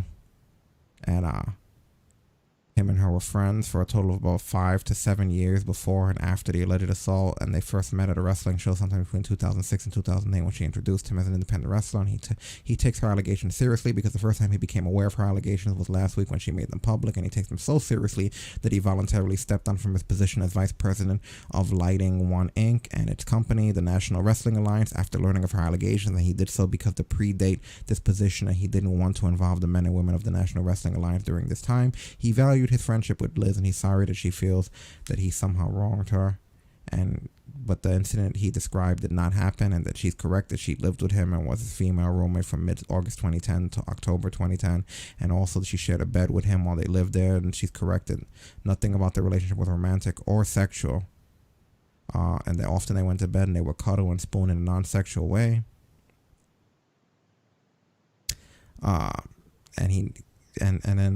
He never made non-consensual move on her during the waking hours. However, her claim that he made a non-consensual move on her while they shared a bed is false. He did not touch her in the way she claimed, and he never touched her like that. He never would have. But her allegation of assault is not the only portion of the Twitter post where he feels compelled to correct the record. In early August 2010, she informed him that a friend of hers invited her out to Los Angeles to attend a show that he was not affiliated with. Ultimately, she stayed with him and his roommates starting in mid-August till... And she suggested that he did nothing to help her upon her arrival, but as a friend, he offered her all the help he could, including taking her to an NWA Hollywood event. And on August 25th, where he introduced her to those in charge, and he was an unpaid producer at the time with the NWA, so he had no hiring or firing authority. She also left out the fact that her relationship with his female roommate, while the roommate did not initially know Liz was coming, once Liz arrived, she treated Liz like a sister and gave her food and clothing. And anyway, he refutes a whole bunch of stuff here. This is a gigantic read. You guys can look into it. But there's another person he wound up leaving NWA because of this. Chikara closed down because the owner, Mike Quackenbush, he was also accused, I believe, of stuff with a 13-year-old kid or something. Yeah, something like that. So now Chikara is gone completely. I don't even remember what the hell the story with that was. I'm looking it up here. There's just so many. I'm not gonna lie with you. Insane.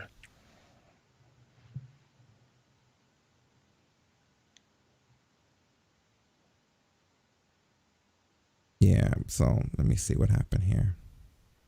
Yeah, basically, Chikara is gone. Yep. Oh. What else? I'm trying to skim through and see. Michael Elgin, you guys know he was also accused during this entire thing. He was released from Impact. We can't go into all of the different claims here, but I implore anybody who wants to, before you judge anybody, at least decide for yourself based on the evidence presented whether or not you're choosing to believe the people individually, not on a group mentality basis. WWE released that Ligero guy. Travis Banks. And Travis Banks. They're looking to get rid of anybody who's a problem. We're hearing that Velveteen Dream might be showing up soon. There were more stuff that came out with him. They pulled contract offers from other people. It's really crazy. Getting back to Mike Quackenbush, I just found here that he released some sort of an apology type thing. Let's see what we got.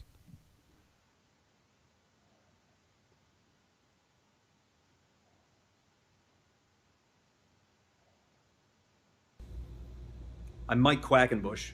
I would like to address recent allegations which have surfaced in the last 3 days about myself and people under my supervision. These are very serious allegations, and I want to be clear. This is entirely separate from the fictional world of pro wrestling storylines, characters, etc. I want to take the time to go over all the points raised, and even though much of this will be difficult to hear, it is important that you know everything, so stay with me until the end, please. And I want to start by offering an apology to anybody who read these allegations and felt embarrassment or disappointment as a result. I am sorry for that. I'm going to begin with the longest of these allegations, which comprises 7 messages across 2 tweets, offered anonymously by a student enrolled at my wrestling school between 2016 and 2019. when we were situated in Philadelphia holding a lease on Wingate Street. Because this accuser came forward anonymously, I will maintain their privacy. If they choose to identify themselves, that is their decision to make, not mine. I wish to start with the most distressing of the points raised in this allegation. Her allegations take the form of a narrative, and in her story, she alleges that a separate trainee went to one of my coach's private residences, became blackout drunk, and is concerned that she was assaulted. Until a few days ago, I had never heard this allegation, and given I could not know what took place inside one of my coach's private residences, I want to give the benefit of the doubt to the accuser, and I believe this allegation the way it is described. I denounce this behavior, and upon learning of this just a few days ago, I investigated, and a member of my staff was able to contact someone close to the situation. I am relieved that the coach cited in this allegation was removed several months ago. Regardless, safeguards must be put in place to ensure something of this nature never happens again. This anonymous accuser further alleges that during a road trip, a male performer exposed his genitals to her in a hotel room. And though I have no first-hand knowledge of this event, that trip was organized under my purview. Therefore, I accept full responsibility for this, and I must be the one to offer an apology. And I am sorry that this occurred. After the fact, a coach alerted me of unprofessional behavior while on the road, and acting on that report, disciplinary measures were taken. But this level of detail was unknown to me until I read the allegation. And furthermore, a separate allegation came forward about special treatment being offered to a trainee who was accommodated with an individual hotel room. And I can say beyond a shadow of a doubt that if a trainee was ever the sole occupant of a hotel room while on the road, it is because they paid for that accommodation or an error was made, not because of special or preferential treatment extended to anyone. This accuser also details an in-ring injury which took place in August of 2017, resulting in a serious leg and ankle injury. They claim that after the fact, jokes were made, calling this a, quote, accident on purpose, end quote. I did not hear anyone make jokes about this, and I remember the event vividly because I was in the ring for it and also present at the hospital after the fact. However, because I cannot be everywhere and hear everything, it is possible someone did make that joke. So I believe the accuser, and I accept responsibility for that. And I am sorry if anyone tried to make light of that situation. It is inappropriate. But I deny the assertion that a trainee of ours would be deliberately injured. That is entirely against my ethos as a person, as a performer, as a trainer, and even those things aside, just as a business person who must ensure the safety of his paying clients. Lastly, from this particular allegation, the accuser claims to have been manipulated or gaslit through the process of passing an evaluation, then later being asked to take the evaluation once again and failing the evaluation. The accuser is not alone in the process of being reevaluated and having regressed in the period of time between evaluations.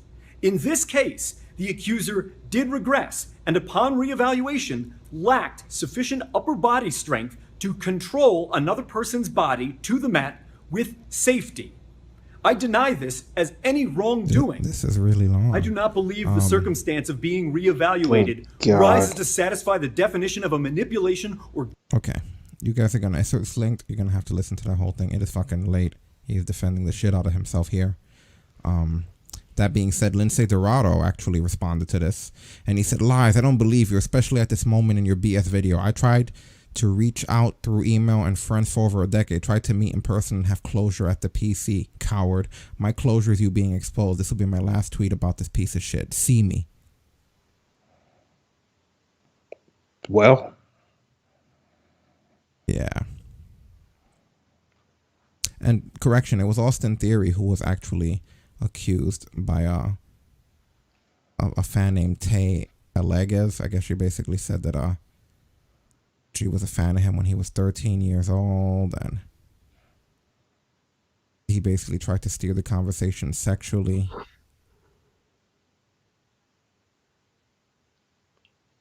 So I'm trying to see if there's anything besides tweets with her though. No, it just sounds to me like he tried to allegedly talk to a 13-year-old. But I just wanted to correct. I forgot who I said it was, but whoever I said it wasn't. It was him. Maybe that's why Austin Theory wasn't around. Either that or he's sick. Who knows nowadays, right? Yeah. It's one or the other. Yeah, pretty much. Brock Lesnar was another person who was accused. You hear about that shit? I heard briefly. I was like, wait, Brock? Brock Lesnar was accused by Terry Reynolds. Oh, yeah, I heard about this one. Yeah, let me see if I could find. Do we have anything here with this? Yeah, it was on a Q&A for Keon Sports. Let's see what we got. Sorry, this wasn't planning on having all this shit here. Like I said, there was a lot of stuff. You know. I don't have a lot of respect for Brock. I don't think Brock respects wrestling fans.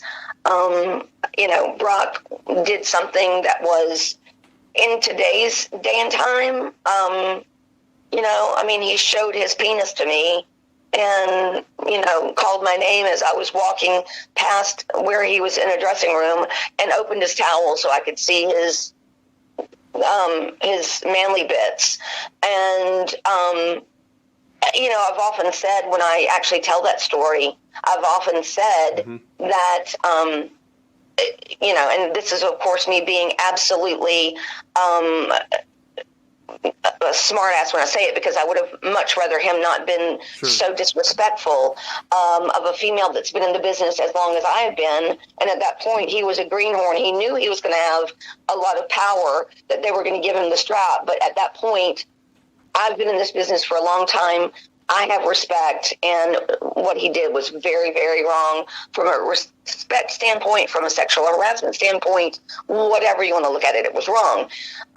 But my joke, to kind of bring levity to it so I don't get so darn upset about it, is that I'm like, if you're going to show me your junk, at least let it be impressive.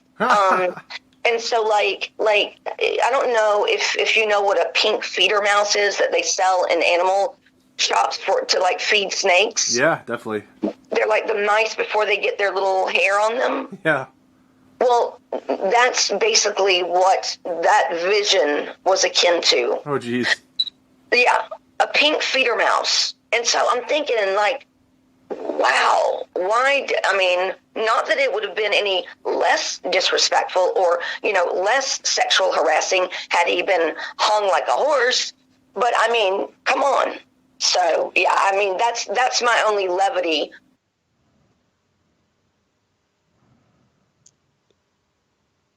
You know what takes me out of shit like that? What? You know what takes me out of shit like that? What? Why are you talking shit about how big his dick is? Like, that's the she had me to that moment. Like, really, bitch? And first of all, you a grown ass woman. Don't nobody say no manly bitch. Call it what it is. You saw his dick. All right. Let's say you saw his dick. Like, come on now. I'm so tired of the news.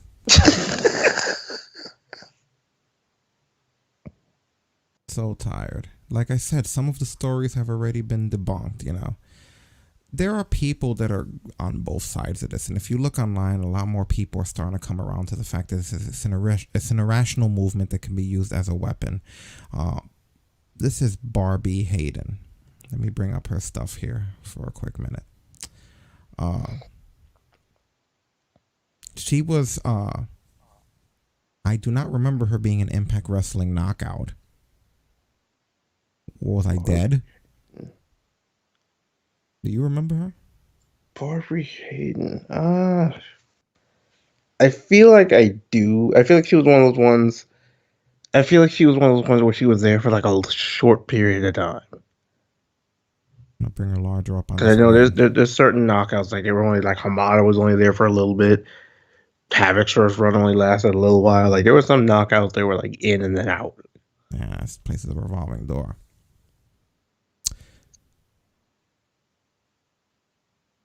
So she said, let me say this a little bit louder for those in the back. If you agree to have sex with someone but just want revenge now on that person, so you're abusing the hashtag speaking out movement, GTFOH, get the fuck out of here. Do not put cheating, jealousy, or name calling in the same category as sexual assault. So this is someone from in the business who's basically calling it what it is. That there are people who are victims, but that there are people in there that are using this for revenge. And everyone's saying that doesn't happen. You never saw the movie The Crush? That was like, almost 20 years old, if not more. Might be 30 years old. You think this is an unknown concept? Shit like Fatal Attraction or things where the scorned woman pretends? I'm not saying that that's always what fucking happens. But it happens. It's happened on Law and Order SVU and all these other shows. There's cases of it. There's known court cases where this has happened. So it's just like, I'm just saying people shouldn't rule out the fact that everyone is doing it. And that's the reason why I'm saying good riddance to the motherfuckers that decided to pull support from us, because we enter something open-minded and objectively instead of just blind like sheep, you know? So I'm glad that there are people on both sides. I wanted to end on a couple of people from both sides that are looking at this and realizing that there is malicious nature out there. You know, another one, do you know Lufisto? Lufisto, that name I remember. Okay, Lufisto, bring her up on the screen here. Yeah, she is. Okay. I remember Lufisto. She basically tweeted out saying, please, from the bottom of my heart, I'm asking you, do not use hashtag speaking out as a personal vendetta against people you have heat with or to get back at someone you don't like. This movement is too important and serious for the victims. Thank you. And that's what a lot of people are starting to realize, that just like other movements we've had, something that started where potentially people who were victims stepped forward, started getting flooded. Which is one of the reasons why it's dangerous to not speak hashtag speaking out earlier. Because when you get a flood like this, now people have to basically try to dig through all of these accusations and separate the fake from the real, because there are going to be fake out there, and you're naive and foolish if you're not going to understand that. You have to give people the benefit of the doubt. You can't just screw. These are people's lives and careers that you're talking about here. And it's just so sad that we have to objectively keep reiterating this, that you don't understand. You can't just believe everybody in the world about anything. I'm not speaking specifically about this. I'm saying in general, you have to understand both sides. And in a lot of cases, there clearly is only one side. But at least be sure these attacks, it's just going too far. It's becoming too much. And in the long run, it's going to hurt too many. And then these things will lose their credibility. Yep. All right. Well, I think we're done here, whether we like it or not. I'm done here. Oh, yeah. I'm pretty done here. Again, even if you don't listen to us on demand, please follow us on Twitch. It definitely helps having as many followers and the support in here as we rebuild our community. We were by no means a big community. Mixer dies at 817 followers. Which I remember us fighting in the shade for 300 at one point, and I guess we're gonna do it again here, damn it. 23,145 views, which isn't a lot in scale of iTunes and all the other platforms. We have millions of views over time. We're more big on demand as a podcast than we will ever be in the live stream, but that doesn't mean we don't appreciate it. So we're gonna try to revive that on Twitch. And that being said, don't forget that this Wednesday after AEW, 10 p.m. Eastern Standard Time, if you've never been with us before, join the chat room for the Party Game Zone. We do chat room participation games, and there will be giveaways and prizes and things going forward a lot of the time. So don't forget about that. And that being said, ladies and gentlemen, thank you to everyone who hung out. Our community has not diminished. What were you going to say? I was going to say, yeah, going down the list of people who all popped in tonight. Kula 305, EB, Willie V2, Sugar Shane, thank you for the donation. Night Owl, George, King Quest, Fokker Face, Ace 1337, Feet, Hot Local Mom, Attend, Doomsday, Dave 25, Commander Root, Tai Chi, Whole Lot of Numbers, Mind the Flirk, Yusef's 12, and Weekly Planet, aka Ashley, aka Allie. Yes, also I see Creepy Mellow was there. Community Showcase, I don't know if that's a Twitcher thing. Yeah, you said Hot Local Mom, right? And Tai Chi and Yusef's 12 and anyone else that we might have missed, as well as those of you listening across iTunes, Stitcher, TuneIn, SoundCloud, all various platforms. Ladies and gentlemen, you have been listening to Talk Brunch Live, hosted by yours truly, Ric Dara, aka Captain Brunch. For myself and Destin, we are out of here. Later, people. See you next time. Shutting it down.